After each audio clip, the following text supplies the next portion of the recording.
Chapter 4:20. The First Order was announced. Green City was once again in an uproar. This method was cutting off most of the basic income. This was a hard-to-understand matter in any city, not to mention that Green City was already in a bad situation. And now if they were cutting off the income from the merchants, how would the city survive? Clark quickly came to find Chu Tian to ask him about this. Chu Tian did not explain his actions. Rather, he arrogantly said, "You have to look further. Green City's population is already small enough. What can this little bit of tax be used for? It would be better to make the city the first tax-free city in the Forest of Chaos and raise its popularity first. You can be assured the gnomes' welfare and regular expenses. Even if I pay out of my own pocket, I won't give you a single source stone." This person had a lot of money and was rich and overbearing. This made the gnomes feel confused. Could it be that this human had another power behind him? Otherwise, how could his expression not change in the face of such a large hole in their finances? Even if they could fill in this large hole, this power was not simple. But seeing Chu Tian's solemn promise, although the gnomes were filled with doubts, they couldn't do anything to him. Clark came at the right time. Chu Tian said to him, "I'm prepared to visit the gnome research base and the construction of the city. I wonder if this is convenient for me?" These couldn't be shown to outsiders. However, Chu Tian was now the acting city lord. If the acting city lord couldn't even understand the city's situation, how could he manage the city? Clark discussed with the gnome elders for a few minutes. "Of course, there's no problem. Please come with us." The gnome research base had always been a secret and was also one of the most mysterious places in this area. Being able to follow by Chu Tian's side this time was a chance for her to broaden her horizons. The gnomes introduced it as they walked. The gnome research base was established at the same time as Green City and has a very long history. It is also the most complete research base in the forest. The Green Religion Temple, next to the mountain, was the entrance to the gnome research base. After entering the mountain, there were 4 elevators in front of them. Chu Tian and Dolores stood in the elevator, and the elevator immediately began to descend. They were surrounded by transparent crystal observation windows. When everyone sat in the elevator and descended, they could clearly feel that they were shuttling through different rock formations. Very, very deep. They descended about 400 to 500 meters. Finally, a huge underground world appeared in front of them. Dolores felt her masseter muscles go out of control as her chin fell down and her eyes popped out. She found it hard to believe that there was such a large hole under Green City. This was simply incredible. The gnome explained, "The Forest of Chaos geology is very special. Our ancestors studied the geology of the forest and were surprised to find that there were many holes in the Forest of Chaos. There were some deep underground worlds with large amounts of demons, dark elves, and other dark creatures living there. There were also some places that were so deep that one couldn't see the bottom, possibly hiding the secrets of the great ancient era. There wouldn't be any demons under Green City, right? It's not that there isn't a possibility, but we haven't found one yet." The elevator was about to reach its destination. When Chu Tian looked down from above, he could see gnome warehouses next to each other. On the straight tracks, there were actually trains parked there. Each train had a streamlined front, and there were several to 30 rectangular containers in the center. It was an underground train station. In front of them, there was a large number of palaces that appeared in front of them. The size of the underground palace could hold several 100,000 people living inside. The entire underground palace was made of metal and was filled with a modern style. There were many metal pipes here. The large ones were several meters thick and needed several people to wrap their arms around them. The small ones were only a few centimeters thick and were not much thicker than a finger. It was very complicated and very dense. The entire research base was connected by these large and small pipes. There was more than one underground palace like this. If one looked from afar, they would see several underground palaces flashing with lights. Between these palaces was a dark abyss that couldn't be seen, and the underground palaces were like lighthouses in a dark world. They were all connected by floating tunnels or cable cars. Although the underground world was deep, it was not as dark or as silent as one would imagine.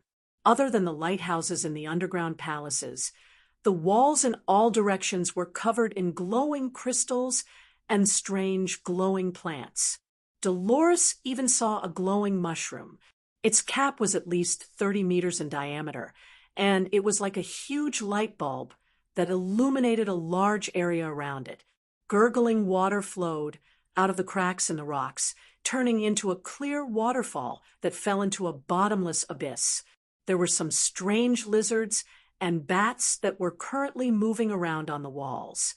In this space that never saw the light of day, there was actually a strange ecosystem that made people sigh in amazement at the wonders of the Creator. This underground space is unfathomably deep, and we still haven't found out how deep it is. However, the underground world is very rich in minerals, and the deeper one goes, the richer the resources.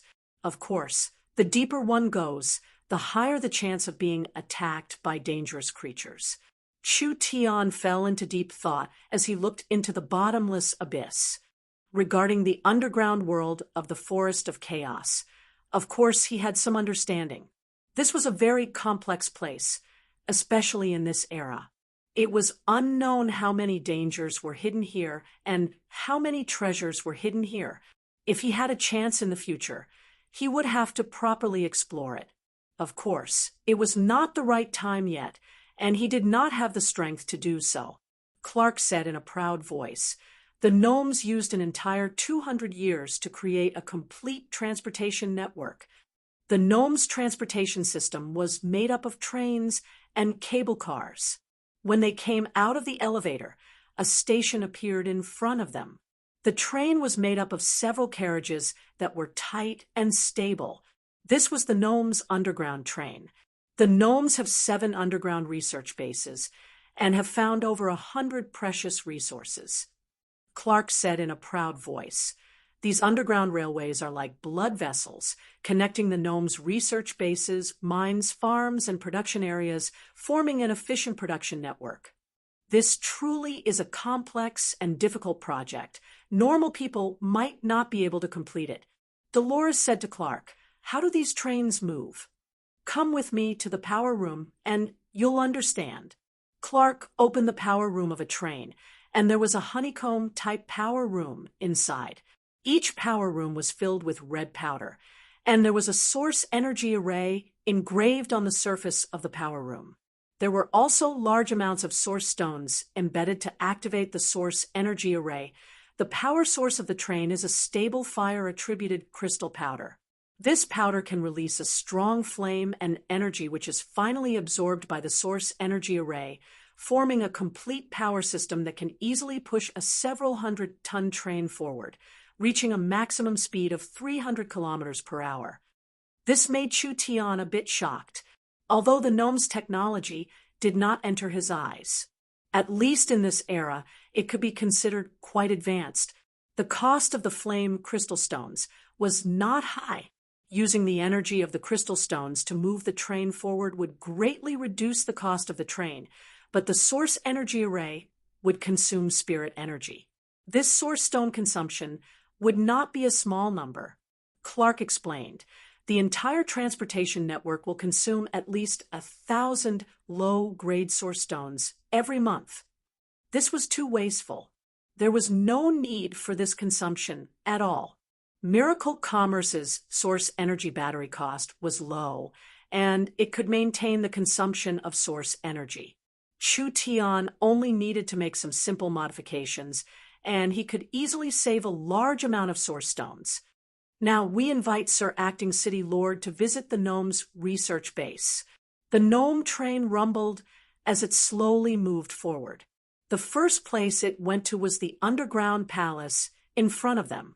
The entire underground palace was covered in train tracks, and they could clearly see the entire underground palace as they passed through the countless buildings. This is the Fire Energy Research Room.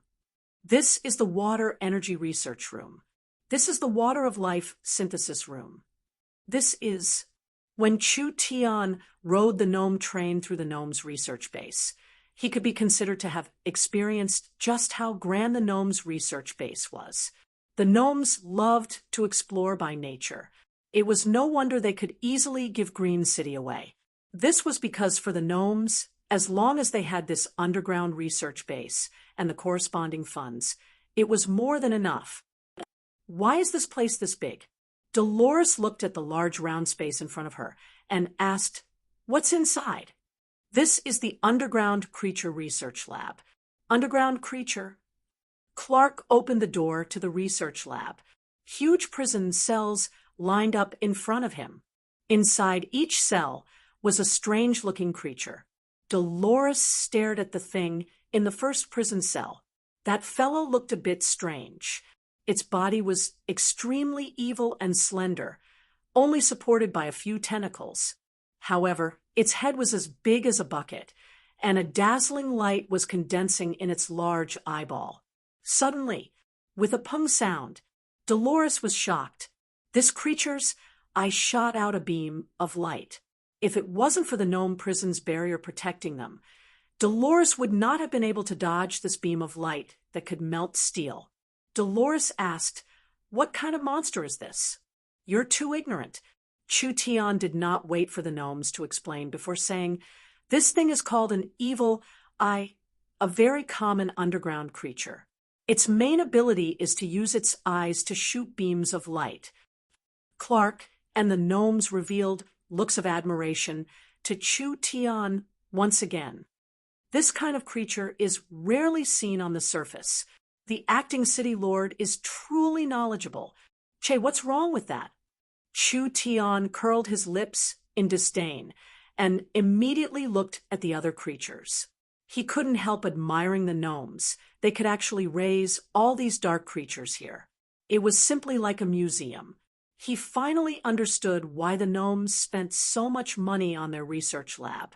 The scale, equipment, and level of these research labs were all at the top of the world. Spending several tens of thousands of low-grade source stones every month was already very frugal. Clark asked, "The gnomes do not have any hobbies other than searching for the truth. Although most of the gnomes' research cannot be turned into profit, this is the joy of the gnomes.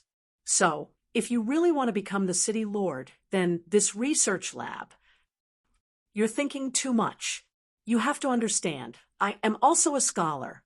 Chu Tian patted the gnome's shoulder. "This research lab is Green City's true wealth.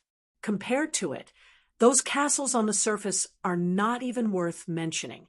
Not only will I not close this research lab, I will also increase the resources, talents, and technology investment by 10 to 100 times, making this research lab even more glorious."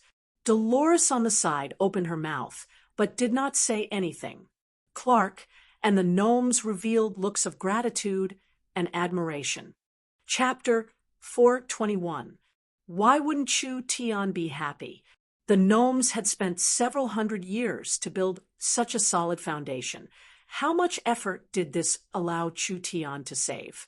This was like a person wanting to buy a house, but in the end, a luxurious beast carriage, servants, guards, and even a beautiful maid to warm the bed were all given to him. This was too good a deal. The gnome research base was the standard of this era. Even the strong empires of the continent couldn't compare. With this kind of good foundation and the technology and team that Chu Tian brought, it would create unimaginable value in the future. Chu Tian was very much looking forward to using this research base.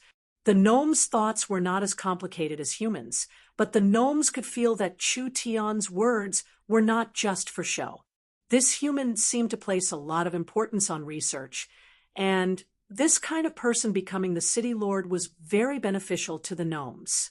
The elves were strong, but they were not interested in this. So, If Chu Tian fully supported the research base, he would gain the recognition of the gnomes. The Dark Creature Research Base had several dozen low-level dark creatures, like evil eyes and cave spiders. There were several hundred of them, and the cost of raising them each day was not a small number. Chu Tian was very puzzled. Why did the gnomes capture these creatures? Could it be that they wanted to refine a synthetic life form? This kind of synthetic life form refining was a kind of advanced technology that the gnomes could not do. Clark explained, "There are countless of these creatures in the underground world, and they often come to harass us. The goal of our research is to find the weakness of these creatures and find a better way to deal with them." Chu Tian stared at a large cave spider and pondered for a few seconds. "You're saying that there are many of these creatures in this place?" "The underground creatures are different from the ones on the surface. They are more tenacious, eating the underground plants or eating crystal stones to survive. For example, the evil eyes and eye demons live in the crystal mines and eat the crystal stones to obtain energy. They grow very quickly, just like cockroaches and mice that can't be killed. I suspect that in the area we've explored, there are at least several tens of thousands of them, giving us a headache." "That many?" Chu Tian's eyes lit up. "Good. Very good." The gnomes looked at each other in blank dismay. What did the acting city lord's praise mean? Was it a good thing that there were so many monsters hiding underground? "You have a map?" "Map? Oh, yes." This was a map of the underground research base. It clearly marked the location of the underground palace and the railway, as well as the mines and caverns that had been explored in the surroundings. As for the areas where dark creatures often appeared, there were gnomes guarding them. This was to prevent strange creatures from destroying the research, and also to prevent them from threatening Green City. The underground world was too complicated. It was like a huge maze. According to Chu Tian's understanding of the world, the light energy was distributed in the sky, and the dark energy was buried underground. The deeper one went underground, the stronger the negative energy.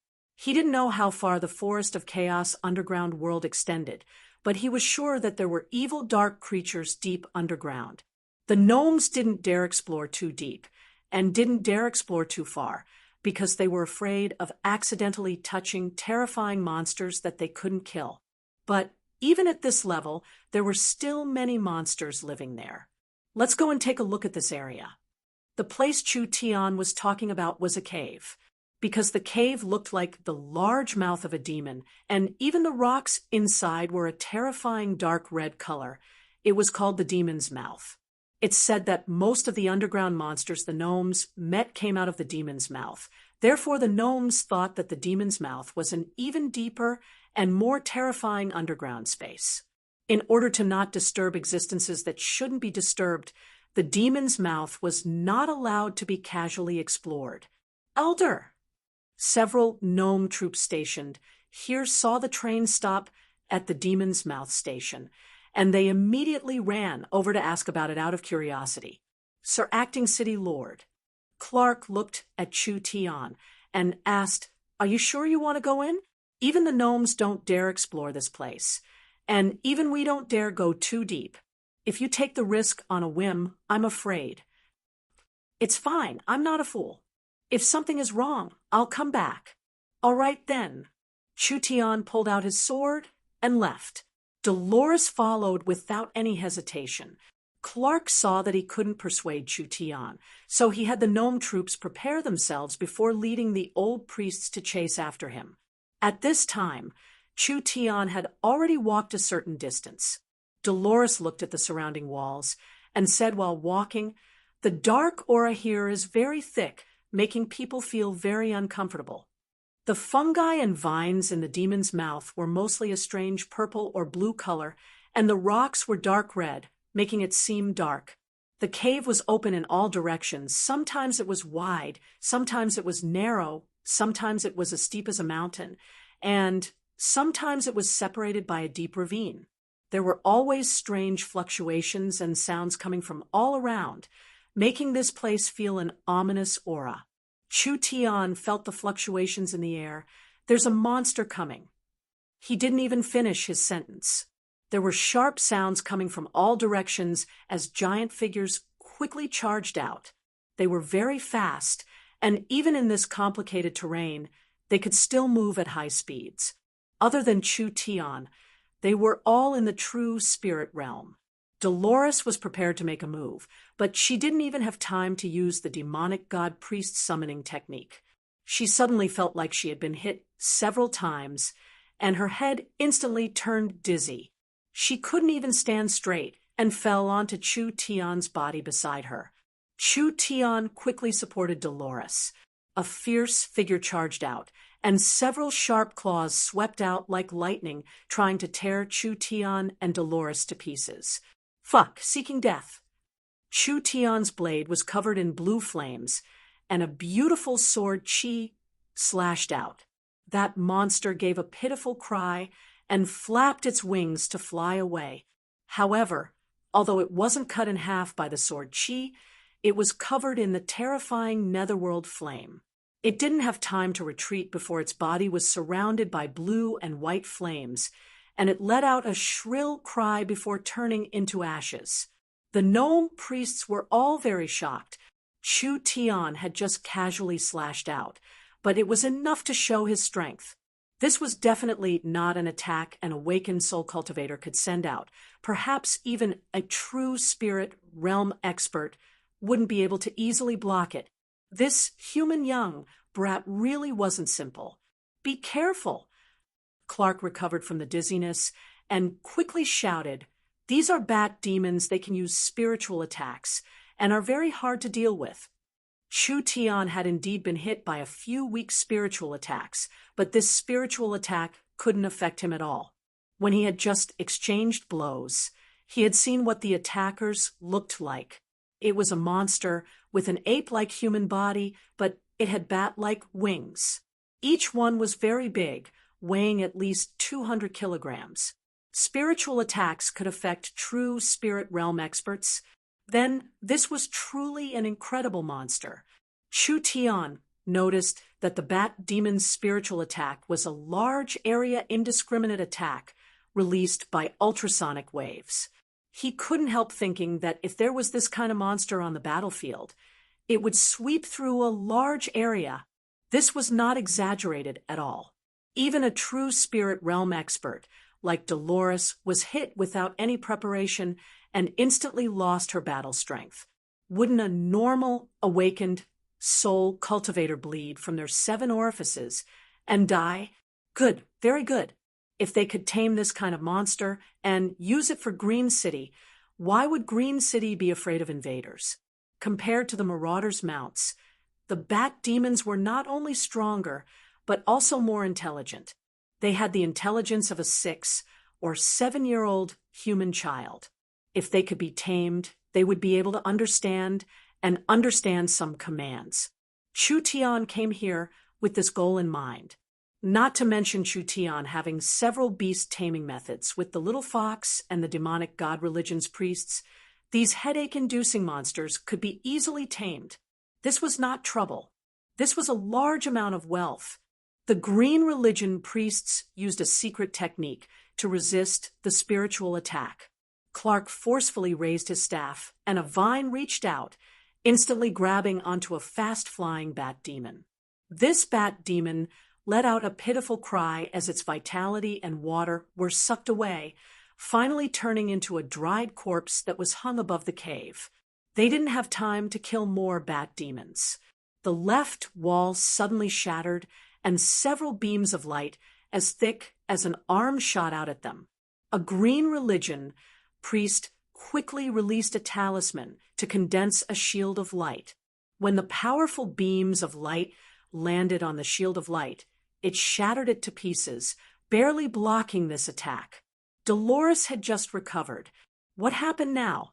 Dolores discovered that in all directions of the dark cave, there were many light bulb-like lights appearing at the same time. These lights went from weak to strong, and in the end, They became very dazzling, so much so that she could barely open her eyes. Evil eyes, damn. There are so many evil eyes. The evil eyes had excellent dark vision, and their range of vision was even greater than an eagle's. Their eyes could break through illusions and camouflage, as well as release a kind of radiation that could clearly see a person through a wall. The evil eyes could not make any sounds, so they used their minds to communicate. Although their intelligence was not high, they had a tacit understanding. This many evil eyes attacking together. This power was more than enough to kill 1-2 true spirit realm experts. Clark raised the long staff in his hand high up, and a layer of emerald green light barrier slanted down to the side. The beams of light shot by the evil eyes were all absorbed by the barrier, and only ripples appeared on the surface of the barrier. Great Forest Goddess, please unleash your great power. Clark released a dazzling green light. In the next second, Clark's entire body exploded. His body disappeared and turned into a large field of green leaves. These green leaves were like countless butterflies, fluttering and spreading in all directions like an all-pervasive tide. In an instant, the field of vision was drowned. These leaves looked weak and weak, but they were actually endowed with the power of divine weapons. They could easily slice through the bat demons, and those weak evil eyes couldn't even withstand a single blow. When the leaves floated past them, their bodies would immediately break into pieces. Dolores said in a shocked voice, "This Clark's strength is not weaker than the shaman's Mars." The leaves all turned back into Clark's short figure. However, there was not a single complete monster in the surroundings. They had all been cut into pieces, and some had even turned into minced meat. Chu Tian wanted to say a few words of praise, but he felt a strange energy fluctuation. One of the evil eyes that had been cut in half was slowly coming back together, finally standing up again. That big head shook left and right, as if it didn't understand what had just happened. Then it saw its companions wriggling all over the ground, and its eyes began to release a light blue glow. Shwa, the star-like light fell on one of its dying companions, and the unthinkable happened. The evil eye, whose body had been broken into several pieces, suddenly recovered and stood up with its tentacles. Clark knit his brows. He picked up a leaf and was about to shatter the strange evil eye. "Slow down. This is a bit interesting." Chu Tian stopped Clark from killing the evil eye. The evil eye's energy depends on its food. If an evil eye eats fire attribute crystals for a few days, its attack beam will become fire attribute. If it eats thunder attribute crystals recently, then its attack beam will become thunder attribute. This evil eye's energy is very special, which means that the place it lives in most likely has special mineral deposits. We might as well let it go for now and find that place. It might be useful to us. Chu Tian had actually already recognized it. The evil eye could release light beams similar to star energy, and the star energy had healing abilities. Therefore, it could heal its injured companions. This evil eye had most likely eaten some special ore, and this kind of ore might be useful to Chu Tian. Chu Tian decided to try his luck and perhaps reap some unexpected rewards. Chapter 422. The burning sword Qi swept across the ground. Those dying evil eyes were all turned to ashes. The last remaining evil eye shook its huge head.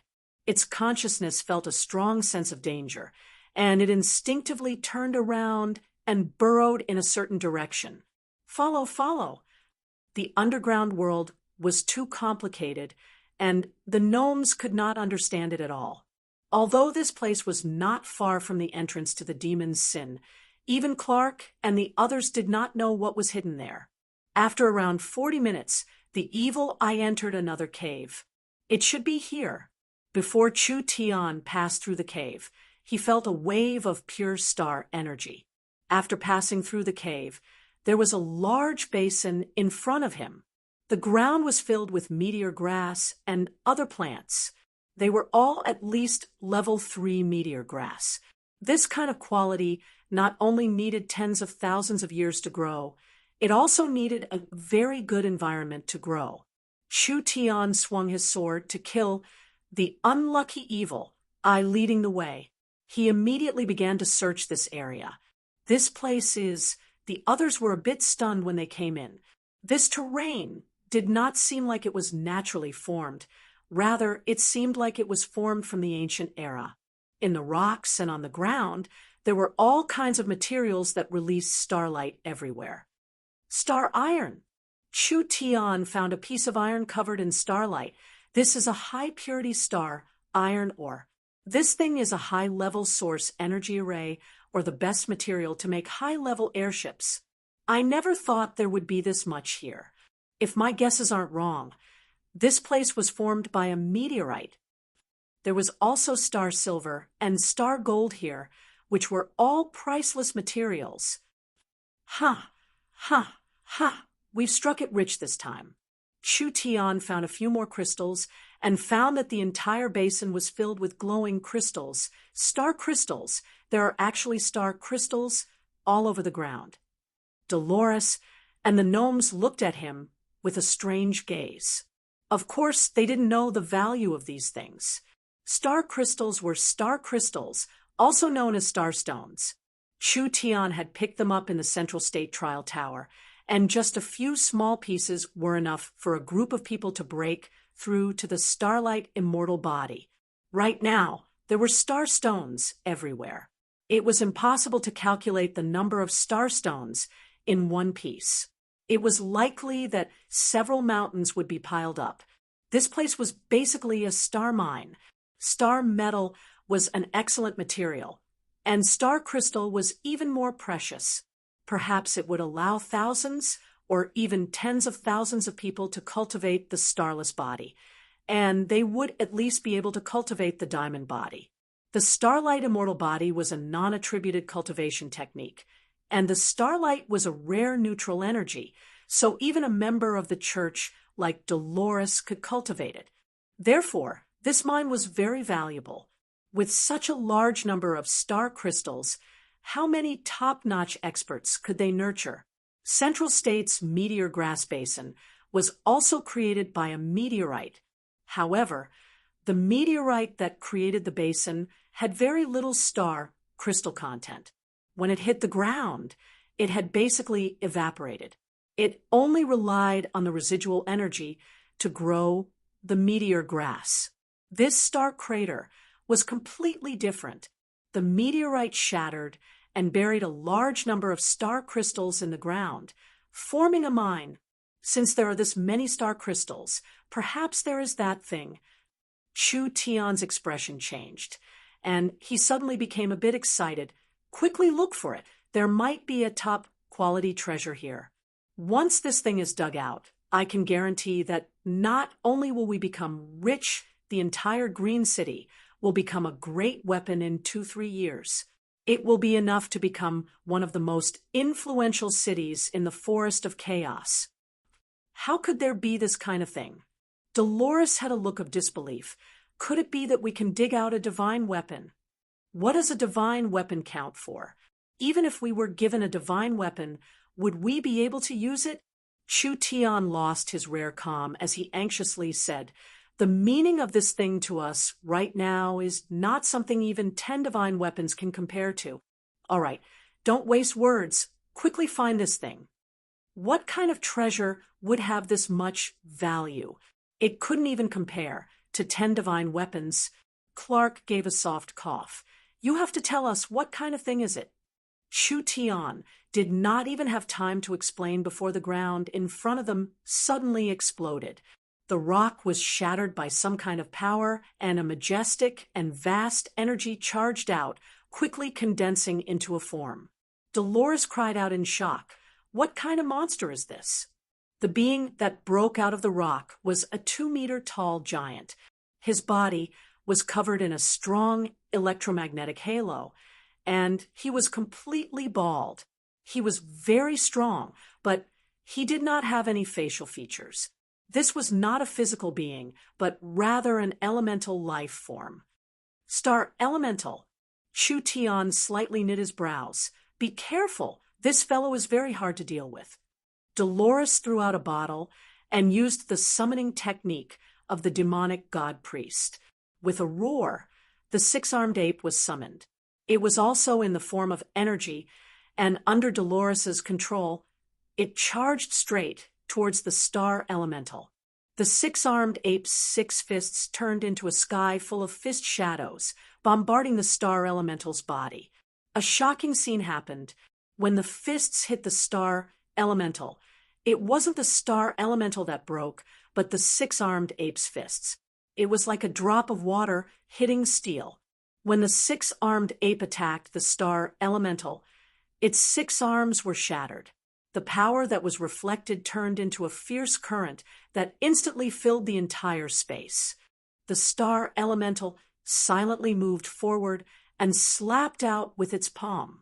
The six-armed ape did not even have time to struggle, as its body was like water meeting high temperature, instantly disappearing without a trace.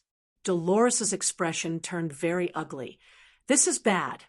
Its destructive might is at least in the fourth true spirit layer, or even higher. We'll be done for if we're hit by it. Clark led the Green Religion priests to attack at the same time. Countless vines wrapped around the star elemental like a dumpling, but this kind of attack was still useless. The star elemental just shook its body, and the vines that could even wrap around a mammoth were all turned into fragments that scattered in all directions. Clark already knew this was bad. This monster's strength was much higher than they imagined. The star elemental raised its arm, and a storm of energy gathered in its palm. Clark quickly waved his hand and summoned a barrier that was covered in vines. Quickly run! Could they run? When the star elemental arm swept out, a several dozen meter-long starlight blade instantly swept out and exploded Clark's defenses. The terrifying power directly blew several people away like pieces of paper. Almost everyone received a certain amount of damage.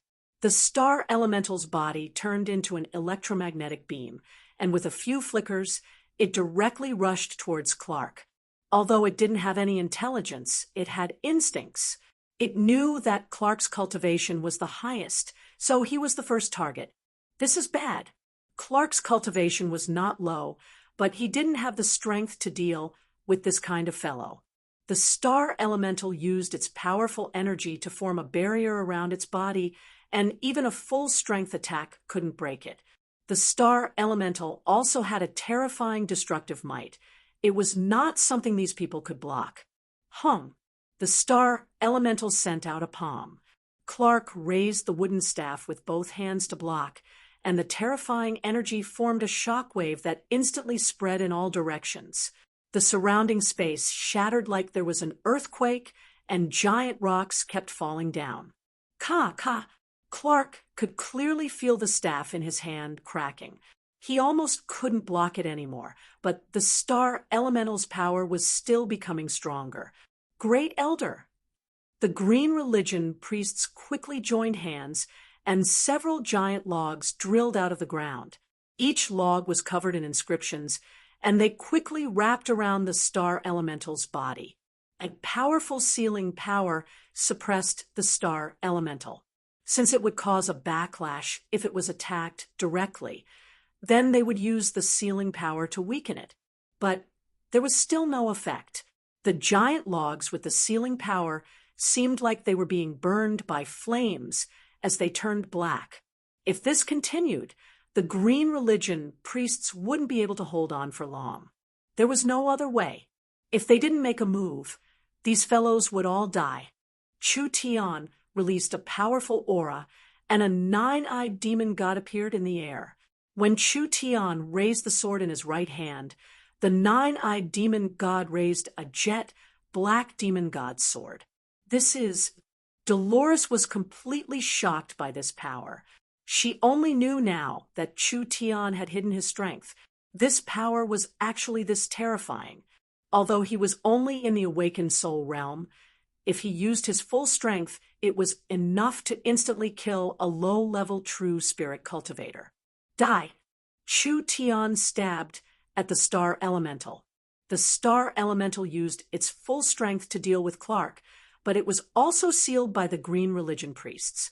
Chu Tian used his full strength to stab his sword into the star elemental's body. This kind of attack should have no effect on an elemental being, but Chu Tian had already used the power of his source spirit. The demon god's sword stabbed into the star elemental's body the moment Chu Tian stabbed out. The star elemental did not have a mouth and could not make a sound.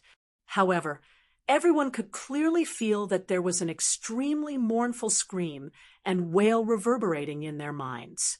It was as if a detonator had been shoved into their brains, and it was enough to make everyone dizzy and knock their heads against each other.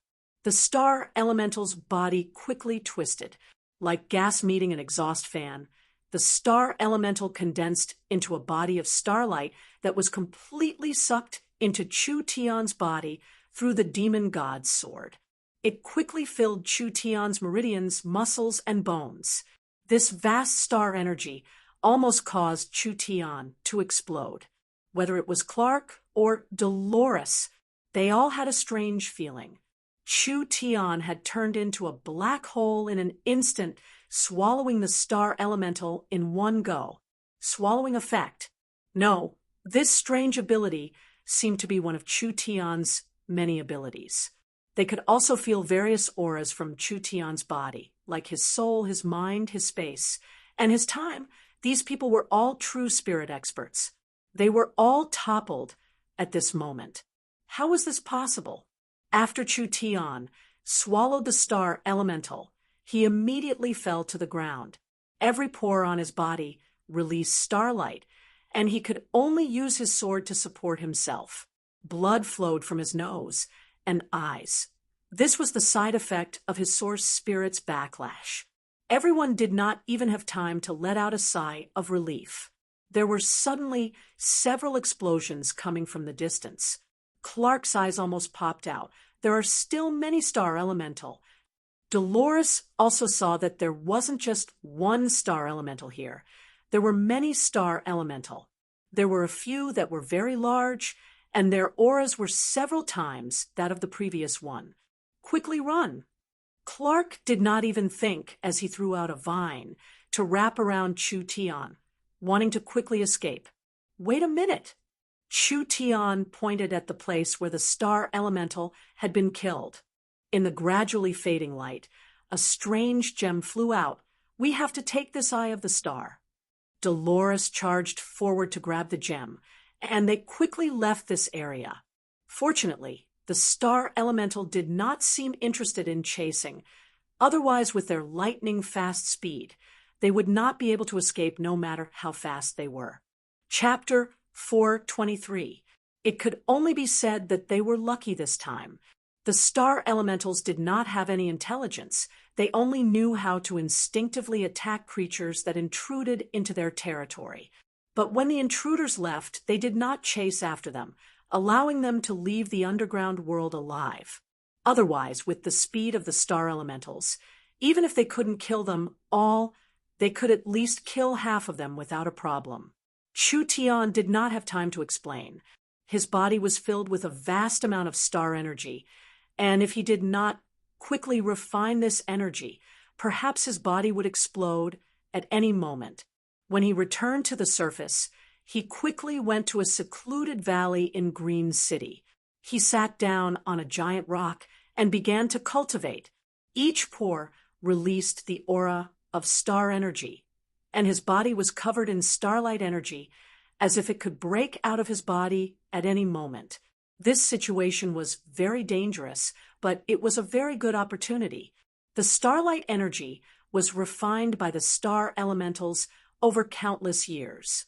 The amount of energy he swallowed in an instant was not inferior to absorbing a ton of star crystals. Once this energy was refined, it would allow Chu Tian's starlight immortal body cultivation technique to go up another level. If he hadn't cultivated the starlight immortal body, Chu Tian's body would have been tempered by the power of the stars for a long time, so he would have a high tolerance for the power of the stars. If it wasn't for the fact that the power of the stars was pure energy, without any attribute, it would be very gentle. Otherwise, if this energy was poured into his body, even if he didn't explode, he would still be half crippled. It had begun. Chu Tian began to circulate his cultivation technique. The star energy stopped rampaging through his body and began to evenly distribute throughout his body. It slowly seeped into his skin, muscles, and bones, almost completely fusing with his body. He began to refine it again and again. Chu Tian could clearly feel that his body was quickly being strengthened under the refinement of the power of the stars. Each muscle was filled with endless vitality, becoming 10 times stronger than before. Finally, the elemental energy accumulated in his body was completely turned into the power of the starlight immortal body. Naturally, the effect was immediate. Chu Tian could clearly feel the cultivation technique in his body strengthening rapidly. The starlight condensed on the surface of Chu Tian's body was no longer as transparent as a diamond. Instead, it emitted a burst of light from the inside out. His entire body seemed to have become a man of light, so bright that it was somewhat dazzling. Under the powerful energy pressure, the rock he was sitting on immediately cracked inch by inch, almost being crushed into a pile of powder. Chu Tian understood. He had succeeded. This state was the sacred light body that had achieved great success. The starlight immortal body cultivation technique's 4 stages were the glass body, diamond body, sacred light body, and immortal body. The glass body was at the small success stage, the diamond body was at the proficient stage, the sacred light body was at the large success stage, and the immortal body was at the perfection stage. This meant that the cultivation technique had reached the perfection stage. Compared to the glass body, the diamond body not only greatly increased its defense, but its reflexes were also greatly enhanced. Compared to the diamond body, not only did the sacred light body's defense increase, the sacred light body's greatest effect was regeneration. Even if Chu Tian's internal organs were heavily injured, as long as he had spirit energy to activate the sacred light body, these injuries would quickly be healed. Other than that, the sacred light body also had high resistance against curses, corrosion, and demonization attacks. Chu Tian's defense and battle strength had increased by a large amount. In other words, when the starlight immortal body was cultivated to the large success sacred light body state, it was no longer a pure defensive cultivation technique. Rather, it was a cultivation technique with strong healing abilities. Even if it was a fatal injury, it could still be healed. However, the biggest pleasant surprise was not the increase in his cultivation technique. With the increase in his cultivation technique, Chu Tian could clearly feel the bottleneck in his cultivation had loosened. This also meant that the opportunity had arrived, and he could use it to attack the true spirit realm. How could he miss this good opportunity? Chu Tian quickly condensed his blood essence and began to charge towards a higher realm. Chu Tian had lived an extra life after all, and had experienced this process before, so naturally he was familiar with it. He lifted it as if it was light and steadily attacked the bottleneck. After 3 days, there was a heaven-shattering sound that came from the mountain valley. The spiritual energy in the surroundings several miles gathered, and it was like an invisible mouth swallowing all the spiritual energy. Finally, everything became calm. Chu Tian slowly opened his eyes, and his eyes shined with a glow that was as sharp as an eagle's. He let out a long sigh, and like a sword or a bolt of lightning, he instantly shattered the giant boulder in front of him. Success. True spirit realm. The true spirit realm was different from the awakened soul realm. The awakened soul realm was just developing the source soul, while the true spirit realm was refining the spirit energy in the body into true spirit energy. When one reached the true spirit realm, their spirit energy would increase by a large amount with every increase in cultivation. Chu Tian had crossed an entire large realm, but there was no earth-shattering phenomenon. This was completely different from the past. It had to be known that around a year ago, when he broke through to the awakened soul realm in the Corpse Valley, it caused the entire world to tremble. Every time his cultivation increased several times, there would be shocking phenomena. This was a large realm leap, but it was no different from a normal cultivator. Why was this? This was the benefit of reaching the true spirit realm. Chu Tian was completely different from before. He had the ability to control his strength now. He could restrain his aura and prevent it from leaking out, so naturally he could suppress the phenomenon. The awakened soul realm was divided into the void soul, illustrious soul, and true soul realm. The true spirit realm was also divided into the early, middle, and late stages. The first to third layer was the earth spirit realm, the fourth to sixth layer was the heaven spirit realm, and the seventh to ninth layer was the spirit transformation realm. Chu Tian was an earth spirit cultivator in the first true spirit layer, but with the perfection realm, netherworld flame sword, and the large success realm, starlight immortal body, his strength was not something normal cultivators of the same level could imagine. But if they thought he only had these cards in his hand, they were completely wrong. The true spirit realm could be considered a dividing line. After Chu Tian reached the true spirit realm, he could now use the abilities that he found hard to use. For example, spatial energy. The starting point of spatial energy was the true spirit realm, and if it was used in source energy arrays, the lowest level spatial source energy array was a level 3 array. This was also why Chu Tian wanted to recruit Vivian. It was because Chu Tian could not open the space warehouse in the awakened soul realm. Now it was good. From today onwards, he would open a whole new world. Chu Tian could feel that there were still some star elemental energy that had not been refined into his body. These remnants were not energy, but rather several innate cultivation techniques. Chu Tian named them Starlight Secret Art. This was a close combat and movement cultivation technique that could be cultivated together with the Starlight Immortal Body. The two of them had the same origin.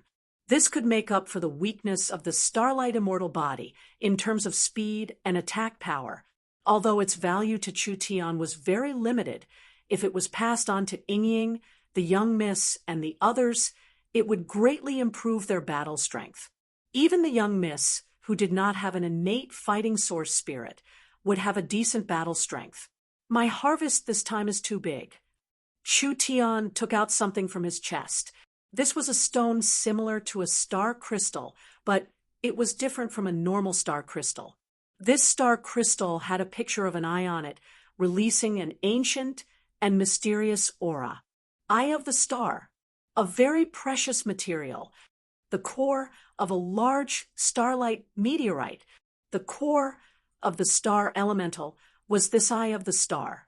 Chu Tian could even use this eye of the star in his hand to create another star elemental. If Chu Tian swallowed this eye of the star, now his starlight immortal body could reach the perfection realm. This sounded very tempting, but Chu Tian would not do this. Chu Tian understood that this precious material had an even more important use, which was to mark spatial coordinates. It could be used as the core of a space gate. This eye of the star was not big. It couldn't be used to create a large space gate, but it was enough to create a space transport array. The space transport array and the space warehouse were two different things. The space warehouse was just a locked space, using the space as a foundation to transport materials. A space could not contain life forms. The space transport array was different. This was an array that could transport life forms. In other words, if Chu Tian created a transport array in Green City, then he could create a transport array anywhere on the continent. Using the eye of the star to mark spatial coordinates, both sides could teleport.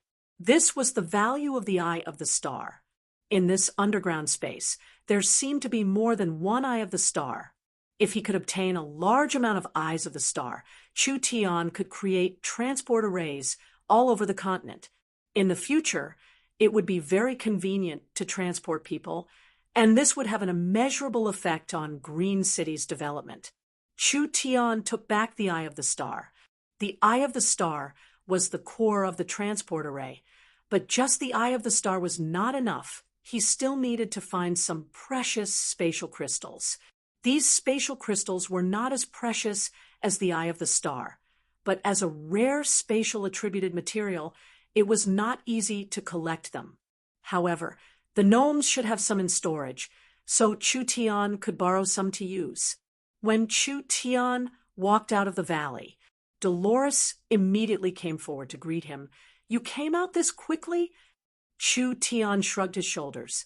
"Of course, who do you think I am?" Where did Clark and the others go?"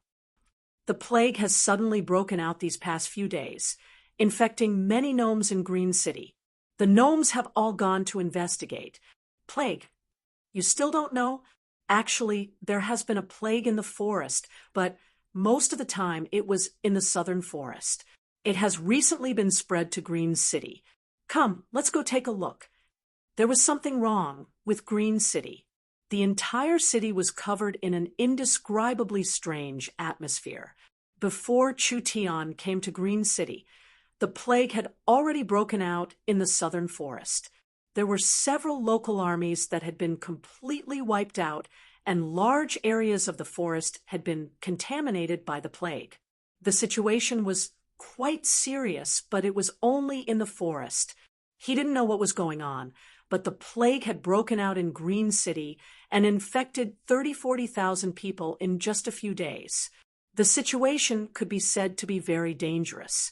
This really was seeing a living ghost. Chu Tian had used the tax exemption policy to keep the merchants, but now he had to run away on a large scale. Dolores said, "Sir, Clark suspects it was done by the undead religion, so I think he has already brought people to the undead religion to demand an explanation. However, Clark does not have any evidence, and even if he did, he would not be able to do anything to these necromancers." Chapter 4:24. The undead religion believed in the death god and the nether god. This was a very mysterious religious sect. The ancient sects of the 10,000 corpse ancient ruins were similar to the undead religion. The only difference was whether they had faith or not. No matter what, cultivators that dealt with ghosts and corpses were kept at a respectful distance by most people. When Green City was still flourishing in the past, the Lich had brought a large group of necromancers to Green City. They controlled tens of thousands of corpses, simply never getting tired of doing hard labor. They had contributed greatly to the gnomes building a city in the mountain range. It was because of this that the gnomes allowed the undead religion to build a temple to increase their followers. Who would have thought that after these years, the undead religion would become stronger and stronger, even faintly threatening the gnomes? Especially this plague outbreak. This was clearly the work of the undead religion. Clark led the gnomes to surround the undead religion temple. The necropolis was a gray castle with a pointed arch. Many gargoyles were squatting around the castle like statues. They looked like decorations, but in fact, they were dangerous monsters of death. There were several circles of green protectors surrounding the castle at this time. Several thousand gnome elites were surrounding the entrance of the undead religion temple, currently confronting the necromancers. Both sides were ready to fight at any moment. Clark's face was filled with anger. "Samuel, do you really have to be enemies with Green City?" Hey. The leader of the necromancers gave a cold laugh. "Clark, Green City is no longer the gnomes. You should be very clear on this point. Even if we are enemies with Green City, what does it have to do with you? Have that turtle-like city lord come out. I really want to see what kind of person he is, actually making you gnomes shamelessly send a city to bow down to him." This person's words were very harsh. Chu Tian's brows jumped up as he revealed a look of dissatisfaction. Dolores whispered in his ear in a serious voice, "Samuel, an important priest of the undead religion temple. His strength isn't bad, around the third true spirit layer. He should be in the top 5 of the necromancers here." "Then why isn't he a lich?" Samuel was not a lich. He was a living person, but he was covered in bandages and wore a huge cloak. It was impossible to see his appearance, so it was impossible to distinguish his race. "Do you think every necromancer is a lich?" Dolores rolled her eyes in annoyance. "The lich transformation is one of the top ceremonies of the undead religion. Only the most outstanding and powerful people have the qualifications to do it. However, even if they have the qualifications, their physiques might not be suitable for turning into a lich. In the entire Green Country undead religion, there is only the founder lich, and it's said that he is an old monster that has lived for over 2,000 years, even older than the old elves in the eternal forest. Is a lowly existence, like the lich, worthy of such reverence?" Chu Tian curled his lips in disdain. "Your way of thinking is hard to understand. Hey, what are you talking about? Who doesn't envy the liches?" Dolores retorted, "A lich is immortal. Immortality is something that many people yearn for even in their dreams. How many monarchs and emperors of the continent wish to become an immortal lich? I don't believe that you won't pursue immortality. The lich in people's hearts was a very mysterious existence. This kind of undead monster was transformed from a living being through a ceremony, so the lich in theory should exist forever. Your way of thinking is completely wrong." Chu Tian softly said, "Don't think that the lich is that good. They don't breathe, they don't have a heartbeat, they don't have senses, they don't need to eat, and they don't need to reproduce. They are deprived of all the pleasures of life in exchange for an immortal body. So what meaning is there in that? They couldn't taste good food. They couldn't appreciate beauties. They couldn't enjoy the pleasures of men and women. And they couldn't appreciate the beauty of the world with their eyes. It was better to just die. You can't deny the benefits of being a lich. The lich is indeed almost immortal, but it is only almost and not truly immortal." "What? Could it be that the lich can still die?" "The lich in theory have an unlimited lifespan. There are some strong lich that can even make a phylactery out of their soul. Even if their body is destroyed, they can still be reborn through the phylactery. However, the existence of the lich is not eternal. The lich can escape the aging and destruction of their bodies, but they cannot escape the aging of their souls.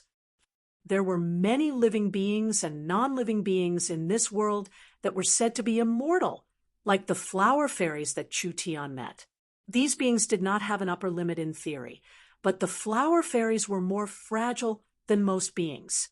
They were very dependent on their environment, and if their environment was destroyed, it was hard for the flower fairies to survive. A living being's body, spirit, and soul were all interdependent. Matter determined will, and will determined soul. Without matter, the will would gradually become dull and finally lose its humanity, even losing its sense of self. The soul would also wither away in this process. Once a living being became a lich, they had to use a secret technique to maintain their emotions, but this method could not be maintained forever. Most liches would become numb to their emotions after living for 1,000 years. Their will would become colder and colder, finally losing their humanity and self. Their instincts as a living being would weaken, and they would finally become undead. Chu Tian knew how to transform a lich, but he had no interest in this kind of monster at all. These words attracted the attention of the surrounding people, and even the people from the Necromancer Temple looked over. "Acting City Lord. The Acting City Lord is here." The gnomes discussed among themselves as they looked at the young human with strange gazes. Most of them were filled with doubt and distrust. letting a human become the city lord here was a hard thing for the gnomes to accept. The plague in Green City had been very serious recently, and this so-called acting city lord had only appeared now. This was a bit unreasonable. I was wondering who it was that dared to talk about the great Lord Lich. Samuel looked over Chu Tian, with eyes filled with ridicule and anger. Are the gnomes in a desperate situation? This kind of useless human can also become the city lord. It wouldn't be strange for this city to be destroyed. Dolores immediately asked, "This also means that you admit that everything was caused by the necromancers. You still don't understand. This is not important and not the main point." Samuel's eyes were filled with ridicule. Those tens of thousands of gnomes infected with the plague, they won't live past 2 days. This is the main point. You're going too far. The gnomes were enraged. This matter was 100% the work of the necromancers. Samuel definitely had a reason for being this arrogant.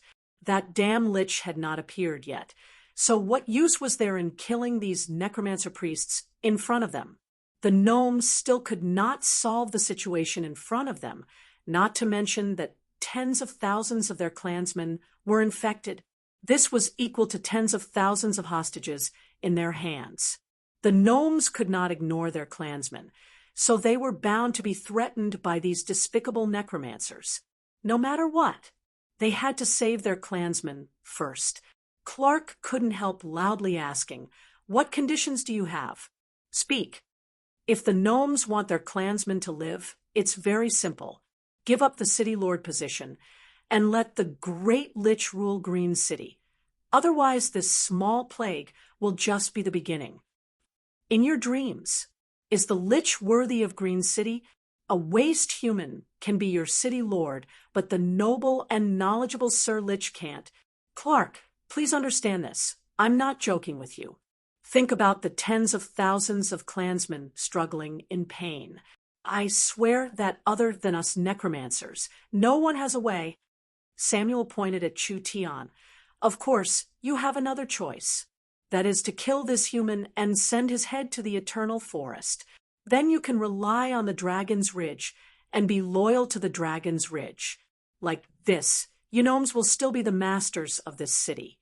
Not only will the undead religion not be enemies with your green religion, they will also become your strong allies. It was impossible for the Lich to sit on the city lord's throne. It wasn't like the necromancer priests didn't know this. Samuel purposely made this request to pave the way for his second request. Kill Chu Tian.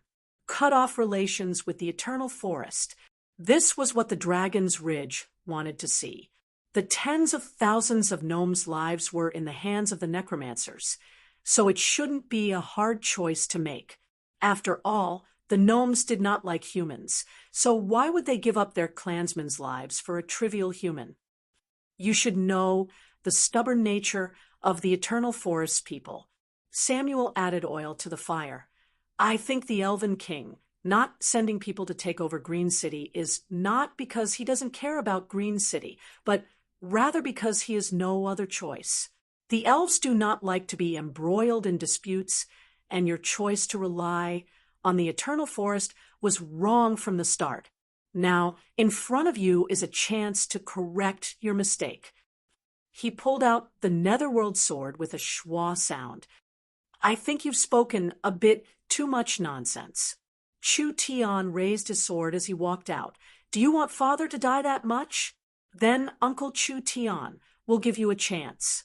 I'm standing right here, so kill me if you have the skills. Samuel said with a cold smile, You want me to make a move? Chu Tian laughed. If it wasn't for you being too hateful, I wouldn't even bother dirtying my sword. A wave of anger surged out of Samuel's body. He extended a withered, twig-like finger and chanted. Suddenly, a strong stench of rotting flesh filled the surroundings, and a dark green fireball quickly expanded at the tip of his finger. Overestimating yourself, human, I'll let you see the might of the baleful Een Corpse flame.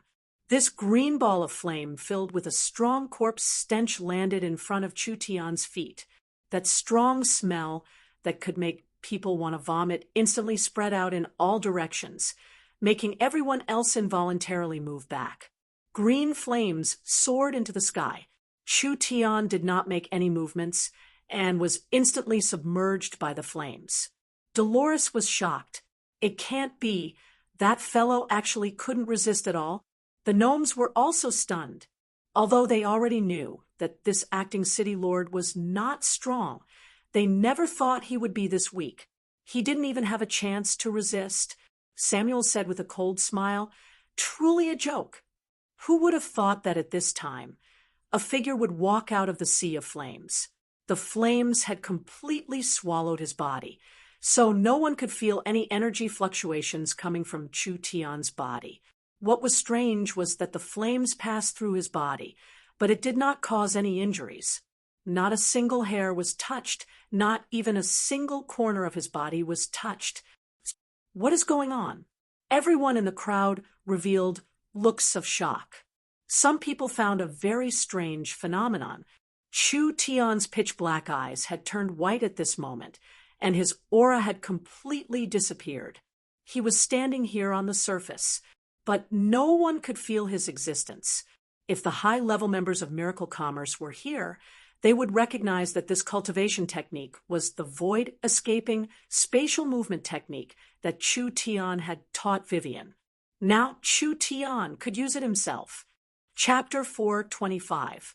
Samuel's corpse flame was a strange flame. This flame was born from extreme energy and needed corpse energy to support it. Samuel had refined it over the years with several strong corpse poisons, allowing it to corrode a living being's body and vitality, turning a living person into a corpse. Although the power of the flame was nothing to write home about, the additional effect was enough to make people tremble with fear. Even a powerhouse with a higher cultivation than Samuel didn't dare to let himself be enveloped in this flame, let alone a person with a lower cultivation who didn't use any defensive techniques. Why was he not injured at all? Chu Tian was standing in the middle of the flame. Not a single hair on his body had been touched. This was a bit unbelievable and incomprehensible. Samuel shot out several more fireballs. Shwa, shwa.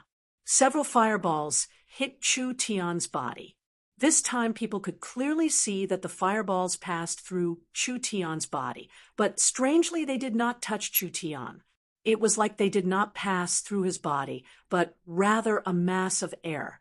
Since they couldn't even touch him, what could these strange flames do to him? Diversionary technique. Spiritual illusion technique. No, he didn't feel any spiritual energy fluctuations. Samuel did not believe it. His body was covered in a ghostly aura as he raised his hands high up. His 10 skinny fingers released flames at the same time, condensing a large fireball above his head in a short period of time. This fireball was quickly compressed, turning from a dark green to a pitch-black color. The attack power was at least 10 times stronger than before. Chu Tian slightly knit his brows. The reason he could easily deal with the previous attack was because the flame itself was too weak. This attack was close to Samuel's triple awakened soul strength, and Chu Tian's void-escaping technique did not have a way to deal with this kind of strong energy interference, so once he was hit, he would lose his effect. You think you can be arrogant just because you know a strange cultivation technique. Samuel caught Chu Tian's expression. He expected that Chu Tian would not be able to dodge this attack, so he revealed a cold, fiendish smile. How will you block this move? Go die. The black fireball roared as it rushed over. Chu Tian didn't dodge. His skin, his body, suddenly lit up with starlight. The light was so intense that his whole body seemed to be made of light. He opened his arms as if he were hugging a friend, and very casually and naturally hugged her. He's courting death. How can Samuel's corpse fire be touched by a mortal's body? The necromancers revealed an expression like they were looking at a fool, and the gnomes revealed looks of shock. Could it be that the human didn't feel that the fatal part of the flame wasn't the flame itself, but rather the poison and curse inside? What was the difference between rushing forward recklessly like a moth flying into a flame? Puchi, the sound of water and fire colliding. The fireball in Chu Tian's arms continued to shrink. The sinister corpse chi and corpse poison energy could not penetrate the light on his body and cause any damage to Chu Tian at all. Instead, it was completely blocked out, and in the end, it was completely annihilated by the power of the holy light. Everyone was shocked once again. He was still unscathed. How did this human do it? There weren't many people in Green City that could calmly block Samuel's attack. Actually, this was one of the effects of the sacred light body. Not only did the sacred light body have a strong defense, it also had a strong resistance to this kind of dark death energy. It could even be said that completely countered it. Samuel finally understood. The people sent by the Eternal Forest were not ordinary people. This kind of defensive ability could make him an outstanding talent in Green City. If he wasn't careful in dealing with this kind of opponent, perhaps there would be endless troubles. Chu Tian raised his sword and turned into a burning sword chi that swept out. Samuel's cloak released a large amount of dark energy that was like several hundred wandering spirits surrounding him, immediately forming a layer of defense. Chu Tian's sword chi hit it, but it couldn't harm Samuel at all. "You're only SOSO." When Samuel's voice was halfway through, Chu Tian suddenly turned into an afterimage and disappeared. This speed was so fast that even Samuel, who was in the rank 3 true spirit, could not react to it. In an instant, more than 10 extremely fast sword lights passed through Samuel's body like threads. One after another, beautiful sword lights shot out. The Een souls that were protecting his body were instantly scattered, and a large portion of them were evaporated by the netherworld flame's power. Samuel was completely enraged. "Great underworld god, please open the gates of hell and release the power of the dead into the world." A large amount of ink, like black fog, appeared around the necromancer priest. This spirit energy condensed into a fierce skeleton image. This was the necromancer's source spirit. When the incomparably strong death aura spread out, it was like a drop of ink on a piece of paper. Wherever it spread, it would be coated in a layer of black. The surrounding green grass became like obsidian, and then like fragile glass, it shattered inch by inch. Chu Tian hurriedly dodged this kind of attack. Even he did not dare to take it head on. The spirit energy aura released by his source spirit. There was no sign of life within 15 meters of Samuel. Countless strands of energy floated in the air, and, with Samuel chanting an incantation, they all condensed back into a solid form. 10,000 ghosts seeking life. Samuel's spirit energy turned into thousands of skulls. There were strange cries coming from all directions, and there was a spiritual attack contained within. It made the gnomes' expressions change, and they all moved back to dodge. These skulls had fierce expressions, and their hair was disheveled. Once they were summoned, they immediately locked onto Chu Tian. They were like sharks smelling blood as they all charged forward to suck his flesh dry. They were not illusions. Each skull was a weapon refined by the necromancer's vengeful spirits. They were monsters with form but no substance. So even if they were broken by normal methods, there would be no effect at all. They would reform in a few seconds, so it would be a waste of energy. Once the skull landed on a person, the consequences would be unimaginable. These vengeful spirits would enter the target's body and use the curse and death energy to corrode the body. Then it would corrode the mind and soul, finally draining the flesh and soul. This was a very high-level move of the necromancers. This move was not over yet. The second move was released. Samuel controlled the thick ghosts and black fog around him and quickly condensed them on the surface of his body, finally forming a set of sturdy and ferocious armor. Samuel's original appearance could no longer be seen. He had almost turned into a skeleton general with a height of nearly 3 meters and 2 black bone spears in his hands. His body was covered in runes. The 2 black bone spears were filled with a strong death aura. Every movement he made stirred up a storm of ghosts. That bone-chilling current that could freeze a person's soul was enough to make it hard for people to breathe, not to mention moving or resisting. "I want to see what you will use to fight me." Samuel's voice became wild and terrifying. It was like several hundred hoarse voices overlapping together, making people feel a chill down their spines. Then come, the black demon gods soared into the sky. Chu Tian did not hide his strength anymore. He released his source spirit, and a wild, destructive energy filled the surroundings, instantly shattering all the skulls around him. This was not just shattering them, it was also a destructive attack from the root, making it impossible for them to regenerate. No matter how many skulls slammed into it, they were shattered by the demon god's sword 3 feet away.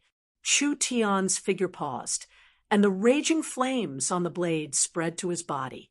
In an instant, they covered Chu Tian's entire body, making him look like a flaming demon. A skeleton general, a flame demon.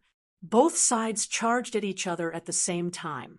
Everyone could clearly feel that Chu Tian had fused with the weapon spirit and fused with the weapon, instantly increasing his strength by several times, completely overshadowing Samuel. A sword glow soared into the sky. Pa! The 2 spears of death were cleanly cut into pieces. The sword beam still maintained its power and bombarded Samuel's body. The skeleton armor formed by ghosts and death energy completely exploded, and Samuel's body was thrown high into the air. One attack. Chu Tian only used one attack. Clean and direct, without any fancy moves. He used a single attack to crush Samuel. Chu Tian's figure flickered, and his flame body split into 8, shooting out like meteors, evenly distributed in 8 directions around Samuel. The sword glows in each figure's hands became incomparably dazzling, condensing a terrifying strength. "No, you can't kill me." Samuel struggled as he angrily roared, "Otherwise tens of thousands of people will be buried with you." Clark's expression also changed. He didn't have a way to save his clansmen yet, so if he killed this fellow now, it would be impossible to stop. He did not have a chance to stop him. Chu Tian's movements were too fast, and the 8 figures moved at the same time, releasing the netherworld flickering flame slash. Each figure sent out at least 30 sword glows. The 8 figures sent out over 200 sword glows in half a blink of an eye. The entire field of vision was filled with a storm of blue sword glows. It was like a beautiful exploding flame blooming in the sky. Under the cover of the sword glows, everyone's eyes opened wide. The momentum of this attack was very strong. In the center of this incomparable storm of sword chi, anything would be instantly turned to dust. Finally, it would be swallowed by the wild netherworld flames, not even leaving a bit of residue. The sword glows disappeared as quickly as they appeared. It was like a flash in the pan, stunning people and making them feel pity. When the storm of sword glows disappeared from the sky, Chu Tian slowly fell to the ground, and the flames slowly disappeared from his body. He spat out in disdain. "You want to kill me with this little bit of skill? I think the necromancer priest's methods are only SOSO." The entire scene was filled with a deathly silence. The gnomes were all stunned. Who said this human was weak? He was clearly strong enough to make people's hairs stand on end. A human that wasn't even 20 years old had the greatest potential.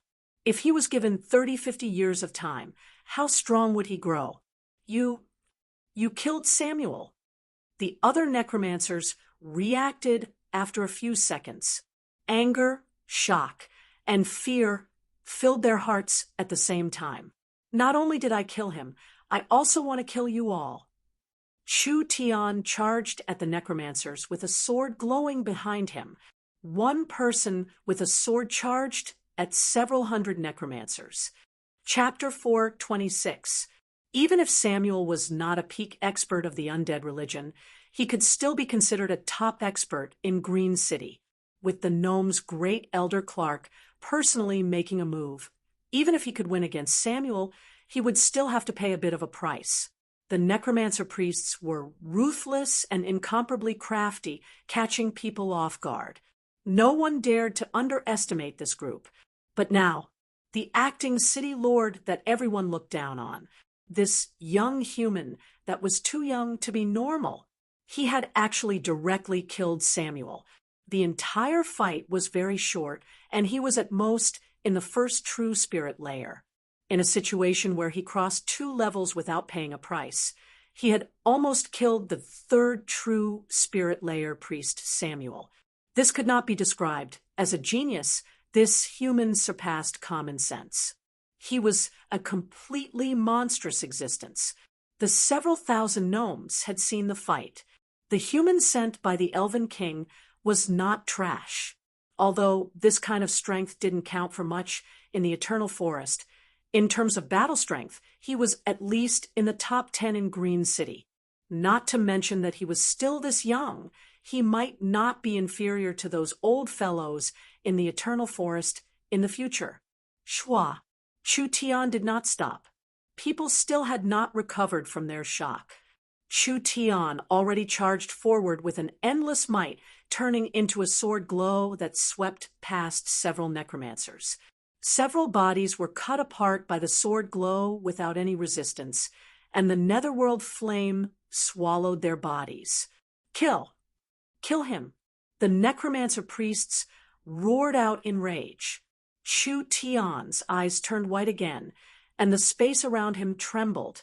He took a step forward and instantly disappeared, moving to the center of the necromancers. Spatial movement, damn! A giant sword glow swept out. Several dozen necromancers were sent flying like butterflies with their bodies burning in flames. These necromancer temple guards were all elites of the church, but Chu Tian had been cut down like vegetables. Several necromancy priests hurriedly chanted an incantation, and the motionless gargoyles that were squatting like statues on top of the shrine all came to life at this moment. They flapped their wings and suddenly rushed towards Chu Tian. The gargoyles were puppets refined by the necromancers. They were similar to the shaman's voodoo puppets and the Green Country's protectors. Each gargoyle was not inferior to a 9th awakened soul layer demon beast, and they were covered in death arrays and curses. Even if they fought with opponents of the same level, they would still be at a disadvantage. 300 gargoyles were awakened, instantly forming a terrifying force. The 300 gargoyles spread their wings, and a gray wave of light blasted out, covering a large area. Everything within the light was corroded by the powerful curse power and turned into gray stones. Petrification curse. This was a kind of curse power that could directly turn living beings into stone. Chu Tian was not affected at all as he quickly passed through the light wave. He swung his sword and cut down several necromancers. The other necromancers had already been pushed back, and they quickly made their move to resist. The graveyard around the shrine was dug open, and zombies covered in stitches were awakened. It was like there were springs in their bodies as they shot out from the ground. These stitched-up puppets were all zombies transformed from corpses. Although their bodies were stiff and slow, they were filled with various poisons and curses. Each one had a shocking close-range attack power. Although they were not as agile and fierce as the gargoyles, there were over 1,000 of them. Chu Tian completely ignored the dense undead zombies in front of him. He raised his sword and cut a necromancer in half. These were cultivators that controlled death energy, these frightening undead monsters. He treated them like grass. There were several hundred necromancers and over 1,000 undead monsters, but they couldn't stop Chu Tian at all. Kill him. Quickly kill him. The gargoyles released a dark purple energy, and 2 bolts of lightning shot out from both sides, roaring as they slammed into Chu Tian's body. In the end, the gargoyles did not hit Chu Tian. Rather, they passed through Chu Tian's body and hit each other. Pung! The 2 gargoyles exploded like cotton. The undead zombies spat out fireballs, wind blades, icicles, poison arrows, and poison darts. Chu Tian kept dodging, escaping from the concentrated attacks. The other attacks all passed through his body like they were hitting air, unable to cause any damage to Chu Tian. Chu Tian was using the void escaping technique while his body was covered in light. Even if the necromancers occasionally broke through the void escaping technique, with the sacred light body's defense, these curses, weakening, and corrosion attacks could not affect Chu Tian's body. The various energy attacks could not cause any damage to Chu Tian at all. Kill, advance, kill again, advance again. Chu Tian relied on a single sword to forcefully cut a path through, and then went back and forth to cut his way through. That aura was like a hot knife through butter. Several necromancers that were not weak were cut down by the sword, including 2 necromancer priests. The gargoyles destroyed several dozen zombies and cut down close to 100 zombies, but Chu Tian was not injured at all from start to finish. Not to mention the necromancers. The gnomes were all shocked. Was this fellow even human?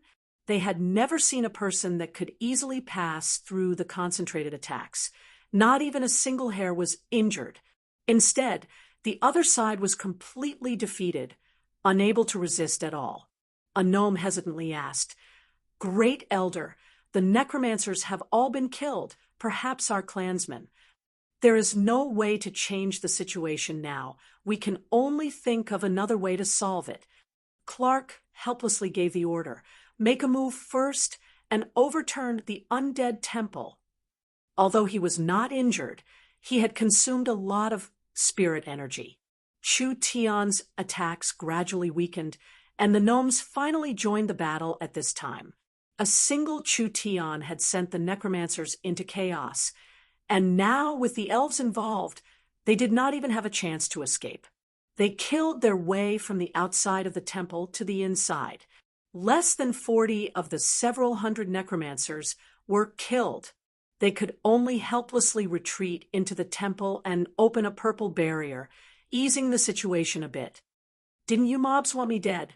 Chu Tian was a bit tired, but his eyes were still incomparably terrifying, making the necromancers tremble in fear. "Now you want to kill me? Why are you hiding like a turtle?" The temple's barrier was very strong. Perhaps it could not be opened in a short amount of time. But it didn't matter now. It was impossible for these necromancers to escape. "Listen to me. I'll give you one last chance to live," Clark said in a deep voice. "Immediately tell us the method to save our clansmen. Otherwise you will be turned to ashes along with the temple." "Ha ha ha!" A necromancer priest broke out in laughter. "Do you really think we'll tell you? Green City is doomed to be destroyed. The gnomes are doomed to die. And this place is doomed to become a death zone. We are just entering the embrace of the nether god first, but you will suffer eternal torture in the abyss of pain and death." These fellows were actually this wild. "Stupid human, do you really think we've lost?" The necromancer priest turned around and looked at the tall altar behind him.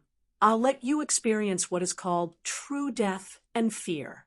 Chu Tian revealed a surprised expression. The death temple released a strange aura. A few altars and statues shattered at the same time, and a large amount of death aura sealed in them gushed out, forming a powerful death storm inside the temple.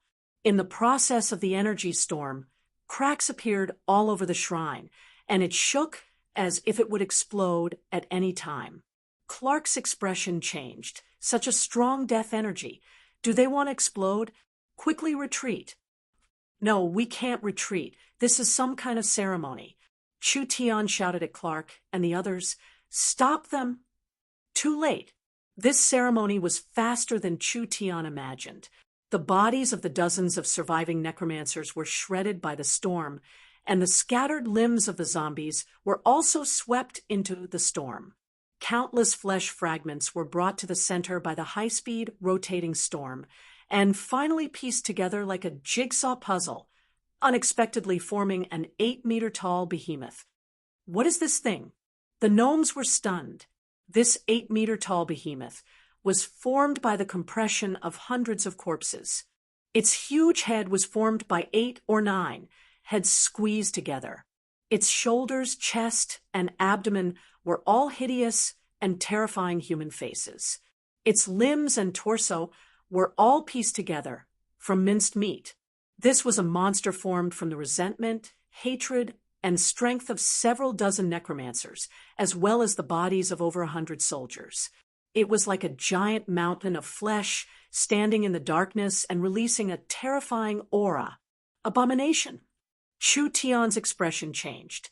The abomination was a very high-level undead monster. Resentment, hatred, slaughter, death, and all kinds of darkness gathered into one. This was the so-called abomination. This was a kind of undead monster that was not naturally formed because of the special nature of undead. When large amounts of undead monsters were gathered together, the energy in their bodies would naturally circulate, and there would not be any signs of rejection. Therefore, for cultivators that used death energy, the abomination was a very good puppet. The abomination's strength was not certain. It mainly depended on the materials it was made from. Several normaline corpses could make an abomination, but the abomination created like this was not that strong. Now there were several dozen necromancers and over 100 zombies that were not weak, forming an abomination. This was simply a disaster for Green City. This abomination not only gathered the power of these materials, it also knew how to use the magic of these people. It was not something easy to deal with. Clark. The abomination opened its mouth to speak. The several dozen mouths on its body opened their mouths at the same time. You have made a stupid choice. For this choice, you and your city will be buried in death. This voice was very heavy, and it made people's hearts tremble when they heard it. What Clark was truly afraid of was not the abomination itself, but rather the person making this sound. That's right, this was not the abomination's will, because the abomination did not have a will. Someone had used a long-distance method to control the abomination's body, and the abomination's body was being controlled by that fellow. There was no need to guess. He was 100% the Lich. The Lich was not in Green City, but he was relying on the abomination's body to communicate with these people. Chapter 427. The abomination had fused several dozen necromancers into its body, with around 10 of them being in the true spirit realm.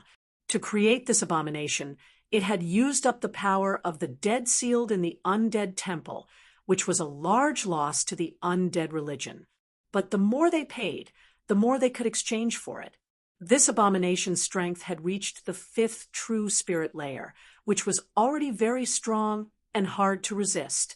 It had also fused with the Lich's thoughts. In other words, the one controlling the abomination's body and power was the Lich.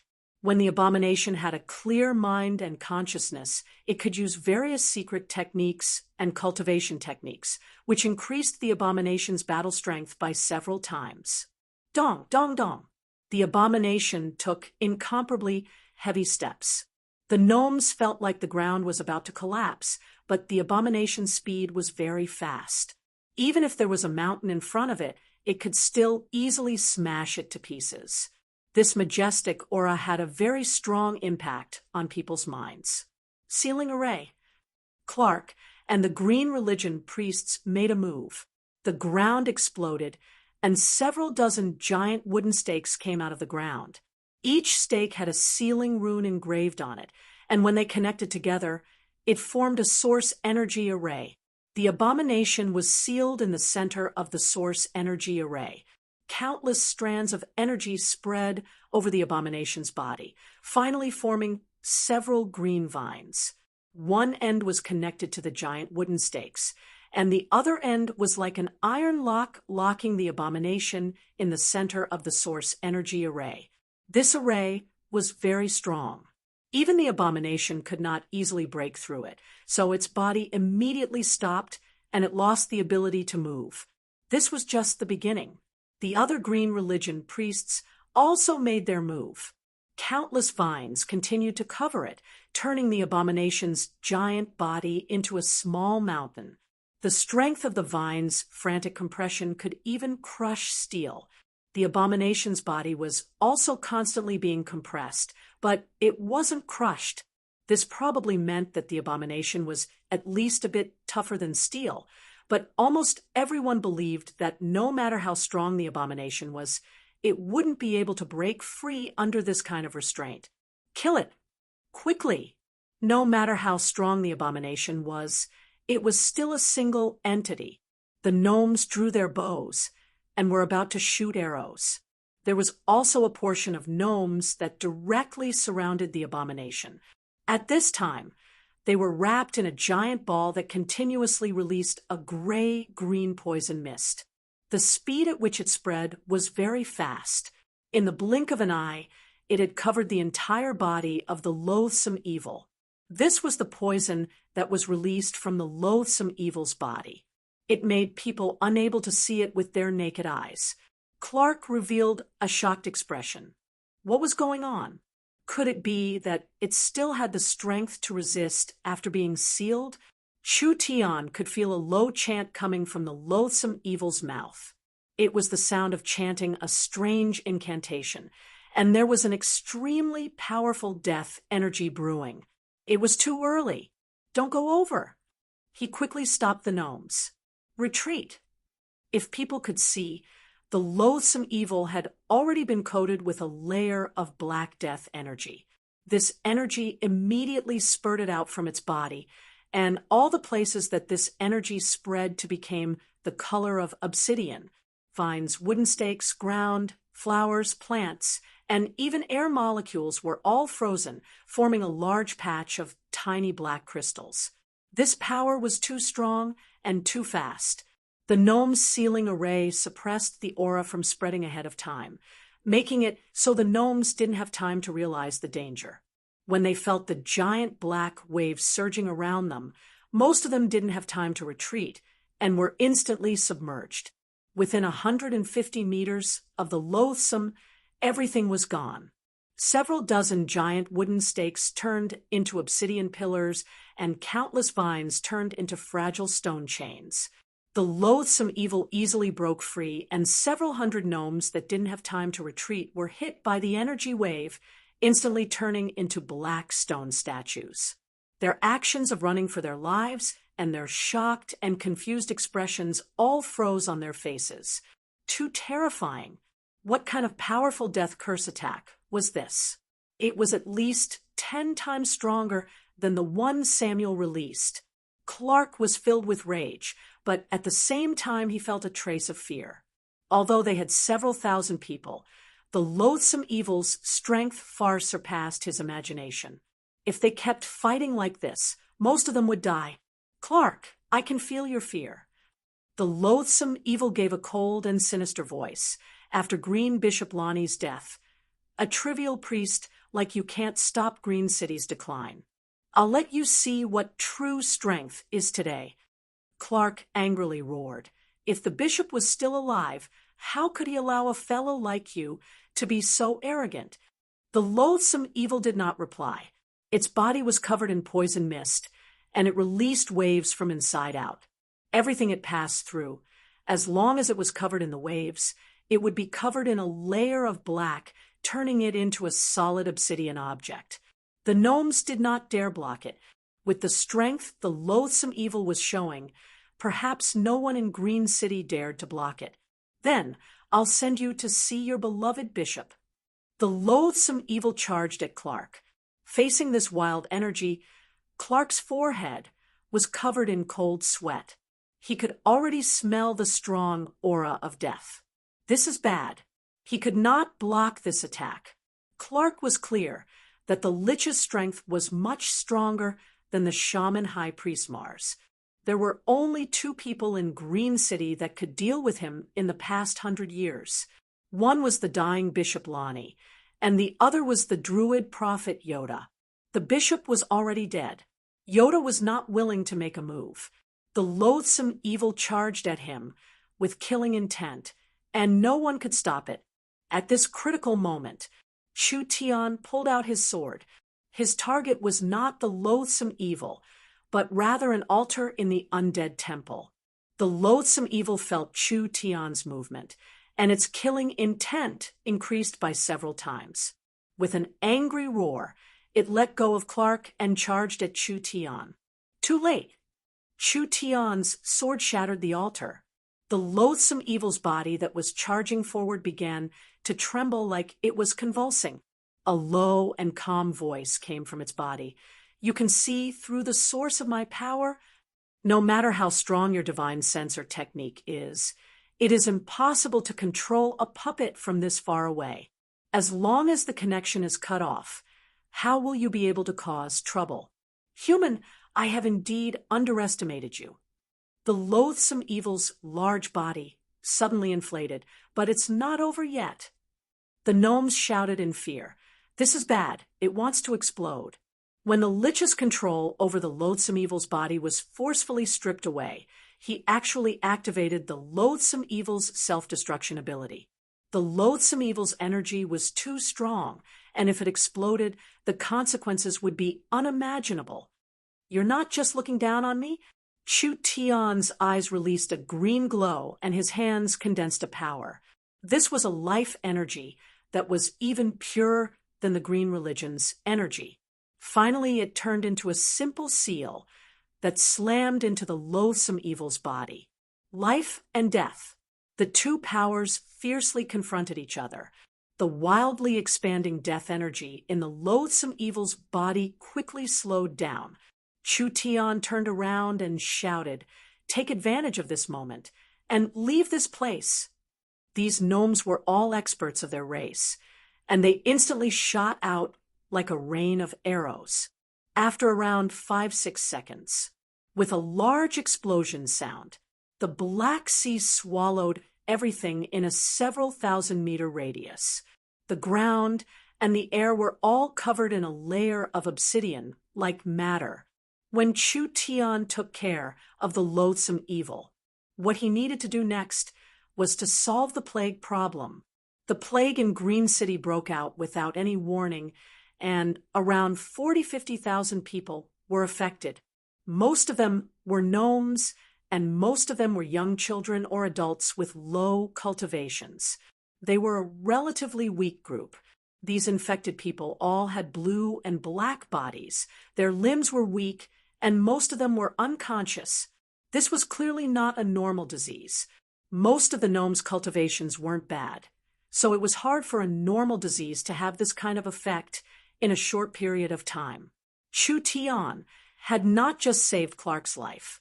He had also saved the lives of several thousand gnome elites.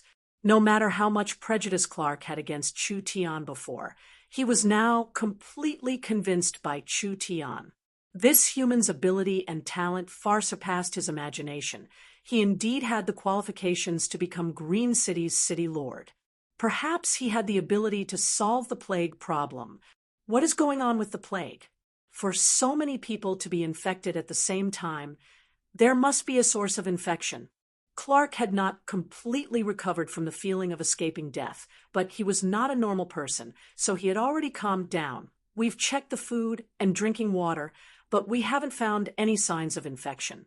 There is no direct evidence that it is contagious, but the number of people infected is still increasing. We haven't found the cause even now." Chu Tian did not say a word. He began to examine the patient. It was a little girl who looked less than a meter tall. At this moment, she was in a trance and had fallen into a coma. Her teeth were constantly grinding, making cracking sounds. Under her originally white and tender skin, the blue and black blood vessels could already be seen. Her body temperature was very high. Her heart was beating very fast. Shu Tian placed his hand on his forehead and carefully sensed the situation in his body. Shu Tian's initial thoughts were not wrong. This was not an infection caused by microorganisms. Rather, it was a kind of dark energy. After the dark energy seeped into the body of a living being, it would gradually affect and transform the living being. This was the so-called demonization reaction, but it was not completely demonization. Instead, it was following a set pattern, like a curse changing the biological form bit by bit. Shu Tian took out a talisman paper, quickly drew a talisman array, and lightly stuck it on the little girl's head. A grayish-black aura immediately spread out from her body. Clark saw this and hurriedly asked, "Can you find out what it is?" "This is the aura of a ghoul." Shu Tian made a judgment. "I estimate that in about 2 days, if the ability to purify the contaminated body cannot be purified, most of these infected people will turn into ghouls. This should be a long-planned conspiracy." Clark was shocked. "What? Turn into ghouls?" Ghouls were half-undead monsters, directly transformed from living beings. They had low intelligence, were easy to control, had great strength, and had a fierce temperament. Necromancers or cultivators with special cultivation techniques liked to make these things in large quantities. They were stronger than skeleton soldiers and normal zombies, suitable for hard labor, and also suitable as cannon fodder. Clark thought of the several tens of thousands of clansmen turning into ghouls and immediately felt an uncontrollable rage. These damn necromancers. "Is there a way to cure her?" "Sir Acting City Lord, you have to save my daughter." "Sir Acting City Lord, please save my big brother." "Sir Acting City Lord." The surrounding gnomes surrounded Shu Tian. Although the gnomes always looked down on humans, even great Elder Clark couldn't find anything. In the end, it was easily found out by this human, which meant that this human had a bit of skill. "Everyone listen to me. The gnomes all calm down."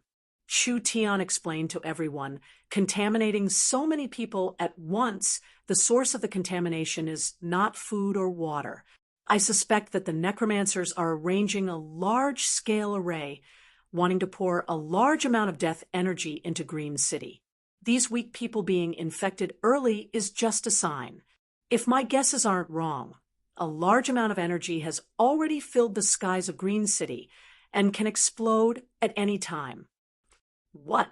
Could it be something else is going to happen?" Shu Tian explained. "The necromancers must want to contaminate Green City into a land of the dead, turning all the living beings here into undead, making all the plants here rot, and making the soil forever be covered in death energy. Like this, the eternal forest will not accept this land, and even the other powers will not accept this land. Green City will collapse on its own." Contaminating an entire forest city? Was this really possible? A forest city could not compare to a human's land. A forest city was so vast, so how strong of an energy was needed to contaminate it? Shu Tian did not know how the Lich did this, but it seemed like this was the only explanation. After Shu Tian went into closed-door cultivation, he felt that Green City was covered in a strange atmosphere. Now he could determine that this was a kind of energy, and it was a controllable energy. There were not many changes to the plants in Green City, which meant that this energy was being controlled by humans actively contaminating the weaker gnomes. Wanting to do this was not easy. First, one had to have a strong source of energy, and then one had to have high skills. This Lich was not simple. He had some skills. It was no wonder. After all, he had lived for 2,000 years. For a fellow to live for 2,000 years, his wisdom and knowledge was not something normal beings could compare to. "Don't worry, I'll heal the infected as soon as possible. However, this won't solve the root of the problem. Our top priority now is to find the mastermind. Only by killing that damned lich can we completely solve the problem. There was still hope. The gnomes excitedly cheered. This was the first time they realized that humans were not as bad as they imagined. At least this acting city lord was very capable. As for those damn necromancers, they were even more hateful than the shamans. They had to be completely exterminated. Chapter 4:28. Because they were discovered in time, the gnomes could still be saved. However, because there were too many of them, it would be very troublesome to save them. They had to collect materials and refine the medicine. Who could guarantee that Green City wouldn't become worse during this process? There was no time at all. Chu Tian thought of the little fox. It could directly absorb the death energy in the flesh, so saving these people shouldn't be a problem. This would save him quite a bit of trouble, not to mention that he was about to fight the undead religion. The little fox was a very important secret weapon, so naturally he had to bring it with him. Even though this guy looked inconspicuous, it was actually the nemesis of these undead monsters. It had been bred in the fox-faced corpse king's body for tens of thousands of years. It was born with the most mean and evil nature, but it could restrain evil spirits. Even if it was a 1,000-year corpse monster from the 10,000 corpse ancient tomb, the little fox could directly suck its soul flame dry, causing it to wither to death. A 1,000-year corpse monster was not weaker than a true spirit realm expert under normal circumstances. The little fox already had the ability to restrain a 1,000-year corpse monster when it was born, and now that it had grown several times, its strength should be even stronger. With the little fox's help, their chances of victory were greatly increased. Not long later, Dolores brought the little fox back. The Fox clan's high priest had sent over 200 elite summoners with her. These were the followers of the demonic god religion that served the demonic god. The little fox could be considered unparalleled right now. The Fox clan treated it like a divine god, having large amounts of fox people protecting it every day. This lineup was even more exaggerated than Chu Tian's. We respectfully greet Your Majesty the demonic god. Several hundred Fox clan members were kneeling on the ground. Dolores was holding the little fox, like a saintess holding a holy object. She passed through the countless devout believers, and there were several Fox clan beauties that were also 1 in 100 following her. Clark and the other green religion priests all stared at each other. This little fox is the so-called demonic god? According to what Chu Tian said to them, this fox is just a pet he raised. Although the demonic god religion were locals, their strength wasn't bad. Now they were raising Chu Tian as a pet to worship as a divine god. This was a bit unbelievable. Great Elder, does this little fox really have this kind of ability? Yeah, we didn't sense any energy fluctuations from it. This kind of matter was hard to believe no matter who it was. Chu Tian had already left, and they couldn't ask what he did. They saw the demonic god religion's summoners send the little fox over in a very exaggerated manner. The fox girl lifted the little fox high up, and the little fox lazily stood up. Like a lion that had just woken up, it opened its paw and shook the snow-white fur on its body as it lazily looked at these people. Finally, its eyes fell onto the rows of patients on the stretchers, and it suddenly sucked in its stomach as it took in a deep breath. The gnomes were dumbfounded. The little fox's movements caused the energy in the entire valley to change. It was like what was breathing was not a palm-sized fox, but rather an ancient giant whale. The bodies of the thousands of patients twitched slightly. Strands of weak black energy seeped out of their pores and gathered in the air, forming a huge sphere. The sphere looked like a burning black flame, and the black smoke-like energy kept surging up like fuel. The smaller the black sphere, the more vigorous it became. Great Elder, quickly look. The little fox sucked out the energy from the patients, and the unconscious gnomes all regained consciousness. Their faces slowly turned rosy. It's effective, it's really effective. This fox is too mysterious. Most of these gnomes were children. When the gnomes' families saw this, they were filled with tears of gratitude and almost wanted to kneel down to the little fox. Dolores muttered, "This is the Lord Demonic God's power? The Lord Demonic God is only an infant." The Fox clan members were very excited. This infant demonic god would definitely become an existence not inferior to a demon god in the future. The little fox used more than half an hour to finally extract all the energy from the patient's body. Now the black fireball in the sky was as heavy as a piece of lead.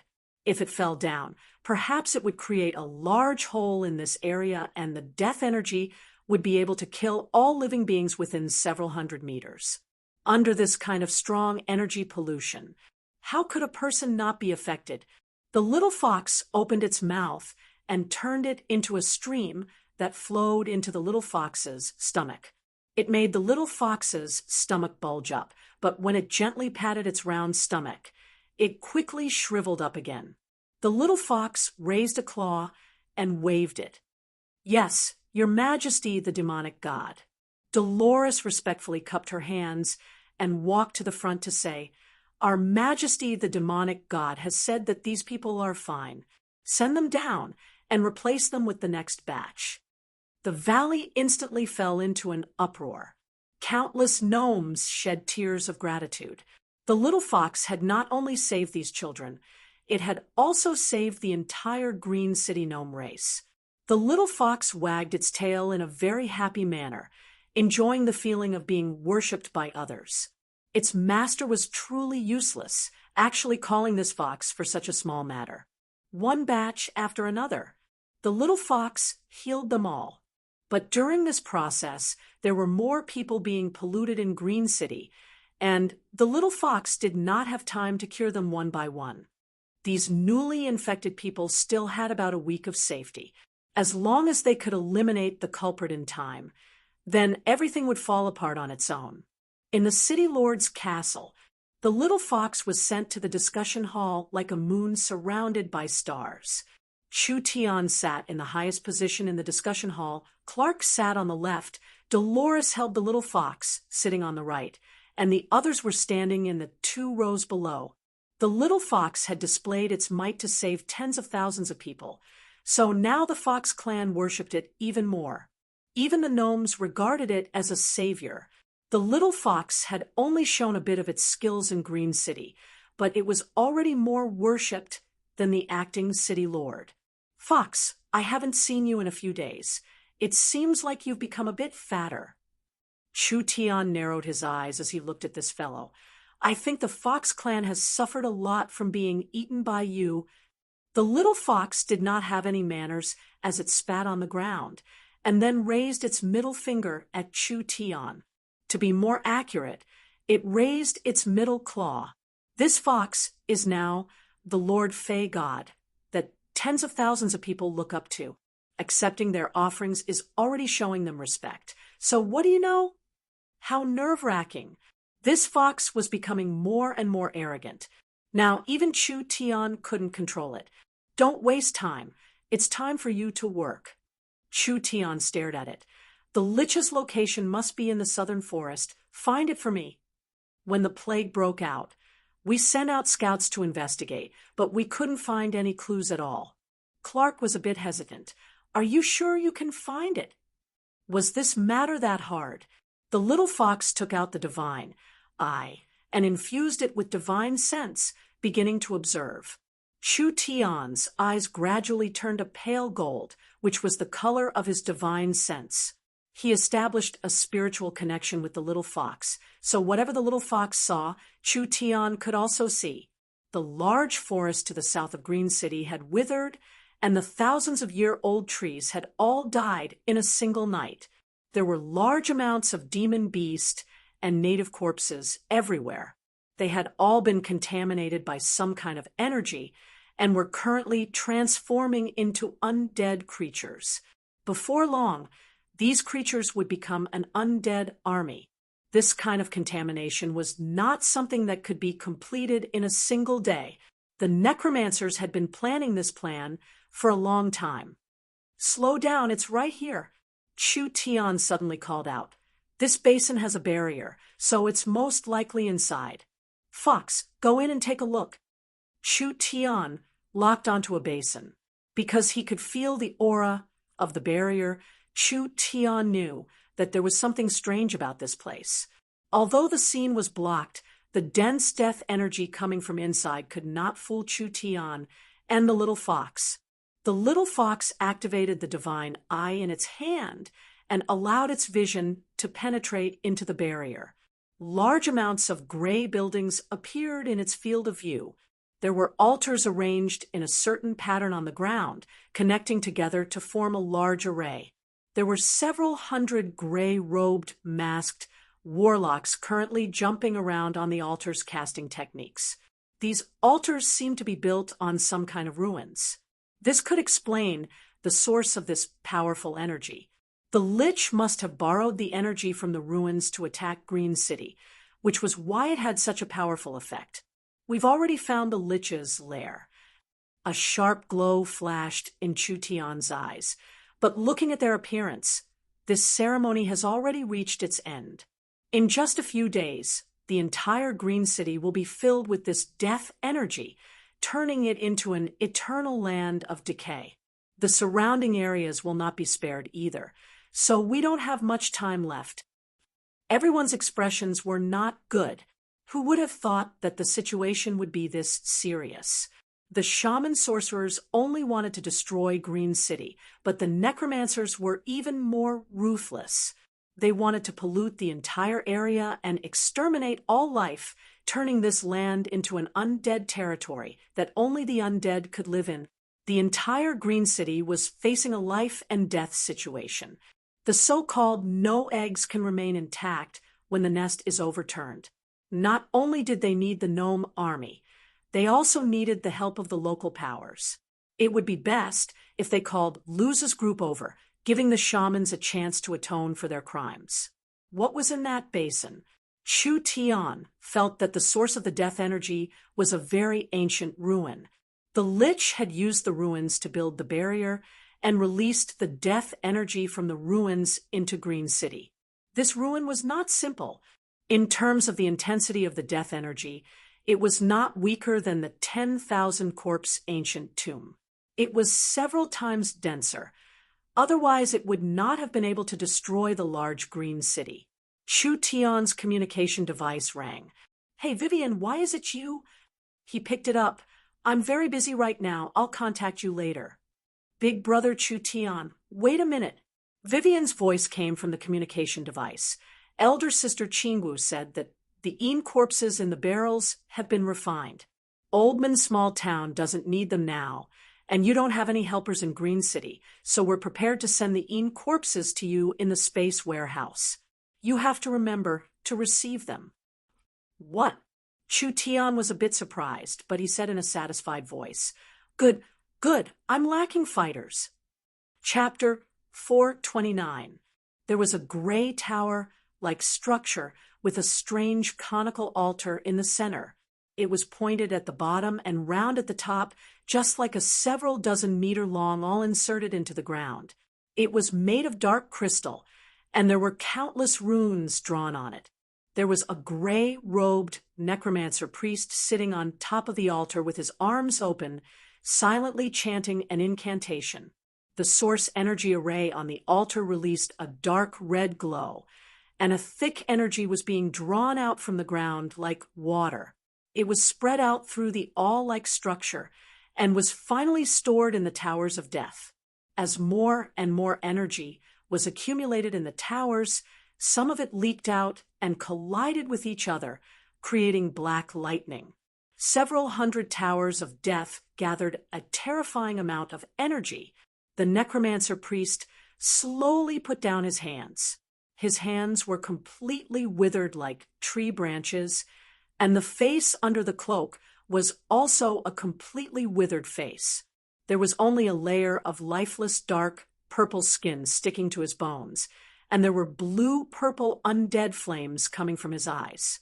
Without a doubt, it was not a living being, rather it was a lich. The lich's withered face did not have any expression, and in fact it could not make any expressions. It was very difficult for a lich to have any emotions.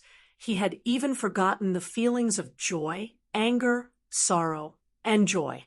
Even for a normal being, 2,000 years was enough to make them old and tired, not to mention a lich that did not have any sense of touch, smell, sight, or hearing, or any desires. He had long forgotten what it felt like to be a living being. From the moment he turned into a lich, he was destined to lose the instincts a living being should have. What he was doing now was just a method that was engraved in the depths of his soul, allowing him to avoid harm. He was like a machine that followed this order. As for success or failure, it did not matter to him at all. A lich that had lived for 2,000 years had already lost all traces of life. It was destined to only have one thought left. The lich's floating body coincided with the moon, and an incomparably complicated incantation came from his mouth. The surrounding towers of death began to tremble, and with a thunderous sound, the 100 towers of death released energy at the same time. It was like a volcano releasing death energy into the sky, finally forming a dark cloud that covered the sky. "Sir, the energy in this relic is too powerful. It's practically inexhaustible," a necromancer priest said to the lich in a low voice. "As long as we accumulate a certain amount and bombard Green City in one go, those stupid gnomes will instantly die. At that time, Green City will be your territory, and no one will be able to contend with us. We can use this power to mass-produce undead, and we will definitely become the overlord of this area. That human will come." The lich opened its mouth to speak. More accurately, it did not open its mouth because the lich's human organs were no longer useful. Naturally, it could not use its vocal cords to communicate. The lich used its spirit energy to create vibrations in the air around it, creating an effect similar to speaking.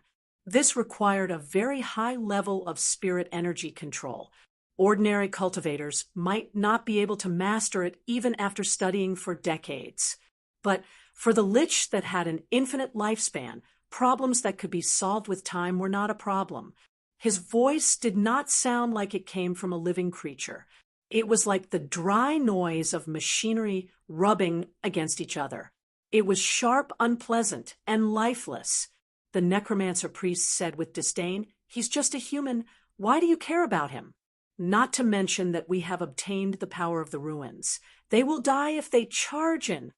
The lich did not explain, but he was clear in his heart that this human was not simple. He had lived for over 2,000 years, so he still had this bit of judgment. Everyone set off and blocked the Green City army. In another 48 hours, the ceremony will be completed. I do not want to be interrupted. Yes, the lich was the absolute authority in the necromancer priest's mind. Therefore, no one would resist or question the lich's orders. At dawn, on the central plains of Green City, 100,000 soldiers had already gathered. The gnome Great Elder and Green City High Priest Clark, the demonic god priest Dolores, the Minotaur Arnold, the shaman priest Luz, and several local chiefs had all gathered. Because of the urgency of the situation, there were no more troops gathered. This world did not care about quantity, but quality. If the Central Forest of Chaos Army was dragged to southern Xia, the battle strength of 100,000 people was enough to destroy the southern Summer Imperial Region's army. "We are already prepared. We asked the high priest to command." The atmosphere was very heavy. Everyone had already realized that the outcome of this battle was not just related to a single city. It would also affect several hundred miles of the forest, even affecting the lives and deaths of their clansmen. Chu Tian was an outsider after all, so he did not understand the terrain of the forest or the troops. Therefore, Clark had to command this battle. Clark looked left and right with knitted brows. Where's the acting city lord? Why isn't he here yet? He's here, he's here. As soon as his voice fell, Chu Tian brought 18 silent figures over. I found helpers and accidentally came late. I'm truly sorry. Everyone was a bit stunned. Wasn't this brat alone? Where did these 18 fellows come from? Although they had never seen these 18 people before, when they stood beside Chu Tian, there was a strong mountain-like pressure. The divine blood in corpses had been tempered by the divine blood for a long time. So naturally they had been reborn.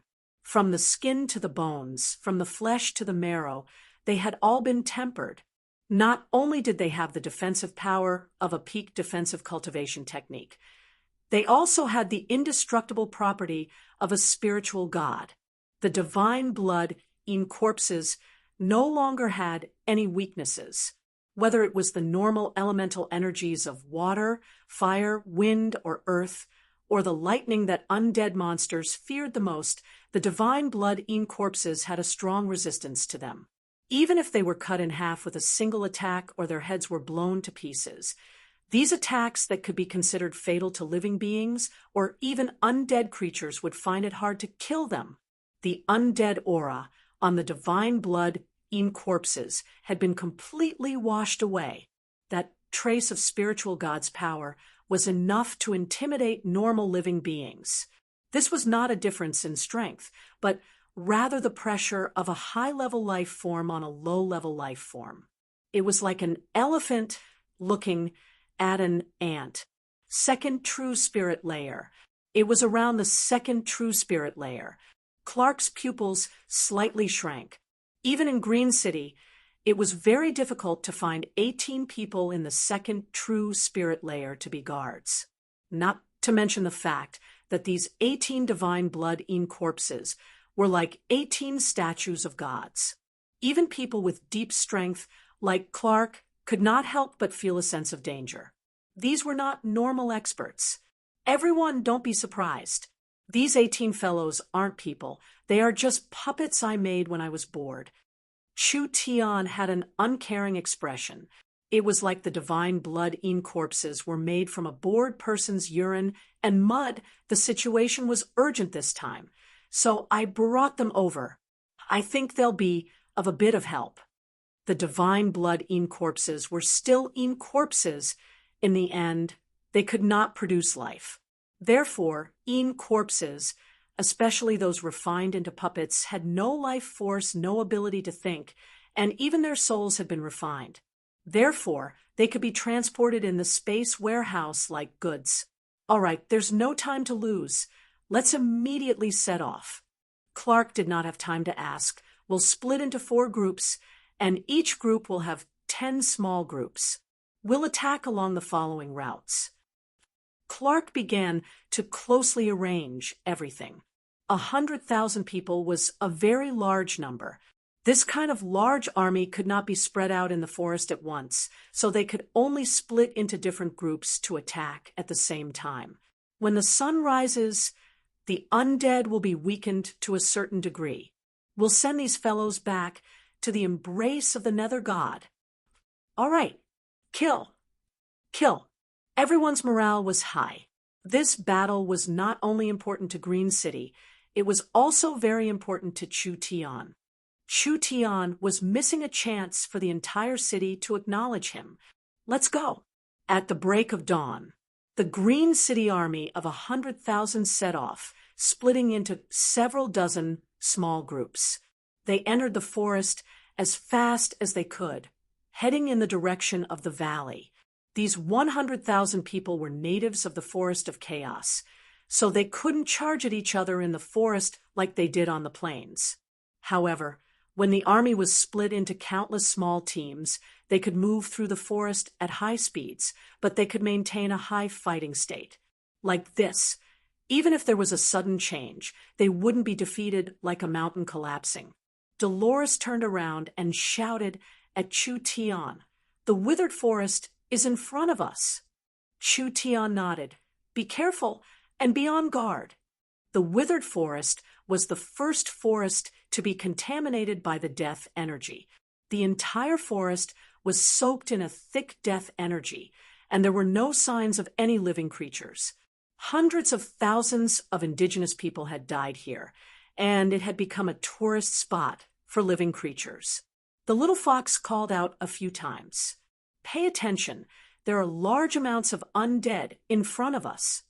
Almost at the same time, warnings came from all around them. Following this was a beast-like roar as countless gargoyles fell from the sky, charging at their prey like eagles. This is bad. It's the gargoyles. The undead religion's undead puppets were very hard to deal with, not to mention the gargoyles were carrying necromancers on their backs. When the gargoyles charged down, pitiful cries came from all directions in the forest. This sudden and fierce attack had clearly caught everyone off guard. After the first round of attacks, there were heavy footsteps coming from the ground. 5 abominations led over 10,000 corpse-eaters and countless zombies densely covering the forest. They seemed like they had been waiting for a long time. There were a large amount of them, forming a large defensive line that was used to cushion Green City's attacks. "Fuck," Arnold roared out. "Why are there so many undead? Kill them for me." Chapter 430. Chief Arnold released his spirit energy, and the energy turned into the shape of an incomparably strong bull.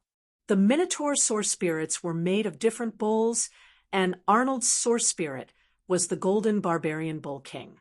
The Golden Barbarian Bull King was a very strong demon beast. This source spirit could not only increase one's strength, defense, and explosiveness, the most important thing was that the Golden Barbarian Bull King was a dual-attributed demon beast. Not only did it have an earth-attributed attack and defense, it also had a rare spiritual energy. In the legends, the Golden Barbarian Bull King used its gaze to kill its prey. This ability was called the Deathly Gaze. Of course, in essence, this was a very strong spiritual attack. Arnold's source spirit was the Golden Barbarian Bull King, so he had the Golden Barbarian Bull King's innate talent. It was a pity that spiritual attacks were useless against undead. This kind of monster could only be completely crushed and destroyed. When Arnold gave the order, several hundred elite Minotaurs released their source spirits at the same time. They were all incomparably strong bulls, and their source spirits covered their bodies, making the Minotaurs look like several hundred giant bulls digging the ground. That low roar that shook the forest immediately spread across the entire forest. Several hundred of them wildly charged forward. The earth shook and the forest trembled. The Minotaurs relied on their powerful bodies to charge forward, destroying everything in their path. Whether it was trees or rocks, they were all shattered. They were incredibly fast, and the zombies and corpse eaters in front of them did not have time to react. They could only see hundreds of different colored Minotaurs turn into hundreds of shockwaves as they charged forward, creating large fissures in the forest. Their bones were shattered, and their bodies were torn apart. These zombies and ghouls were as weak as paper in front of the Minotaurs. They were sent flying or trampled one by one. The Minotaur's powerful charge was clearly displayed at this moment. Chu Tian was very shocked. These bulls actually have this kind of strength. Although Arnold doesn't have any brains, his battle strength is not bad. Dolores had to admit this point. The Minotaur's charge had caused too much of a commotion, and the undead army's main force quickly focused their attention here. There were at least 20 to 30 necromancers riding on gargoyles and leading dozens of gargoyles to intercept the rampaging Minotaurs. No matter how strong the Minotaurs were, they were still flesh and blood. No matter how strong the body of a necromancer was, it could still turn into a pile of rotten meat in an instant. But just as the necromancer was about to attack with all kinds of necromancy spells, Clark and a few half-elven priests riding hippogriffs soared through the air. The necromancers could only send the Minotaur's attacks at the Green Religion priests. The power of the gnomes came from the forest god, which was a pure life force. It was the complete opposite of the undead religion.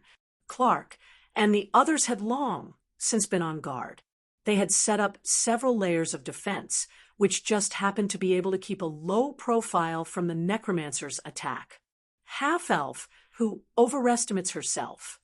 Kill them! The half-elf and the necromancer immediately fought in midair.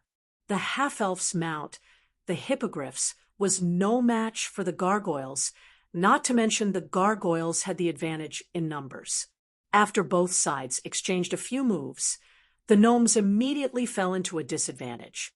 The necromancer priest's petrifying light hit the hippogriffs of the gnomes, and that strong curse power instantly turned living creatures into statues. The gnomes quickly jumped off their mounts and shot a green arrow into the air. The gargoyles flapped their wings, and the arrow filled with life force was sent flying. Go die! The gargoyles the necromancer priest was sitting on turned into a purple and black shadow as they charged forward. When they were about to smash the gnome's head to pieces, a crow suddenly came out of nowhere and entered the necromancer priest's chest. The necromancer priest shouted out in fear, "Shaman witchcraft!" The sound of flesh being torn apart rang out. Countless crows came out of the necromancer priest's chest and mouth, instantly turning the necromancer into minced meat. So it was the shaman sorcerers riding bats to join the battle. The shaman witchcraft was basically useless against the undead, but for the necromancers controlling the gargoyles, it was a very dangerous power. A necromancer priest angrily roared that Trashmars really can't do anything right. He actually has this many traitors under his hands. Luz was riding on the back of a giant witchcraft bat. Without saying a single word, he released a large amount of colorful poisonous insects that were like a rainbow cloud, quickly filling the surroundings. These were the witchcraft techniques of the shaman sorcerers. Although the gargoyles were not afraid, the necromancers were living people, and they were clear on the shaman's methods. This kind of ability was hard to defend against, so they did not dare approach. The gnomes used arrows to shoot down the gargoyles one by one. At this time, the battle in the forest had entered an intense stage. It was clear that the undead army had been refined recently. They were locals that lived in this area, and because they were polluted by large amounts of death energy, they became undead. These undead were not much stronger than when they were alive, and they did not have any intelligence. It was impossible for the cultivation techniques and martial skills they had when they were alive to be preserved. With just the normal zombies and ghouls, it was impossible for them to stop the Green City army. But at this time, 5 abominations charged forward. These 5 abominations could not compare to the one that was killed in Green City yesterday, but they were all around the 4th True Spirit layer. Now that there were 5 of them, it was a very large scene. The necromancers controlled large amounts of gargoyles, ghouls, and zombies. They were all centered around the 5 abominations, forming 5 groups. This was because the abomination could release a highly toxic death fog. This kind of poisonous fog was very destructive to living creatures, but it didn't harm the undead that were under the cover of the poisonous fog. This made it a lot more difficult to deal with them. Dolores knit her brows. Demonic god followers, it's time for us to make a move. Hundreds of demon god summoners began to use their summoning techniques. Hundreds of spirit beasts appeared in front of them. Although spirit beasts' abilities were greatly weakened in all aspects as spirit beasts, they were no longer afraid of normal attacks. Thus, they were able to charge to the front without fear of the poison fog of necromancy. There weren't enough summoners. Perhaps they wouldn't be able to stop them for long.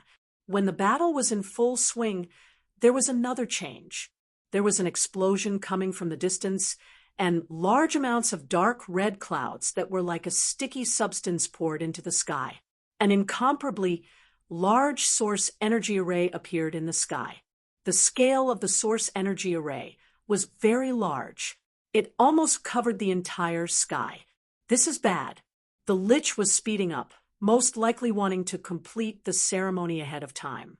This source energy array had not been condensed to its peak, but with its current strength, it was more than enough to destroy Green City. This is bad. There are too many undead in front of us. With the abominations guarding them, our main force can't charge through it all. The dark red clouds spread across the sky like a tide, and a portion of them charged at the forest. Everyone could feel the terrifying energy contained within the dark clouds, but they could only watch it come closer. Hung. A large sound rang out. A bolt of black lightning fell down from the dark clouds. The thunderbolt struck the spiritual beasts, and with a single strike, dozens of spiritual beasts were annihilated. This was just the beginning. More and more black thunderbolts continued to fall, and each of them contained an extremely strong power of death. If they struck a living being, they would instantly turn that living being into an undead spirit. If they struck an undead creature, it would be as if they were injected with stimulants, causing their strength to skyrocket. Dolores's expression became uglier and uglier. This is bad.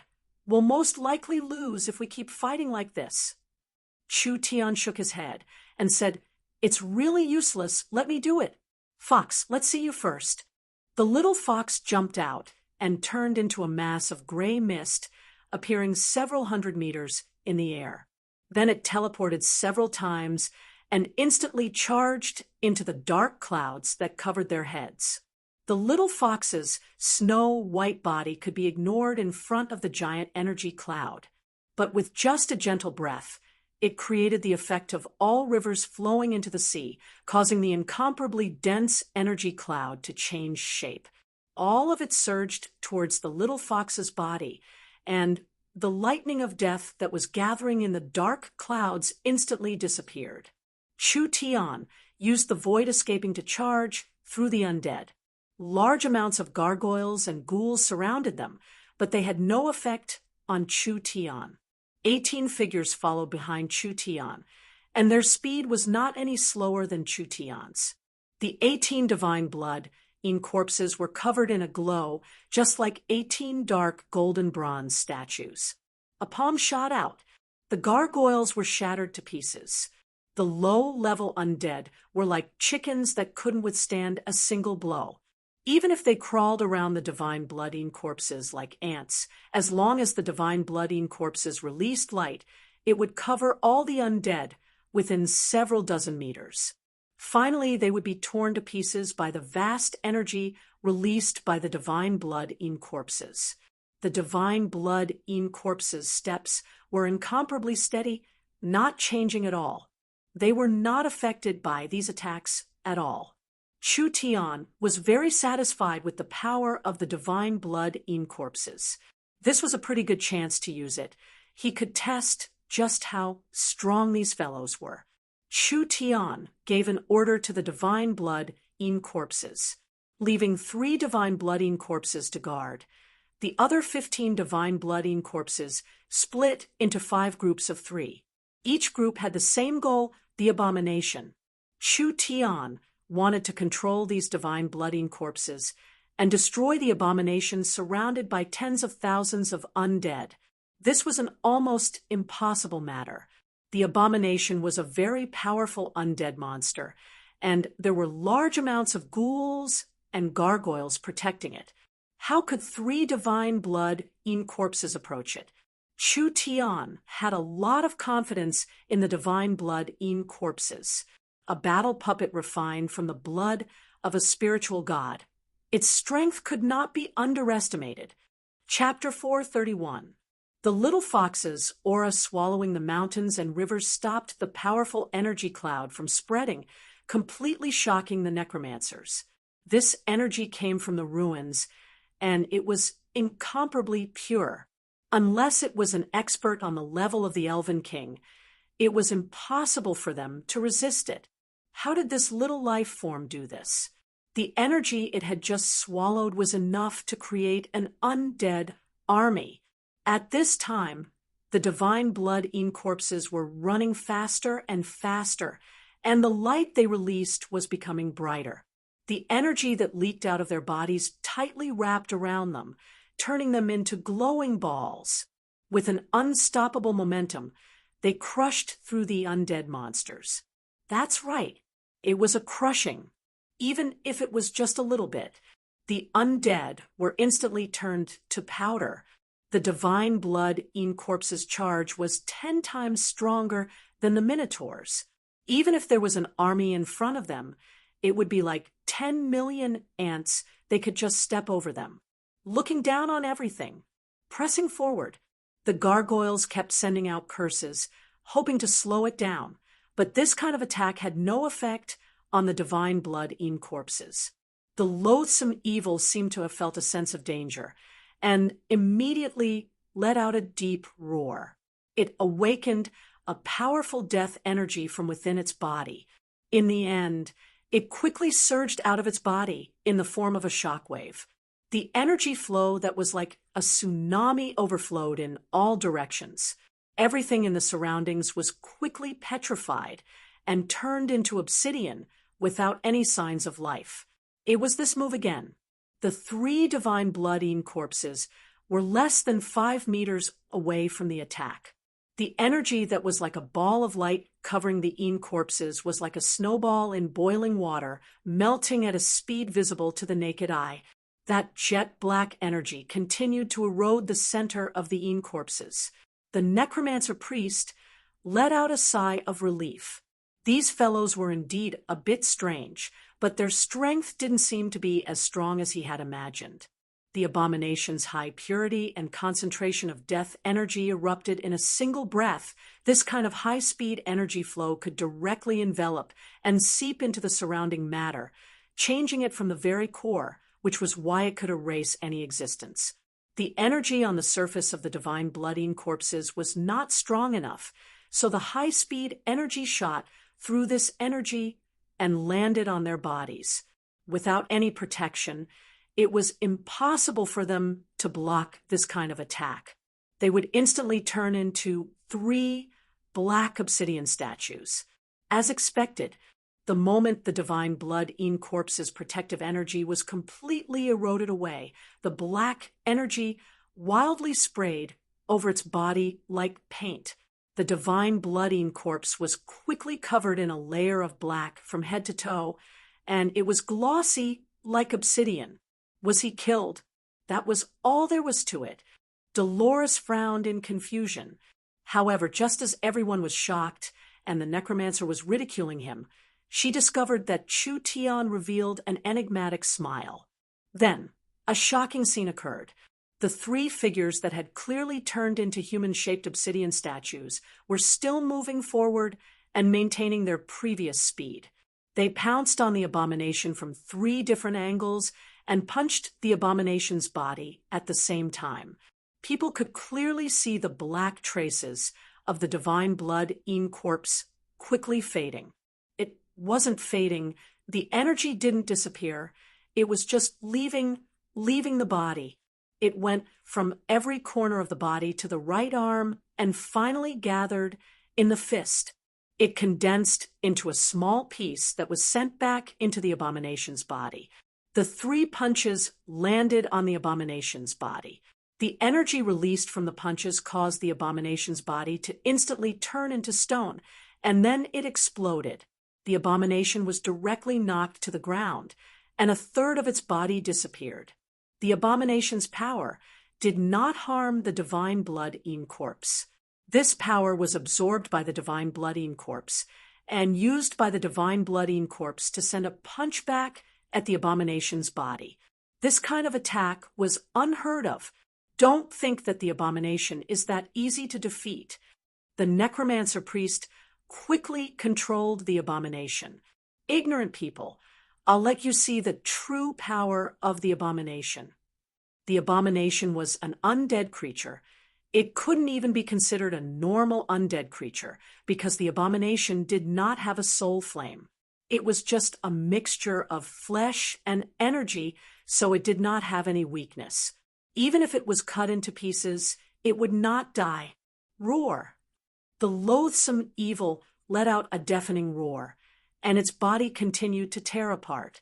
It quickly opened its countless mouths, and countless long things that looked like blood vessels and tentacles exploded out, like fireworks exploding in all directions. They were faster and sharper than arrows, and they stabbed into the bodies of the ghouls one by one. The ghouls let out painful howls as their originally strong bodies withered at a speed visible to the naked eye. Large amounts of flesh and blood were sucked out, and they finally turned into a bag of bones that fell to the ground. The abomination instantly recovered a large amount of flesh and energy. The missing parts of its body were replenished, and the red tentacle-like things were still wandering around its body, stabbing into the ghouls' bodies and devouring the surrounding ghouls as if they were hungry and thirsty. In just a few seconds, 100 ghouls had been eaten by the abomination. The abomination seemed to have become taller and more muscular, becoming even more sinister and terrifying. This kind of undead monster was already in existence that couldn't be measured by common sense. It was originally a monster formed from the combination of flesh and energy under the undead church's secret technique. Therefore, as long as the secret technique on its body wasn't broken, it couldn't be truly killed. The abomination was more tenacious than any other undead creature. Hey, how about it? The necromancer priest rode on the back of the gargoyle and looked down on them with a victorious attitude. The abomination is undying and can swallow all flesh and blood. As long as there are materials, it can recover at any time. Even if you have heaven-defying skills, you shouldn't think of defeating the abomination in this kind of environment. This terrifying scene did not make Chu Tian's expression change at all. He just revealed a taunting and disdainful smile, and the 3 corpses charged at the abomination again, seeking death. The abomination's arms split open and a black bone blade appeared. It sent out 2 slashes from the left and right, and the blade glow sent the divine blood corpses flying. The might of these 2 attacks was too strong, and the divine blood corpses did not have any protection at all. They used their flesh to block these attacks and were split in half. The last divine blood corpse charged at the abomination. The abomination's large belly suddenly split open, and it was like an incomparably large mouth. It was filled with rotten flesh and dense rows of teeth, making people's scalps go numb just looking at it. The abomination did not give the divine blood corpses any chance to escape. The tentacles on its body shot out at the same time and tightly wrapped around the divine blood corpses. Then it threw them into its large mouth. The large mouth closed. The belly closed. The loathsome evil's fat stomach wriggled, as if it was a big mouth chewing on food. The sound of bones and flesh being crushed could be heard. A person was swallowed whole just like that, or rather, stuffed into its stomach. Furthermore, with the loathsome evil's strength, even if a piece of iron was stuffed into its stomach, it would instantly disintegrate into nothingness. The necromancer priest said with a cold smile, "This kind of thing is only fit to be a snack for the abomination." Chu Tian smiled, without saying a word.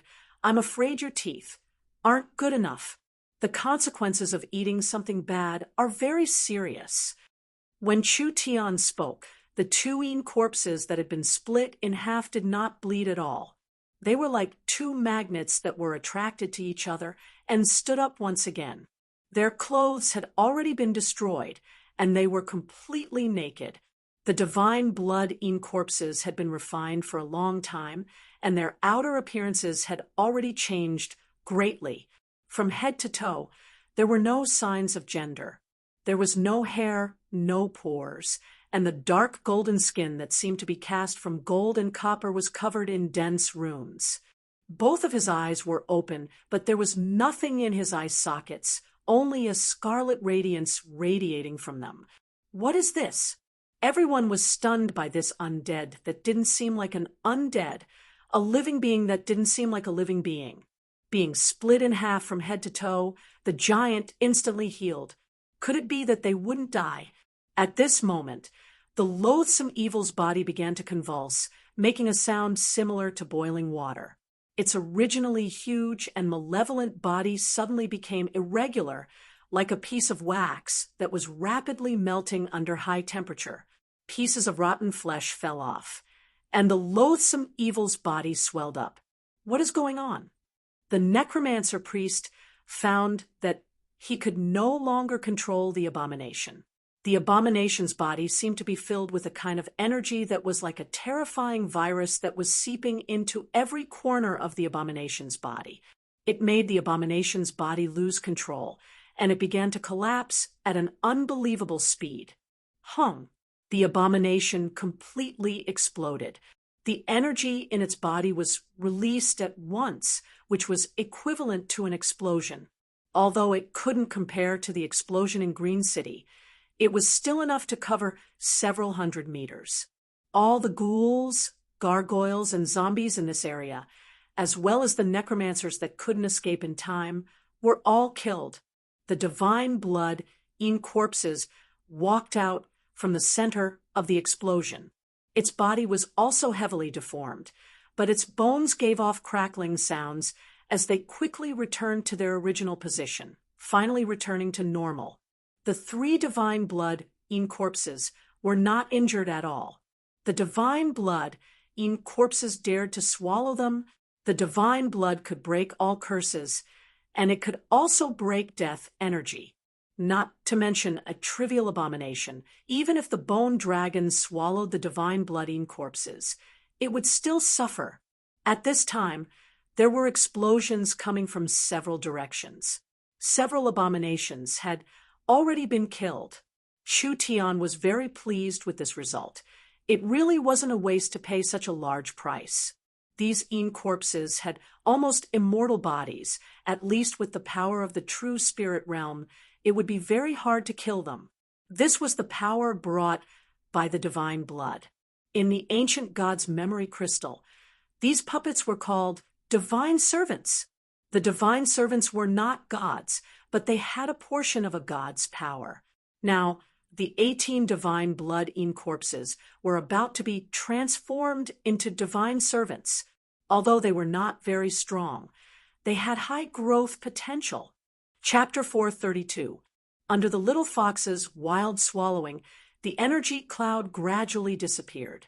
The little fox immediately returned after completing its task, and the 18 divine servants also returned to its side. The necromancer's face became very ugly. This was truly strange. The undead army created by the undead ruins, and the energy released by the undead ruins was enough to crush Green City. But who would have thought that the undead religion would be the one becoming weaker and weaker? What was going on? This was completely out of their expectations. The 5 abominations were directly killed. The energy cloud was disintegrated before it could even be used. Under the wild attacks of the forest army, the undead monsters began to show signs of being pushed back. They didn't hope to destroy the other side. They just hoped to stop them here, giving the Lord Lich enough time to complete the ceremony. Once this heaven-shocking array was activated, Green City would be instantly destroyed, and the millions of people would turn into undead. No matter how the other side struggled, it would all be useless. Now the large net covering the sky was becoming larger and larger, gathering more and more energy, but this array was too large. Even if it continued like this, it wouldn't be enough without half a day. What could the undead army use to block it? Just relying on these tens of thousands of ghouls and zombies? We can't waste time here.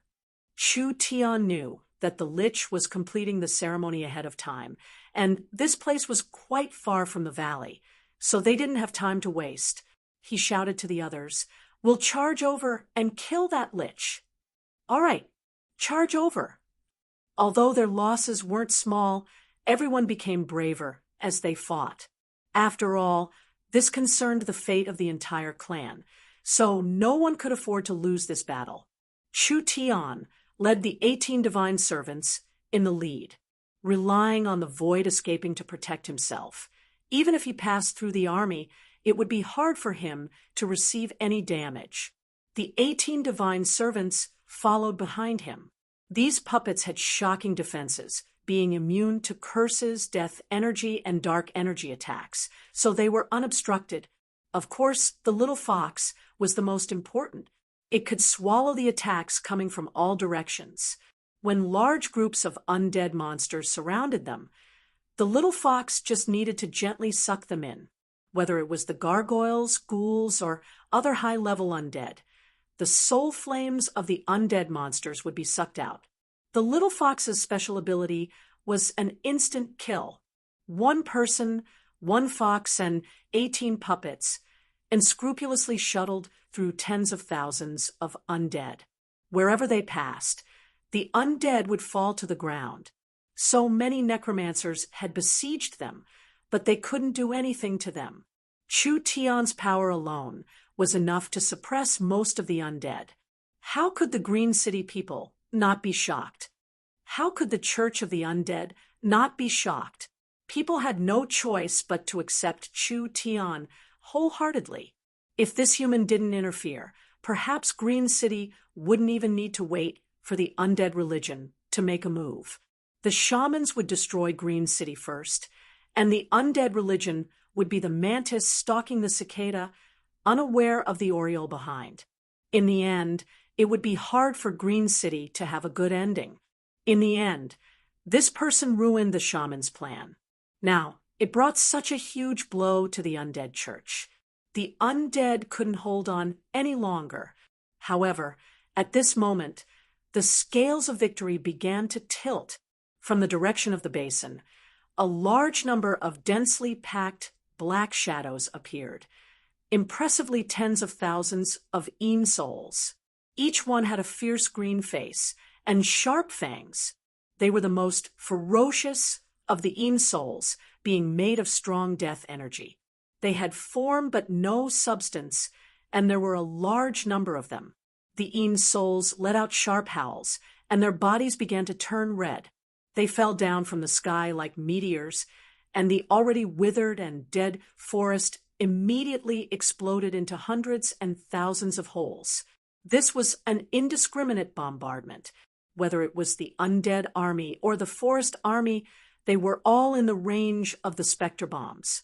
The specter bombs did not release flames or normal shockwaves. Rather, it released a strong death energy and spiritual energy. This attack did little damage to the undead army, but it was very harmful to normal beings. This wave of explosions did not end yet. Another large group of gargoyles appeared in the sky. These gargoyles were carrying soldiers covered in black armor and energy. When Chu Tian saw the appearance of these soldiers, his expression slightly changed. Dread Knights? The Lich truly had some skills. He could even create this kind of thing. There weren't many Dread Knights, but there were still several hundred of them. Don't look down on several hundred Dread Knights. Their battle strength was very terrifying. If Chu Tian's guesses weren't wrong, these Dread Knights were collected by the Lich from the forest. They were made from the corpses of the old chiefs of the large tribes. Those old chiefs that died of old age or accidents were all very strong. When they were turned into Dread Knights, they could recover most of their strength from when they were alive, and they could even keep a part of their cultivation technique from when they were alive. The black, heavy armor on the bodies of these high-level undead wasn't real armor, but was condensed from dark energy. The appearance of these undead basically retained the appearance of when they were alive, but their eyes were spewing soul flames, and their whole body was wrapped in a dark undead aura. 400-500 Dread Knights joined the battle. This was a very strong battle strength. Although a single Dread Knight could not compare to an abomination, 4 or 5 of them together were stronger than an abomination. Now that there were several hundred Dread Knights joining the battle, this was equivalent to adding in the battle strength of over 100 abominations. This would immediately put a large pressure on Green City. A Dread Knight raised its large sword to attack, at a shocking speed. If he didn't use the Netherworld Flame Sword, Chu Tian could only barely keep up. The large sword was covered in black energy, and it could instantly send out over 20 sword glows, all attacking different parts of Chu Tian's body. The Dread Knights were not just fast, their attacks were also very strong. With Chu Tian's void escaping, he could not block them, so he could only retreat. A sword chi swept out, and the Dread Knight raised its sword to block the Netherworld sword chi. It only retreated a few steps before stabilizing itself and chasing after Chu Tian like a shadow. The little fox did not give it a chance this time. The soul flame in the Dread Knight's helmet floated a few times before leaking out of the gaps in the armor. Finally, it was swallowed by the little fox. Chu Tian heaved a sigh of relief. He wasn't afraid of the Terror Knights, but these guys were too strong. There would be no end to the fight, and Chu Tian didn't have time to waste here.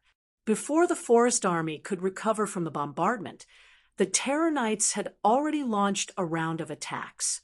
This time Green City and the forest locals were caught off guard, so they suffered heavy losses. The necromancer was overjoyed to see this. The Dread Knights were the personal guards that Lord Lich had refined. Lord Lich must have sensed that the situation here was not good, so he sent his personal guards over. With the help of the Dread Knights, the pressure could be slightly alleviated. He couldn't take it anymore. They didn't have enough soldiers. They hadn't even reached the basin. Clark revealed an anxious expression. It would be bad for Green City if they kept fighting like this. But when Clark was filled with anxiety, a sudden situation appeared. Look, a group of magical beasts is coming. In the sky above Green City, there was a large group of demon beasts charging over. There were dragon hawks, twin-legged flying dragons, thunderbirds, and all kinds of demon beasts, reaching 2,000–3,000 of them. Druids! The druids are here. These magic beasts were transformed from druids. The druids directly attacked the undead army. These powerful magic beasts had terrifying destructive power, and under this round of crazy attacks, the undead army that had just turned the situation around instantly fell into a disadvantageous position. The little fox continued to jump through the Dread Knights. In just 5–6 minutes, several dozen Dread Knights had been killed. The druids had always been neutral. At this critical moment, they had helped Green City resolve this crisis. However, Chu Tian was not surprised by this at all. The undead religion was not targeting a single city. They wanted to turn the entire area into an undead land. The druids had lived in Green City for many years, so how could they tolerate this kind of thing happening? This was why they decided to help Green City. Roar! A deep dragon roar came from the sky. A green dragon that was more than 10 meters long swooped down from the sky. Scorching dragon breath sprayed out, turning the ground into a sea of fire wherever it passed. Hundreds of undead monsters were burned to ashes by the terrifying dragon breath. Prophet Yoda had made a move. This was something that had never been seen before. We are here to help Sir City Lord. After the green dragon fiercely cleaned up the undead monsters, it landed beside Chu Tian. It lowered its giant dragon head, and a deep voice came from its mouth. "Let me give you a ride." "Ha, ha, ha, then I'll have to trouble you." Chu Tian brought the little fox and the divine servant to stand on the green dragon's back. He forcefully waved his hand. "Green citizens, follow this city lord to kill. Long live the city lord. Long live the city lord." At this moment, the other druids also brought a lot of elites. This group of people shouted as they flew through the vast forest towards the axis of the evil energy at an extremely fast speed. When they looked into the distance, they could vaguely see the basin in front of them. The entire basin was like a giant basin that was filled with dense dark energy and death energy. There was a giant pillar of energy that pierced through the clouds, stirring up the entire sky. It was sending the energy from the ground into the sky and distributing it to the giant array. Chu Tian was puzzled. The energy in these ruins was a bit too strong.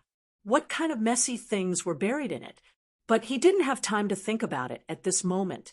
Destroying this damn place was the most important matter right now.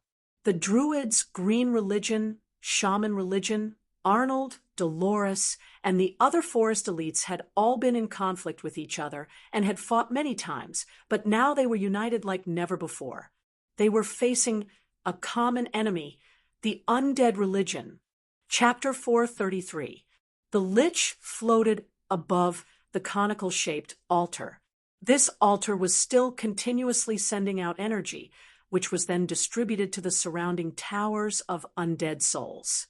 The towers of undead souls then completed the arrangement of the undead soul formation, allowing the energy to be continuously sent into the sky, converging into one, and finally pouring into the dome, forming an astonishingly powerful formation. The undead army had been completely routed. Chu Tian brought Yoda, Clark, Arnold, Dolores, and the others, as well as thousands of elites. They had already surrounded the altar at this moment. "Stop," Clark said to the Lich floating in the air like a ghost. "You've already lost." "Lost? Now you're talking about winning and losing, and you're being carried away." The Lich looked down at everyone, standing in the air, his cloak fluttering in the wind.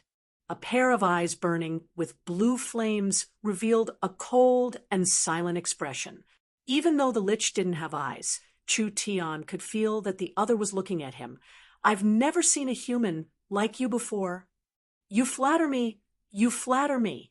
I've never seen a Lich like you before." Chu Tian grinned. "Even though you've caused a lot of trouble, I can still give you a chance. Stop the ceremony, stop the undead army, surrender to me, and I won't destroy you." The Lich didn't have any emotions. Even if Chu Tian pointed at his nose and scolded him, he wouldn't feel any anger. So Chu Tian didn't care about his choice of words at all. "If you perform well, I can make a body for you to reincarnate." "Reincarnate?" The Lich indifferently said. "I'm not interested." If it was a normal Lich, this would be an irresistible temptation, because after becoming a Lich, one would gradually lose their humanity until they completely lost the feeling of being alive. The Lich would use all kinds of methods to find themselves before they were completely numb. Returning to being a living being was undoubtedly the best choice, but this was something that was almost impossible to do. Turning a living being into an undead was extremely difficult. Transforming a dead spirit into a living being was even more difficult than ascending to heaven. The Lich did not believe in Chu Tian. He did not even believe that anyone in this world could do it. Moreover, as a person who had lived for 2,000 years, his personality had long been completely frozen. There would not be the slightest fluctuation, so he did not care about life or death. He was not afraid of destruction, and he did not yearn for a new life. This was the reason why Chu Tian hated Liches. Everyone thought that becoming a Lich would grant them immortality. In fact, after reaching this state, what difference was there from dying? Eternal life. How could immortality be so easy in this world? What's the point of telling it all this? Clark looked at the increasing energy and became anxious. If the Lich wants to delay the ritual, the consequences will be irreversible. A Lich that had lived for 2,000 years. He was like a living fossil, and anyone who could become a Lich was a knowledgeable person. If he could recruit such a person, it would definitely be of great help to him. It was a pity that with the current situation, there was no time to negotiate. This Lich did not have any emotions in his head. He did not have any desires or fears. He was just like an ice-cold machine, forever carrying out his last thought before his personality disappeared, which was to seek benefits and avoid harm. The Lich did not believe in Chu Tian and was not interested in rebirth. It would be better to turn Green City into an undead land. This would be more beneficial to him. It's been too long since I've fought with anyone. The Lich's voice did not have any fluctuations. Now, let me see just what kind of strength you have. As the Lich spoke, it slowly raised its two skinny arms. The surrounding towers of undead spirits all emitted power like lighthouses. A pitch-black corrosion quickly spread out, as if it was constantly corroding space, causing the entire world to be plunged into darkness. The earth shook. Skeletons climbed out one by one. The entire valley was filled with skeleton soldiers, and each skeleton looked like they were carved from black jade. There was a strong spirit flame burning in their skulls as they began to move under the Lich's command. There were too many skeletons, and Chu Tian's group was like an island surrounded by a sea of bones. They did not have an advantage in terms of numbers. These skeletons were not simple skeletons. The Lich had used a large amount of death energy to awaken them, so they had a shocking strength for a short period of time. Because there were too many of them, even if they were piled up, they would still die. The little fox revealed a grin. It did not need Chu Tian's orders, as it took the initiative to charge out. It passed through the sea of skeletons, and a blue soul flame appeared wherever it went. Large amounts of soul flames came out of the skeletons and finally gathered in the little fox's mouth, becoming a delicacy for it to swallow. Chu Tian said with a smile, "If you only have this bit of skill, I advise you to surrender earlier." With this large amount of skeleton soldiers, if they were on the battlefield, they would be invincible. They were not afraid of death, and they had decent strength. They were simply natural soldiers. But they just had to meet the undead's nemesis, the little fox. No matter how many there were, it was useless because they couldn't get close at all. Clark loudly ordered, "Destroy everything here." Everyone began to attack in all directions, trying to destroy the towers of the undead. They quickly found a problem. Each tower of the undead was protected by a strong energy, so destroying any one of them was not an easy matter. At this time, the Lich coldly chanted an incantation, and the towers of the undead released black lightning, attacking these people with lightning speed. The death energy condensed into lightning that hit living beings, turning them into undead monsters. This kind of attack was even more terrifying than normal energy attacks. The little fox used its 4 limbs to destroy the skeletons. It found a problem. There seemed to be no end to the skeletons. It had just destroyed a group of skeletons, but when it came back, it found that these skeletons had stood up again. Originally, there was too much death energy in the valley, and this energy could continuously summon skeletons, making the little fox too busy to deal with it. Chu Tian slightly narrowed his eyes. The entire valley's energy was in the Lich's hands, so he was an invincible existence. He could control the towers of the undead to attack, and he could summon skeletons endlessly. If they didn't have a way to break this great undead array, everyone would be exhausted to death in the end. The Lich Fiend didn't stop his attacks. He slowly raised his arms, and the dozen or so towers of undead spirits all shot black lightning at the Lich Fiend. Countless lightning bolts gathered in the Lich Fiend's hands, and almost in the blink of an eye, they formed an incomparably huge ball of lightning. His hands gently raised it. The energy ball slowly rose up, and it was still wildly gathering energy from all directions.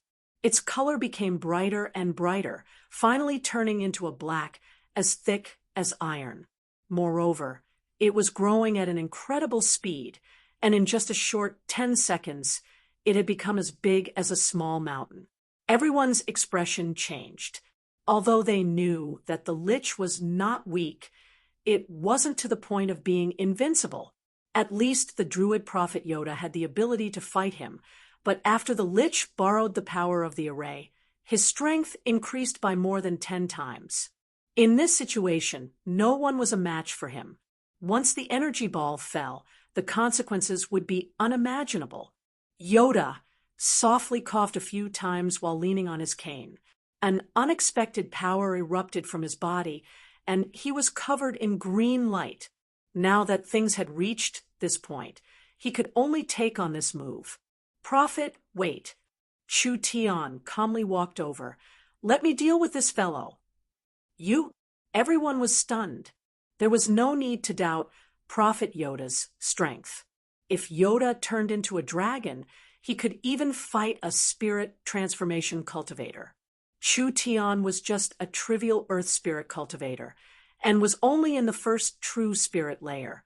The little fox couldn't deal with this at all. So what could he use to resist this power? Chu Tian did not explain as he jumped up and charged at the towers of the undead like an arrow. He wanted to destroy the towers of the undead and make the energy ball lose balance. That was impossible. These towers of the undead were protected by a powerful energy. It was not something Chu Tian could break with his strength. When everyone thought that Chu Tian's actions were meaningless, Chu Tian's body suddenly released a burst of power. A terrifying source spirit aura soared into the sky, turning Chu Tian's eyes a deathly gray color. The Lich muttered when he saw this. Undead energy?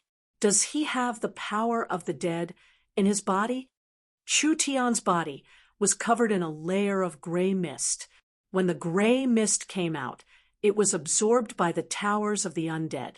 Chu Tian gave a low roar. Break! Several explosions came from the towers of the undead. Large amounts of cracks appeared on the towers of the undead. The cracks kept increasing and spreading faster and faster, finally covering the entire towers of the undead. Finally, it exploded with a large sound. Dolores was very shocked. How did he do it? The towers of the undead were built to absorb death energy. Our powerful city, Lord, seems to also have undead energy. Yoda said with a smile that didn't seem like a smile, the towers of the undead will repel any energy that comes near them, but it will not repel death energy. He used the death energy to create an imbalance inside the towers of the undead, achieving his goal of destroying the towers of the undead. That floating in the sky, the almost completely condensed energy ball suddenly began to distort. Then it began to bulge. It was clear that it had lost its balance. Be careful of your defenses. Everyone hurriedly activated their protective essence force, and the energy ball exploded in midair. The explosion didn't emit any light or heat. Instead, a cold current enveloped the entire canyon, and the entire heaven and earth was instantly enveloped in endless darkness. Although it was far away, although the energy ball was not complete, and although they had protective spirit energy, there were still some weak people that were heavily injured. It could be seen how strong this attack was. Suddenly, the endless darkness was swept away by a stream of air and was finally swallowed into the little fox's stomach. Chu Tian looked at the Lich on the altar. What other skills do you have? The Lich did not say anything. He had to admit that this human was hard to deal with. Since it was like this, he could only use his last move. The earth began to tremble. Everyone could clearly feel a strong sense of resentment being released from the depths of the earth. A large amount of gray fog gushed out from the cracked surface of the ground. Shortly after, the ground continued to shatter, as if something was propping it up. First, a pile of incomparably large gray wings stretched out from the ground, followed by an incomparably large body and incomparably large claws. Bone dragon! Chu Tian was shocked. Is there a dragon tomb below us? Chapter 434. Bone dragon, as the name implied. This was an undead formed from the bones of a dragon. The dragon race was a large group. There were high-level dragons like giant dragons and flood dragons, as well as low-level dragons like earth dragons and dinosaurs. The bone dragon that appeared in front of Chu Tian, although it was not a peak-level giant dragon, it was still an undead formed from a dragon. Turning a high-level dragon into an undead was not an easy matter. No matter how strong the Lich was, he was still in the heaven spirit realm. Even if he had 100 years, he might not be able to create an undead bone dragon. This bone dragon's corpse had been buried here a long time ago. It had been nurtured in this extreme environment for countless years, and each bone was filled with death energy.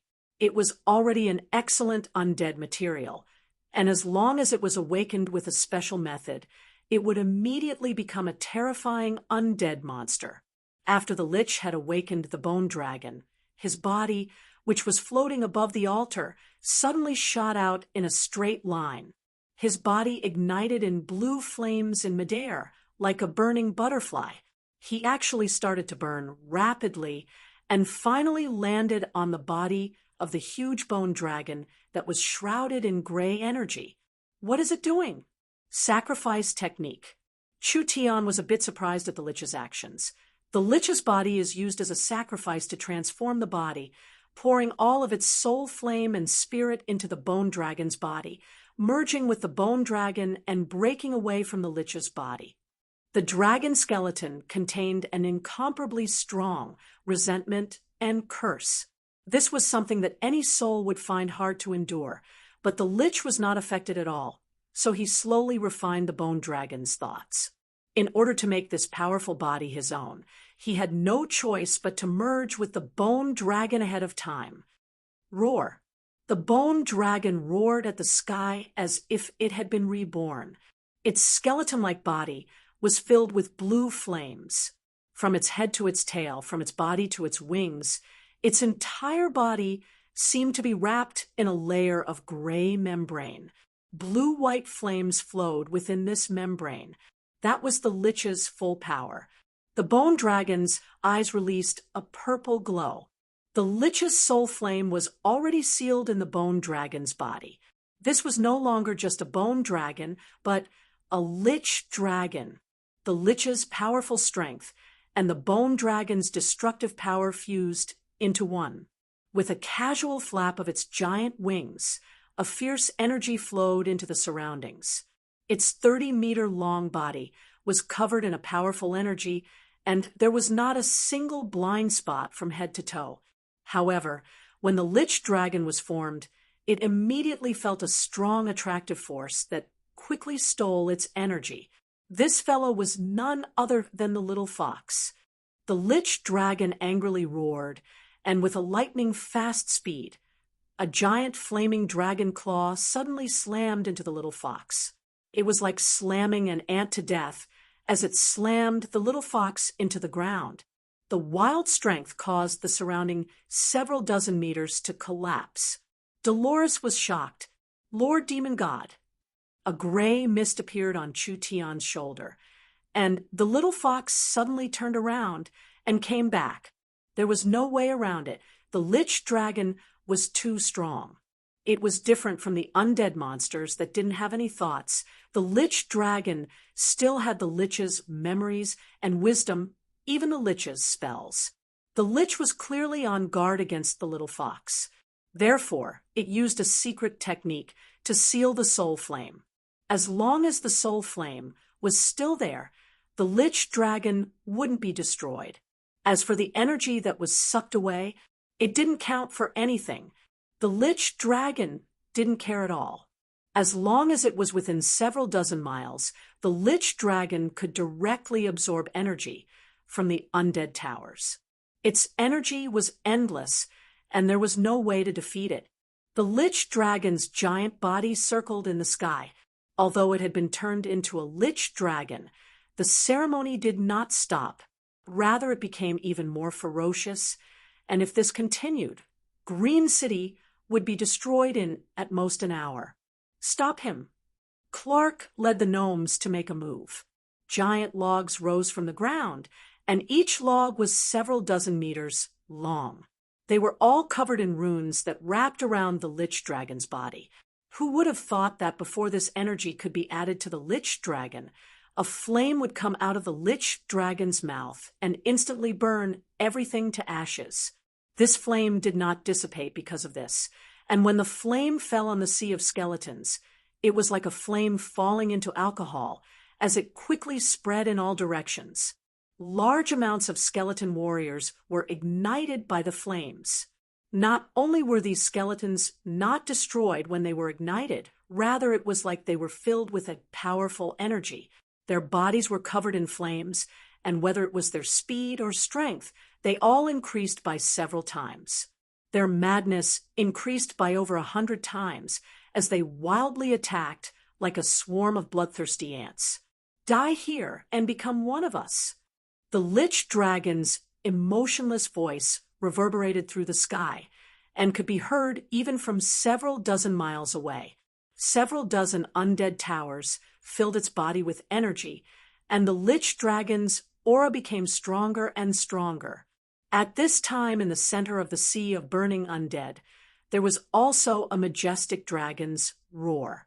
Yoda's 1-meter-tall body turned into a green dragon that was over 10 meters tall. A burning dragon's breath was released, and several hundred skeleton warriors were burned to ashes. Druid, your strength is far too lacking. The Lich Dragon charged down, and the green dragon charged up. These two powerful beings released dragon's breath at the same time, and the two flames released sizzling sounds. Finally, the two giant figures collided with each other, and the Lich Dragon pressed the green dragon to the ground. Both sides began a fierce battle. The green dragon was only several meters long, and the Lich Dragon was over 30 meters long, so the green dragon did not have any advantage in size. Not to mention that Yoda was injured, and the Lich Dragon was not only strong, it also had an inexhaustible energy. Yoda could not beat the other side. As expected, the two dragons fiercely attacked each other at the same time. The green dragon spat out a dragon flame, filled with the aura of life, burning most of the Lich Dragon's wings. The Lich Dragon's death energy condensed into flames that burned the green dragon's back and abdomen, causing large pieces of rotten flesh to fall down like rain. The green dragon's life force was very strong. If it was a normal creature, even if it was a mammoth, this flame would have turned it into an undead mammoth. The green dragon was clearly not lightly injured. The flames on the Lich Dragon's left wing were covered by the black energy and were extinguished in just a few seconds. It did not seem like it had suffered any damage at all. Yoda could not last more than a few minutes. Now that the others were surrounded by the sea of skeletons, it would be hard for them to support him. Even if they had a chance to support him, could they pose a threat to this Lich Dragon with infinite strength? Too weak. The Lich Dragon sent the injured green dragon flying several meters with a single attack. The wounds on the Lich Dragon's body quickly healed with the undead energy. You are not worthy of Green City. Eternal darkness and death will give you eternity. You think you've already won? When the Lich Dragon heard this voice, it was a bit stunned. It found that this unfathomable human had taken advantage of its battle with the druid to jump onto the altar. What do you want to do? What do I want to do? Chu Tian stood in the center of the altar's array and released his 9-eyed demon god source spirit. An aura that looked down on the world seemed to suppress the Lich Dragon. Chu Tian's eyes had already turned an ash-gray color. This was the color of death energy. Your array is too crude. I just casually looked at it and found the method to control it. Chu Tian suddenly clapped his hands together. In that instant, the wind and clouds changed. The sky was filled with surging waves of energy, and the undead towers all around began to tremble. The Lich Dragon's mind that had not fluctuated in several hundred years suddenly had a ripple as it was filled with a feeling of shock. Impossible. This array was dug out by me from the ruins, and I used 300 years to perfect it before I could control it. Chu Tian used his actions to answer the Lich Dragon. The array in the sky began to change. The runes began to reform, and the formation began to change, gradually turning into a new source energy array. The energy that had been sent out, in just a short few seconds, began to gather in the direction of the basin. A huge wave of ripples spread out. The Lich Dragon found that it was gradually losing control of the surrounding undead, the large group of undead attacking Clark, and the others all stopped like a machine that had been shut down. When they started up again, they all turned around and charged at the Lich Dragon. These undead were controlled by the Lich's undead towers, and now Chu Tian had taken control of the Lich's undead towers. The Lich Dragon had lost control of the undead army. Clark, Yoda, and Dolores all revealed looks of shock. What did taking control from the Lich's hands mean? Not only did it require strength, it wasn't enough for Chu Tian to control the altar. He also needed to have higher attainments in the death domain than the Lich. The Lich Dragon gave an angry roar and gave up on the heavily injured Green Dragon. Its large body flew into the sky and shattered hundreds of skeletons.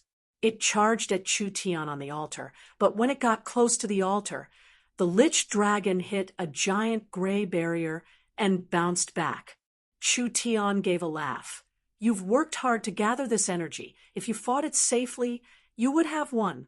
But you gave up the altar to protect the undead towers. This is putting the cart before the horse and making a big mistake. It seems like becoming a Lich did not make your brain any smarter. Now we can properly play around. Chu Tian completely controlled the altar. The altar was equivalent to a controller, or it could be said to be an encrypted controller. All the energy in the undead towers was controlled by the altar. The Lich was too confident and did not think that other than him, there was no one else who could control the altar. Now, he was paying the price for his mistake. A few minutes ago, the ruler of this basin was the Lich. At this moment, the ruler had become Chu Tian. Chapter 435. Necromancy was one of the rare attributes. There were very few cultivators with innate necromancy talent on the continent, and there were even fewer top scholars in this field. The Lich was one of the best, and had the qualifications to become an undead sage, so he had the qualifications to be arrogant and confident. This array was dug out from the ruins, and the Lich had studied it for a long time before putting it into practice. How could an outsider see through it with a single glance? It was because he was too confident or because he was too rational. The Lich left the altar to stop Chu Tian from destroying the undead towers. Who would have thought that it would backfire? Like this. Even if he fused with the Bone Dragon, the Lich's advantage would be gone. The Lich Dragon knew that controlling the altar meant controlling everything in the valley. All the power gathered in this place would be controlled by Chu Tian, and when Chu Tian used this power, he would become an invincible existence. The Lich Dragon could only hope that Chu Tian could kill him when he had just started controlling the altar, so he still had a chance to make a comeback. The Lich Dragon condensed a large amount of blue and green flames that turned into a wave of flames that shot towards the altar. However, when the altar was attacked, it was blocked by a thick undead energy. Even with the Lich Dragon's power, it could not break through. He was disappointed. Chu Tian was already in complete control of the situation. Chu Tian, while controlling the array, he shouted, "Do you not know how strong this altar's control is? Just surrender." The Lich Dragon, of course, did not surrender. Its body was filled with blue flames that suddenly came out of its skeleton and exploded like fireworks. There were countless blue lights that were like tentacles that fell onto the surrounding undead towers, connecting all of them together. Chu Tian was a bit stunned. This fellow really did have some skills, connecting itself to the undead tower. Even if the altar's control was taken away, the Lich Dragon could still absorb energy from the undead tower. After all, the undead tower was personally made by the Lich, so he was very familiar with the structure of it. In just a few seconds, Qin Xiaobei was already dead. The flames in the Lich Dragon's body became more than 10 times stronger. The blue and green flames flowed out of its body like crystals, forming a solid shell on the surface of its body. This terrifying skeleton dragon actually turned into a giant dragon carved out of crystal in an extremely short amount of time. Everyone's expression changed drastically. The Lich Dragon could actually do this. If it was like this, even if Chu Tian controlled the altar, he wouldn't be able to defeat the Lich Dragon. The Lich Dragon relied on the power of the undead towers, and its strength was hard to imagine. Chu Tian was too weak. He had no way of defeating the Lich Dragon. Roar! The almost solidified flame energy on the Lich Dragon's body continued to condense, turning from blue to dark blue, before gradually turning gray. This was already an undead monster that had never been heard of before. The skeletons under the Lich Dragon were shaken by this roar and fell down like harvested wheat. The soul flames in their skulls were scattered, and they were instantly killed by this aura. But at this time, the death energy that the Lich had been pouring into the sky over the past few days condensed back bit by bit. Like a giant bolt of lightning, it suddenly fell down on the altar that Chu Tian was on. The sky collapsed. The sky collapsed. It was like a large hole had been opened in the sky, and countless streams of ash-black energy wildly poured down like a waterfall. The energy that the Lich had prepared to destroy Green City in a single blow had been completely withdrawn at this moment. It completely surrounded the altar and turned into a black ocean. Quickly run! When everyone saw the black waves rushing towards them, they cried out in alarm. This was not something they could help with. If they were to be engulfed by the sea of death, they would turn into undead monsters in an instant. Everyone quickly retreated from the area. When they looked back, the entire basin was pitch black like a large bowl of black liquid. Everything had already been submerged, and no one knew what was happening inside. At this time, a crazy roar resounded in the Black Sea. An undead dragon, whose entire body was grayish-black, as if made of crystal, flapped his huge wings and soared into the sky. His whole body was surrounded by the aura of countless vengeful spirits.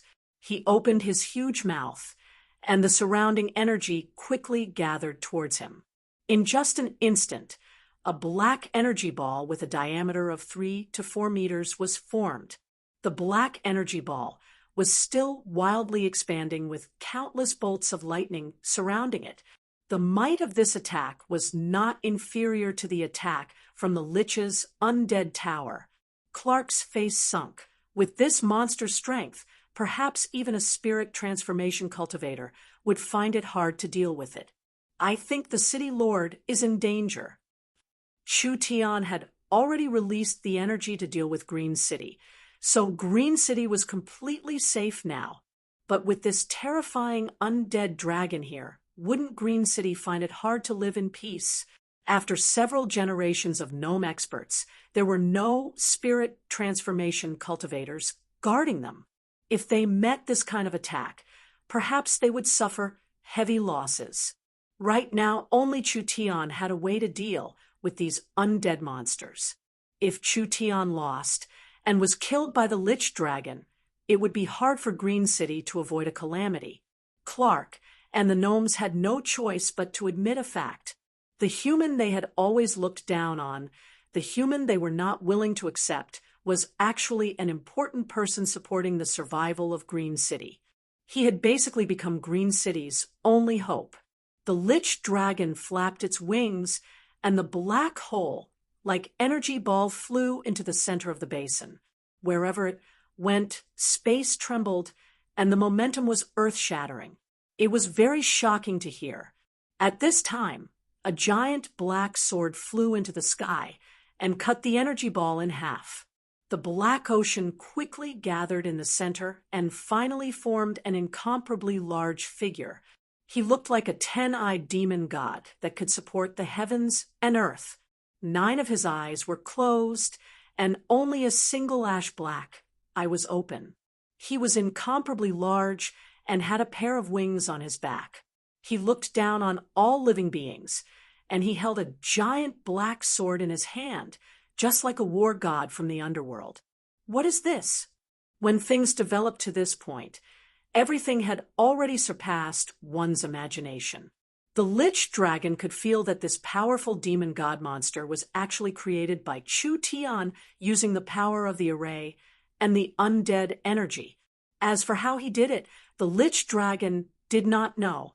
Even with his 2,000 years of knowledge, he had never heard of such a terrifying and powerful cultivation technique in this world. Not to mention him, even the most intelligent person in the world would not know that this cultivation technique was called the Demon and God 9 transformations. The demon god gave a low, angry roar and slowly raised its giant sword. The black aura in the surroundings all surged towards the giant sword dragon, finally turning into flames that soared into the sky. Chu Tian could not maintain this state for long. Therefore, he gathered all of them together to decide victory.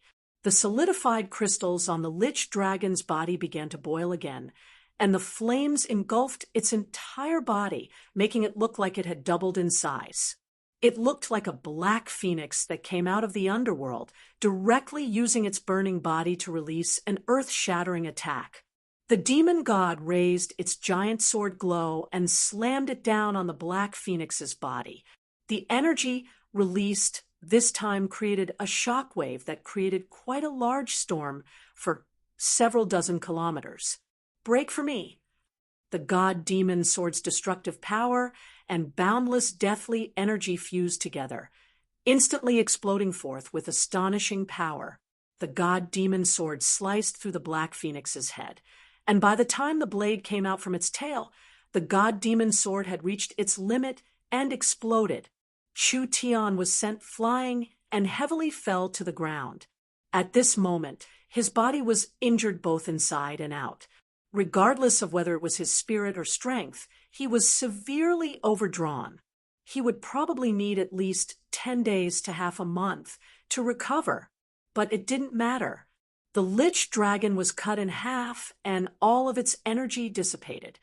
The dragon skeleton that was pieced together by the secret death technique fell apart, and large amounts of fragments spread over several miles. The death energy in the death basin completely dissipated. Everything returned to normal in a short period of time. It's over? It's all over? This shocking battle made those who personally witnessed it unable to recover for a long time. The little fox was wildly swallowing the death energy in the death basin and cleaning up the aftermath. After around 2 hours, the Green City Army rushed over. When they saw the messy basin, they were all stunned. This was a battle that changed the landscape. This kind of battle was something even peak true spirit cultivators could not do. Finally, the immobile Chu Tian was carried out. Although the side effects were large, Chu Tian's consciousness was still clear. He did not waste words and just ordered Clark, immediately send people to seal off the basin. No one is allowed to enter. Clark did not dare underestimate Chu Tian at all. Understood, Sir City Lord. Not long after Chu Tian was sent back to Green City, everyone in Green City knew of Chu Tian's bravery. Chu Tian's strength alone had saved the entire Green City. He was the savior of the green religion and the gnomes, which created a large response in Green City. Everything that followed was logical. On the third day, the green religion's gnome elders announced to the entire city that the acting city lord Chu Tian had officially become the sole city lord of Green City. The entire Green City had to listen to Chu Tian's orders. Although there were many twists and turns and many changes, he finally sat on the city lord's throne.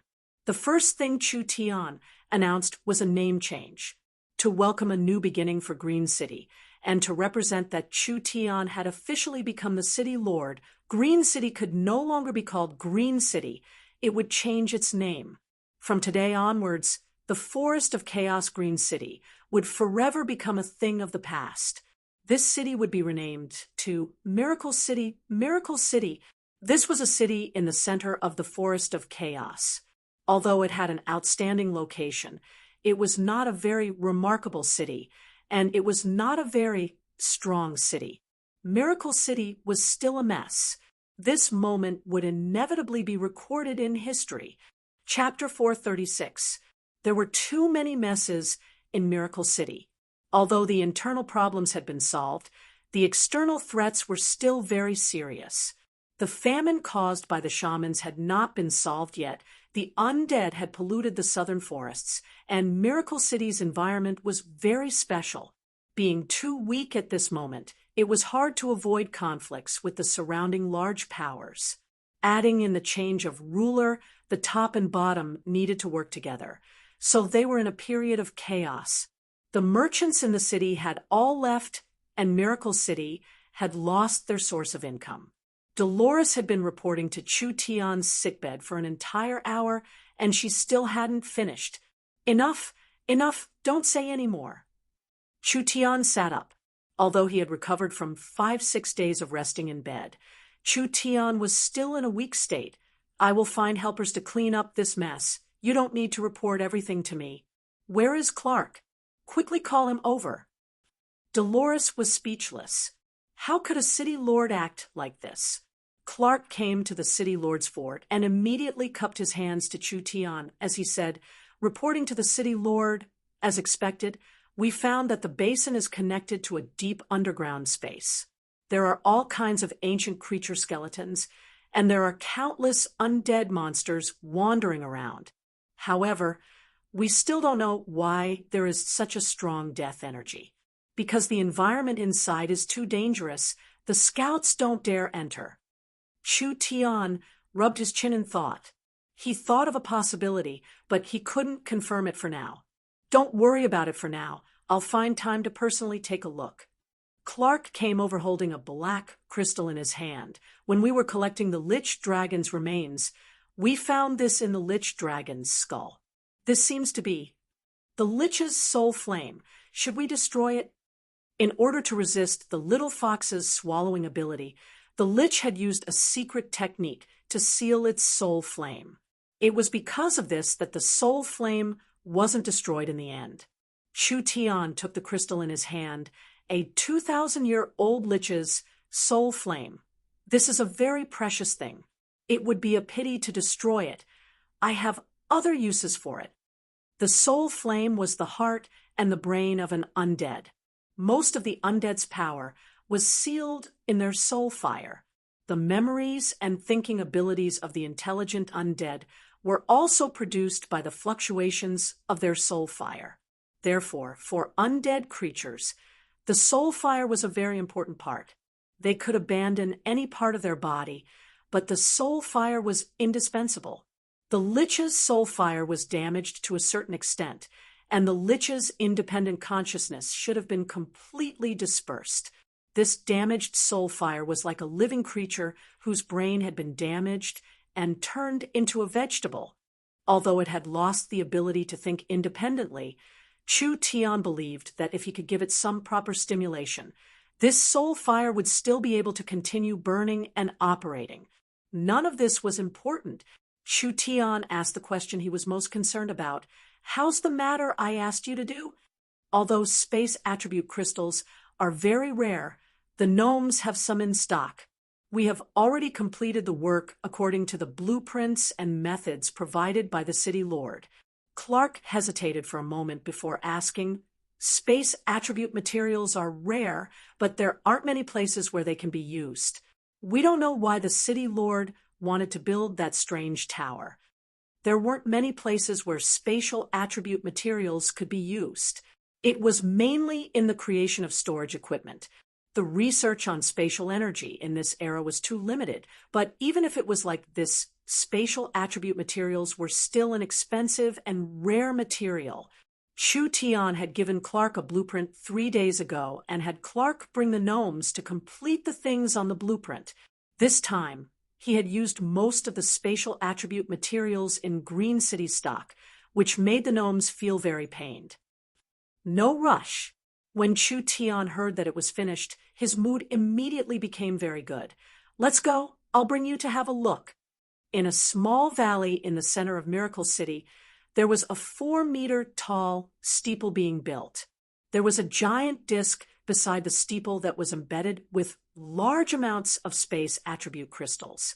Chu Tian carefully inspected it and finally made sure that there were no mistakes before carefully taking out the eye of the star.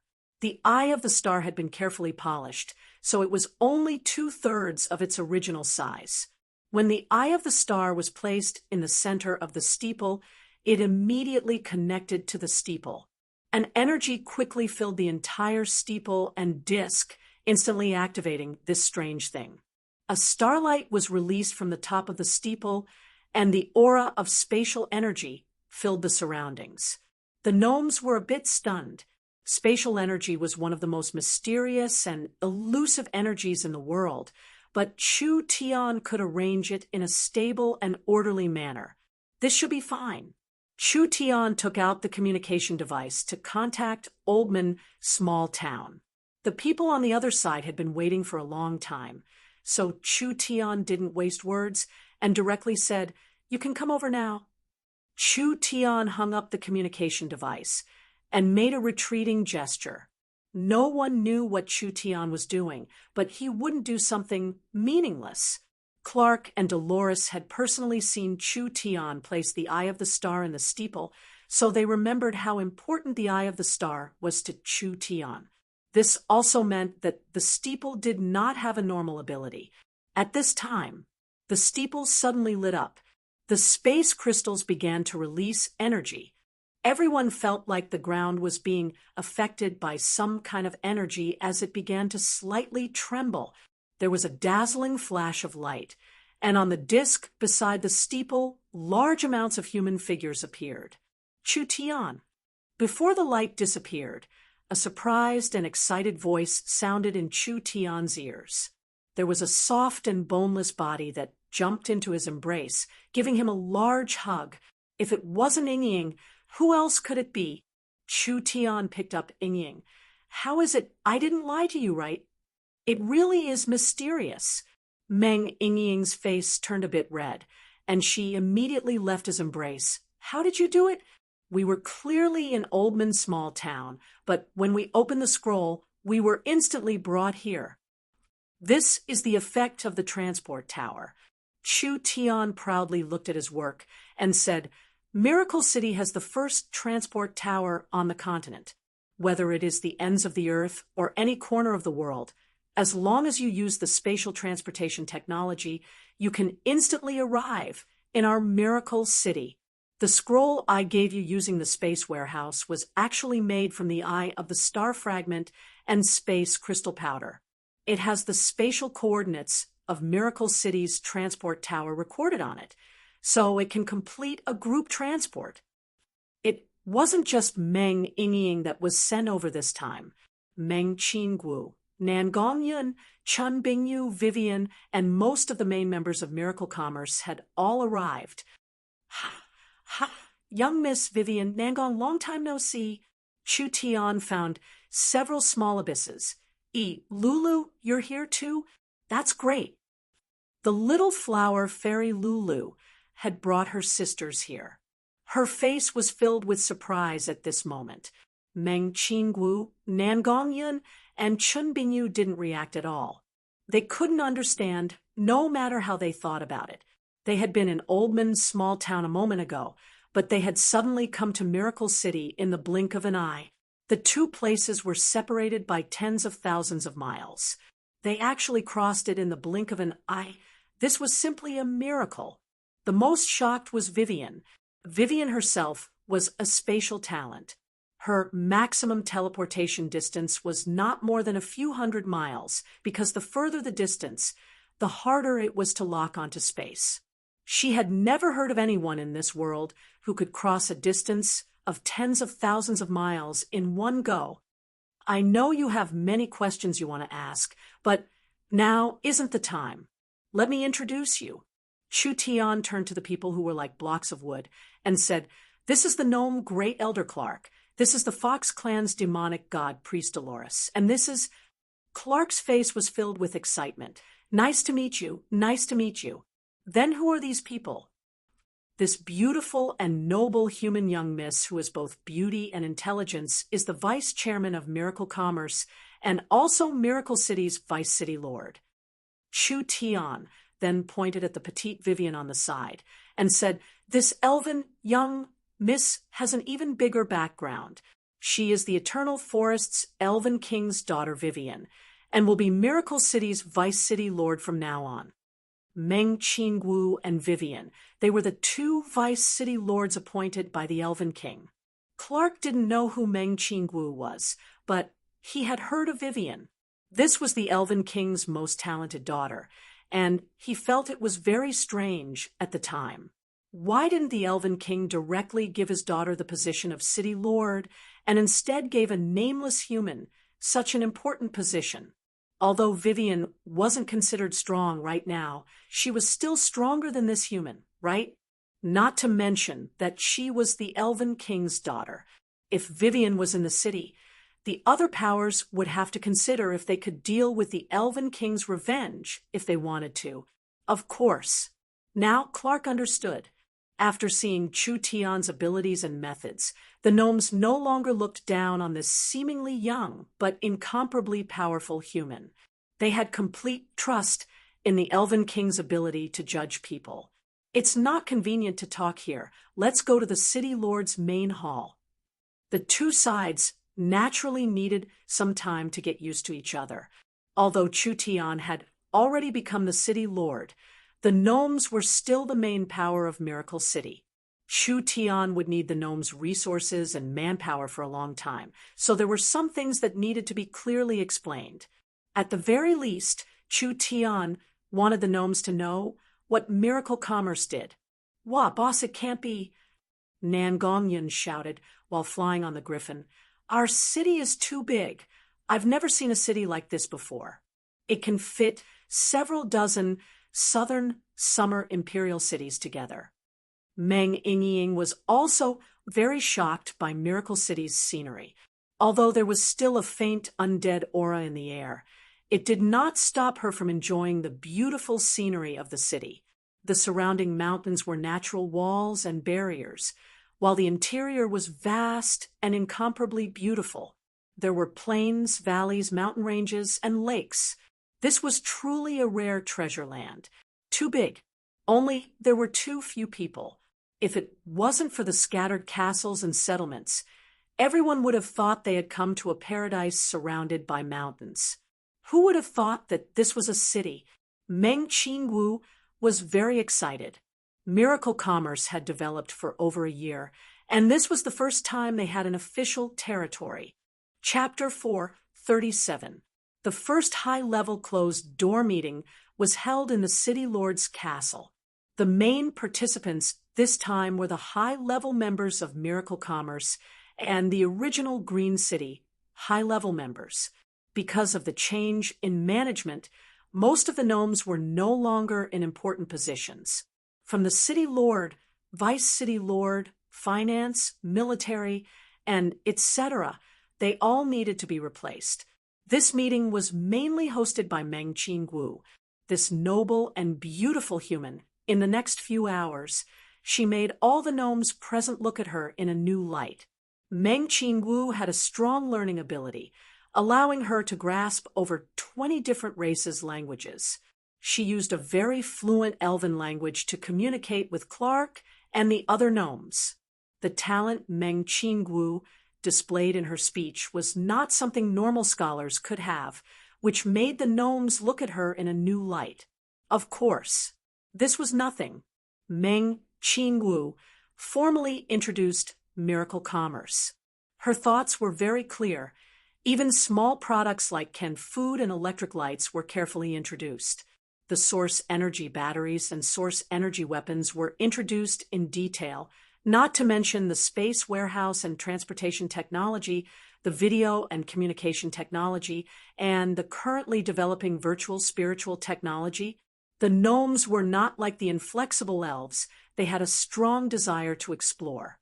They were a group of people who liked to study, and most of the gnomes considered themselves scholars. Miracle Commerce's series of grand and shocking inventions, Each one was like a bomb that the gnomes couldn't recover for a while. What was called research? What was called invention? The gnomes had built one of the best underground research bases in the forest, using several hundred years to do all kinds of research, but it couldn't compare to 1/100th of the Yun sect that Chu Tian had built in a year. Although this fact made the gnomes feel helpless, it also made them feel incomparably excited. Although Miracle Commerce did not have a strong strength, but Miracle Commerce had an incomparably strong potential. This was a company filled with creativity, just the transport tower and the space warehouse. These two things created from spatial technology were enough to bring endless possibilities to Miracle City. The Forest of Chaos had a complex environment, and each city was sealed off, not to mention the outside countries. It was because of this that, although the Forest of Chaos was rich in resources, it had always been in a very poor state.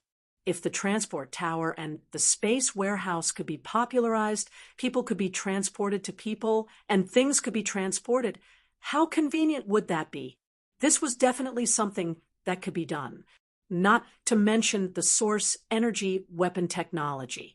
This would be enough to make up for his lack of strength in the near future. I plan to merge the Yun sect and the gnomes' research base.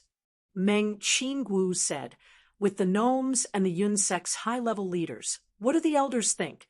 The gnomes were still in shock and had not recovered yet. Clark hurriedly asked, can we join the research and development of these new technologies? Meng Qingguo nodded with a faint smile. The gnome scholars are famous on the continent. With you joining the Yun sect's large project, I believe that the Yun sect's results will be even stronger than before. Good, great. The gnomes were filled with excitement, and they all agreed to join. This kind of cooperation was very beneficial to Miracle Commerce, obtaining the best research equipment and talents in the Forest of Chaos and integrating all the resources of Green City. This was no different from gaining nothing. If other powers took over Green City, they would have to pay for the gnomes' research, but it was completely different if Miracle Commerce took over. He was purely investing in himself. It didn't matter if he spent tens of thousands of source stones every month. Meng Qingguo never thought it would be this smooth. The gnomes did not even give her any conditions. Perhaps this was the difference between different races. If it was a human sitting in front of them, they would have asked for a sky-high price and how to divide the research results. The gnomes did not need this, which meant that their thoughts were too simple. There weren't many races on the continent that were as greedy as humans.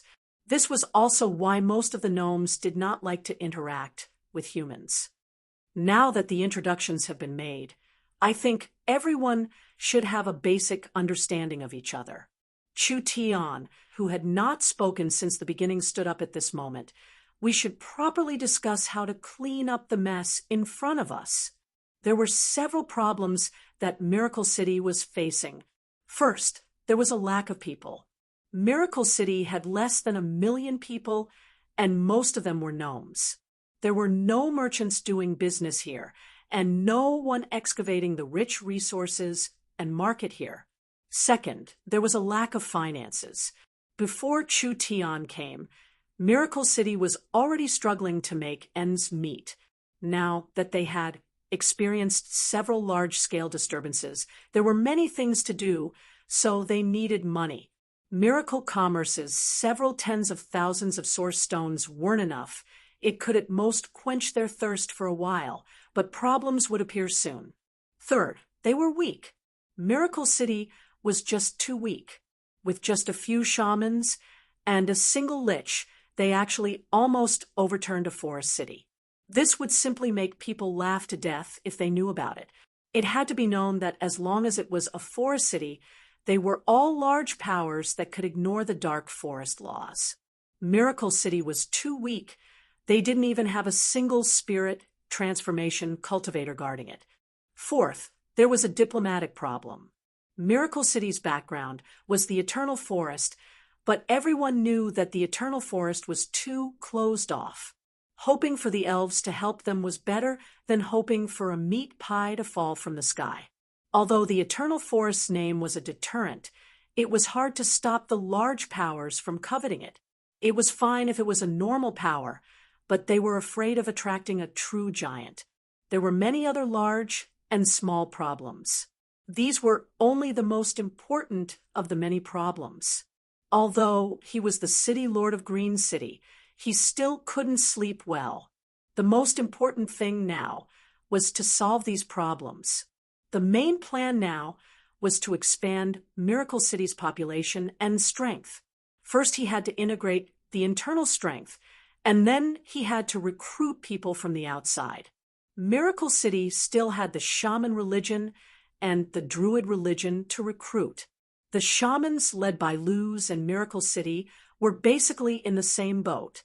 As long as they had enough conditions, this power could be gradually absorbed by Chu Tian. The druids were a bit troublesome. Although the druids were very strong, the druids were too arrogant and hard to tame, so they couldn't be recruited in most situations. But the druids had already seen Chu Tian's abilities, and Prophet Yoda was filled with admiration for Chu Tian. As long as they found a suitable standard, it wasn't impossible to form a cooperative relationship with them. These two powers had to be digested, but this was far from enough. Miracle Commerce needed to recruit more people and elites. Chu Tian and Meng Qingwu looked at the locals at the same time. The Fox tribe, the Minotaurs, and etc. These large tribes surrounded Miracle City, and these tribes were quite strong, so the locals often influenced the city's governance. In the battle with the Lich this time, the locals had a much closer relationship with Miracle City. How long could this relationship last? The locals almost attacked the city together a while ago. It wasn't impossible for this matter to happen again. Other than that, most of the locals liked to live around Miracle City. It wasn't just because it was convenient. The most important reason was that most of these fellows were forest robbers. Wherever there was a city, there would be caravans coming and going. These rich caravans naturally attracted their attention. So even if the locals maintained a good relationship with Miracle City, it was hard to stop them from causing trouble nearby. This was a hidden danger to Miracle Commerce in the end. Exterminate them? This wasn't realistic, and they couldn't kill them all. Win them all over? That was even more impossible. These fellows didn't have high quality, and if they all moved into the city at once, Miracle City would be hard to manage. Not to mention that after moving a group, the locals from other places would move in and form another group. What should they do? Chu Tian and Meng Qingwu carefully discussed it and finally thought of a good method. The next day, the news of the forest was spread. Miracle City's large conscription had begun. The elite warriors of each tribe could become soldiers with food, lodging, and pay. The treatment was not bad, and the tribes could receive Miracle City's food allowance. They could also use the conscription rate to exchange for a place to live in Miracle City. This news caused a stir among the locals. Because of the shaman's disturbance, the famine had not recovered yet, and the lack of food was still a large problem. Miracle City's conscription provided them with good food and drinks. It was not something the tribes could compare to. Not to mention that soldiers could be promoted to officials, gaining glory for their tribes, gaining allowances for their tribes, and exchanging for their families and children to live in Miracle City. This was a very good thing. Miracle City released the news. The first batch was to recruit 30,000 people. They would serve for 3 to 5 years, and whether the soldiers chose to retire or not, Miracle City would not restrict their freedom. Miracle Commerce sent flyers to the various tribes and prepared large amounts of loudspeakers to spread the news throughout the forest. Do you want to create a future with Miracle Commerce? Do you want to break away from your monotonous life? Do you want to stand out? Do you want to earn money to support your family? Do you want to live a better life? Participate in Miracle City's large conscription right now As long as you pass through the layers of selection, you can become a glorious Miracle City soldier. Miracle City not only provides food, lodging, and training, there is also a series of unexpected benefits that will allow you to have no worries. The forest was instantly filled with a stir. Where could they find this kind of treatment? Not to mention this time of famine. Even cultivating for a few years was a good thing. Anyways, the resources needed for cultivation, like pills and potions, were all subsidized, so it was much more comfortable than staying in the tribes. Not to mention the beautiful future that Miracle City had outlined. It was possible to become a soldier. Suddenly, there was a wave of soldiers in the forest. Countless locals who were confident in their martial strength all picked up their weapons and set off. They rushed over to Miracle City in order to show off their skills at the conscription ceremony. Miracle City's first batch of 30,000 people, but the conscription would be held every year or even every season. The conscription was not limited to the surroundings. It included places even further away. The conscription was not limited to fighting. It also included logisticians. If one was skilled in forging, gathering, or mining, they could also participate.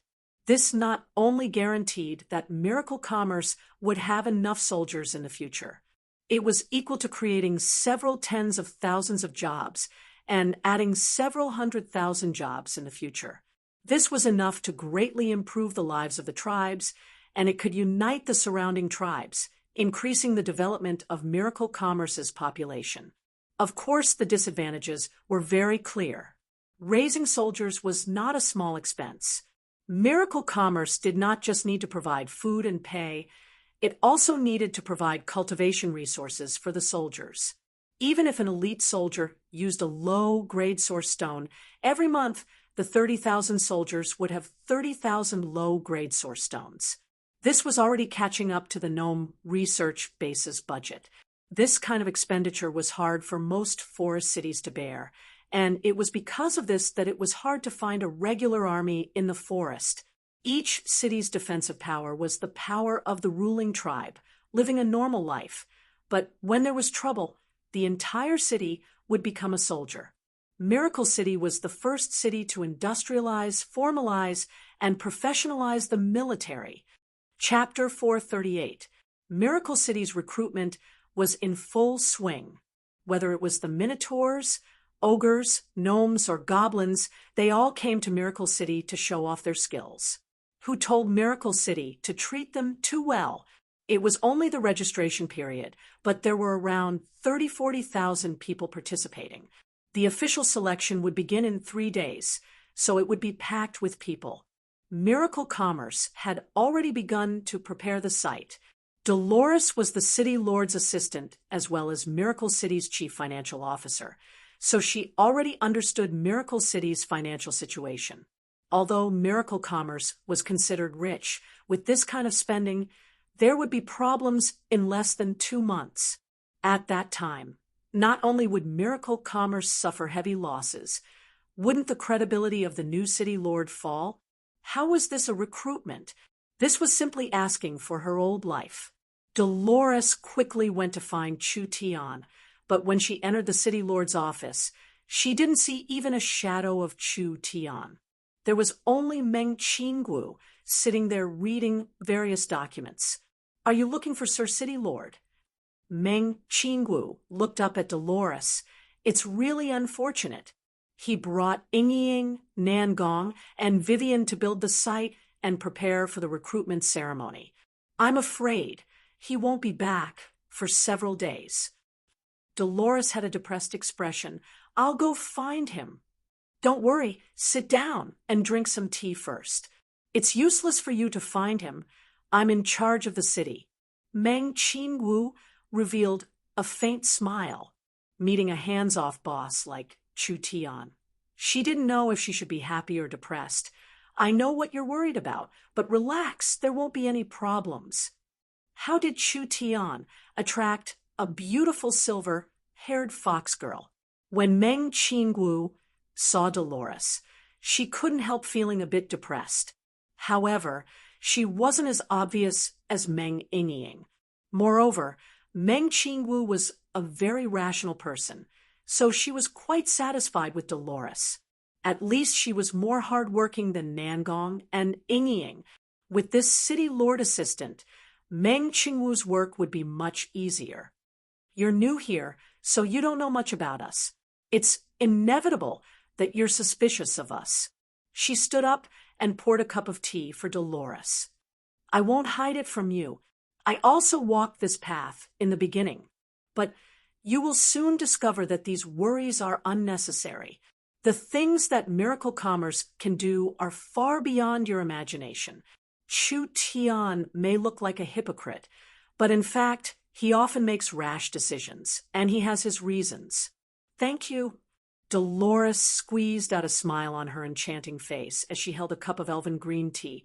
I just feel that conscription isn't worth it. The cost and return are not proportional.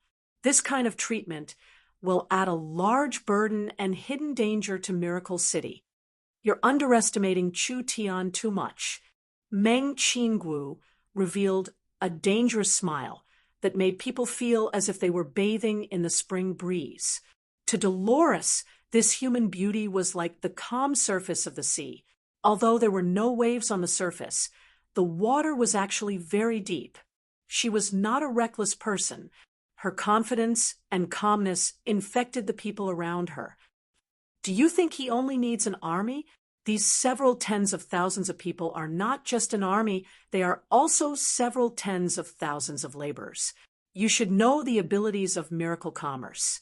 With the space warehouse and transport tower, we can easily establish trade relations with any city, any country, and any race.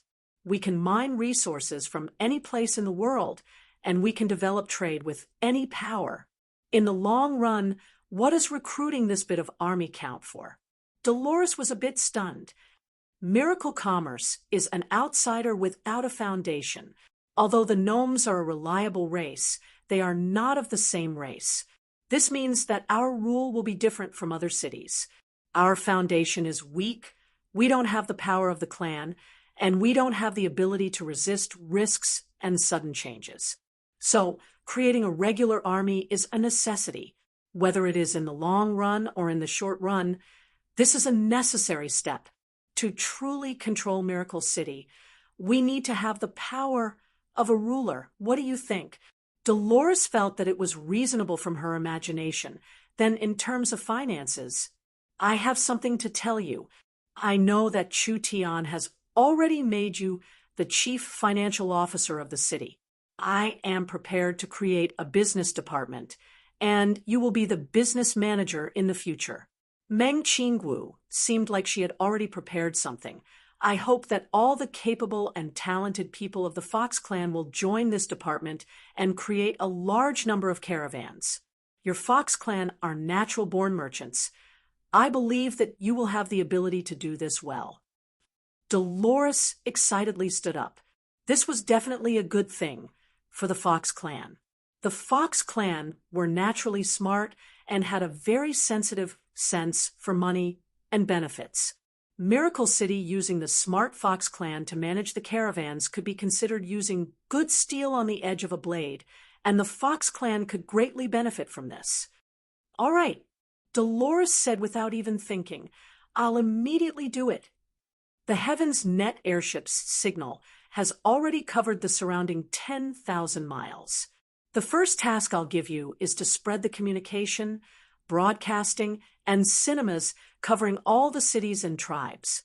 Not only does this have a high business value, it can also increase the influence of miracle commerce and build a foundation for our future strategy. These technologies all had a large value waiting to be excavated. How could Dolores not know this? Now that miracle commerce was already moving to Miracle City, the space warehouse had sent over large amounts of communication devices, magnetic sound devices, and video players. There were several 100,000 of them in Miracle City, so the caravan's first task was to sell these things. Did these things still need to be sold? Perhaps they would all be sold out as soon as they were taken out. The Fox clan's task was not to sell out these goods, but rather to create more value. Not only was this a direct value, it was also a long-term value. For example, the broadcasting. Once this thing was placed in a tribe, the Miracle Commerce Broadcasting Station could be heard by them at all times. Any requests or announcements from Miracle Commerce could be sent to the entire forest as fast as possible. Meng Qinggu said, "You don't need to worry too much. Everything is under control. Miracle City is still very poor and weak, but I believe that in the near future, Miracle City will become a rich and powerful city." Dolores was also very confident in this. The manager of this city was a special company like Miracle Commerce.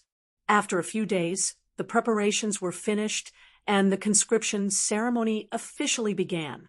This large group of forest warriors arrived in front of a large arena.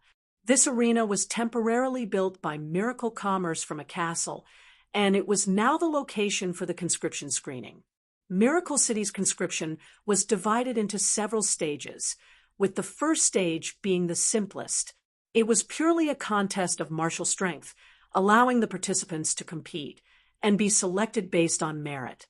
The forest warriors began to whisper. This competition would inevitably have casualties. This temporary arena was just too small. If there were this many people competing, it wouldn't even take half a day for the entire arena to be torn apart. There was a giant screen hanging in the arena. A red-haired girl appeared on the screen. "Warriors of the forest, thank you for your support of Miracle Commerce. Miracle Commerce's conscription competition is about to begin. You are very lucky, truly very lucky, because you will be the first people to experience the virtual arena." Virtual arena? What was called the virtual arena? That fiery red-haired girl explained. This virtual arena is a product made by our Miracle Commerce using spiritual technology, allowing everyone to fight in the spiritual simulation space. Not only will they be able to display their full strength, what is even more precious is that there will be no injuries or deaths in the virtual arena. Each warrior can display everything they have learned without any worries. The faces of the forest warriors all changed. An arena made from a spiritual illusion space. People in this kind of environment, of course, they wouldn't be injured or bleed. Other than that, I'll give everyone a bit of inside information. Nangong Yin announced a piece of exciting news. Miracle Commerce plans to build a wide range of virtual arenas in the Forest of Chaos. In the future, there will be large amounts of competitions with large prizes. I believe that the virtual arena will become one of the most popular entertainment projects in Miracle City and the Forest of Chaos. After the spiritual network is built in the future, people from all over the world will be able to participate in the competitions held by Miracle Commerce, creating millions of professional competitions. Everyone, please wait and see. Everyone was instantly stirred. This was just too crazy. There were no entertainment projects in this era. If the virtual arena was promoted on a large scale, they could create virtual spectator seats or connect image transfer mirrors to live broadcast. This would become a kind of entertainment project for the masses. This was a very popular thing in a martial world. Not only would it bring in large amounts of professional competitors of different cultivation realms, it would also bring in the gambling industry. Everyone enter in a line, don't be chaotic, and listen to the staff. The forest warriors excitedly entered the arena. The virtual arena was no different from a normal arena, being divided into several large areas. There was a field in the middle of each area, and it was surrounded by layers of terrace stands. However, everyone found a problem. There was a giant crystal embedded in the center of the arena. With this crystal releasing spiritual energy as the center, there was a very large source energy array covering the entire field. In the corners of the field, there were giant energy pillars, and everyone could feel the energy fluctuations coming from under their feet. Everyone sit down. The virtual arena is about to open. Everyone relax and don't resist. This is completely harmless. After several thousand people filled the field, the energy pillars all around began to glow and the source energy array symbols lit up, finally connecting to the giant spiritual attributed crystal in the center. Almost in the next instant, spiritual energy was released, instantly covering everyone sitting in the large source energy array. The forest warriors were slightly stunned. When the forest warriors came back to their senses, they were shocked to find that they had appeared in a completely new place. None of their companions were missing. They had all been moved here. A grand arena appeared in front of them. The area here was more than 10 times larger than before, and it was very dazzling. This group of country bumpkins had their eyes open wide. This was too incredible. Coming to Miracle City, this time was really worth it. Even if they couldn't join the army, seeing this kind of scene was worth it.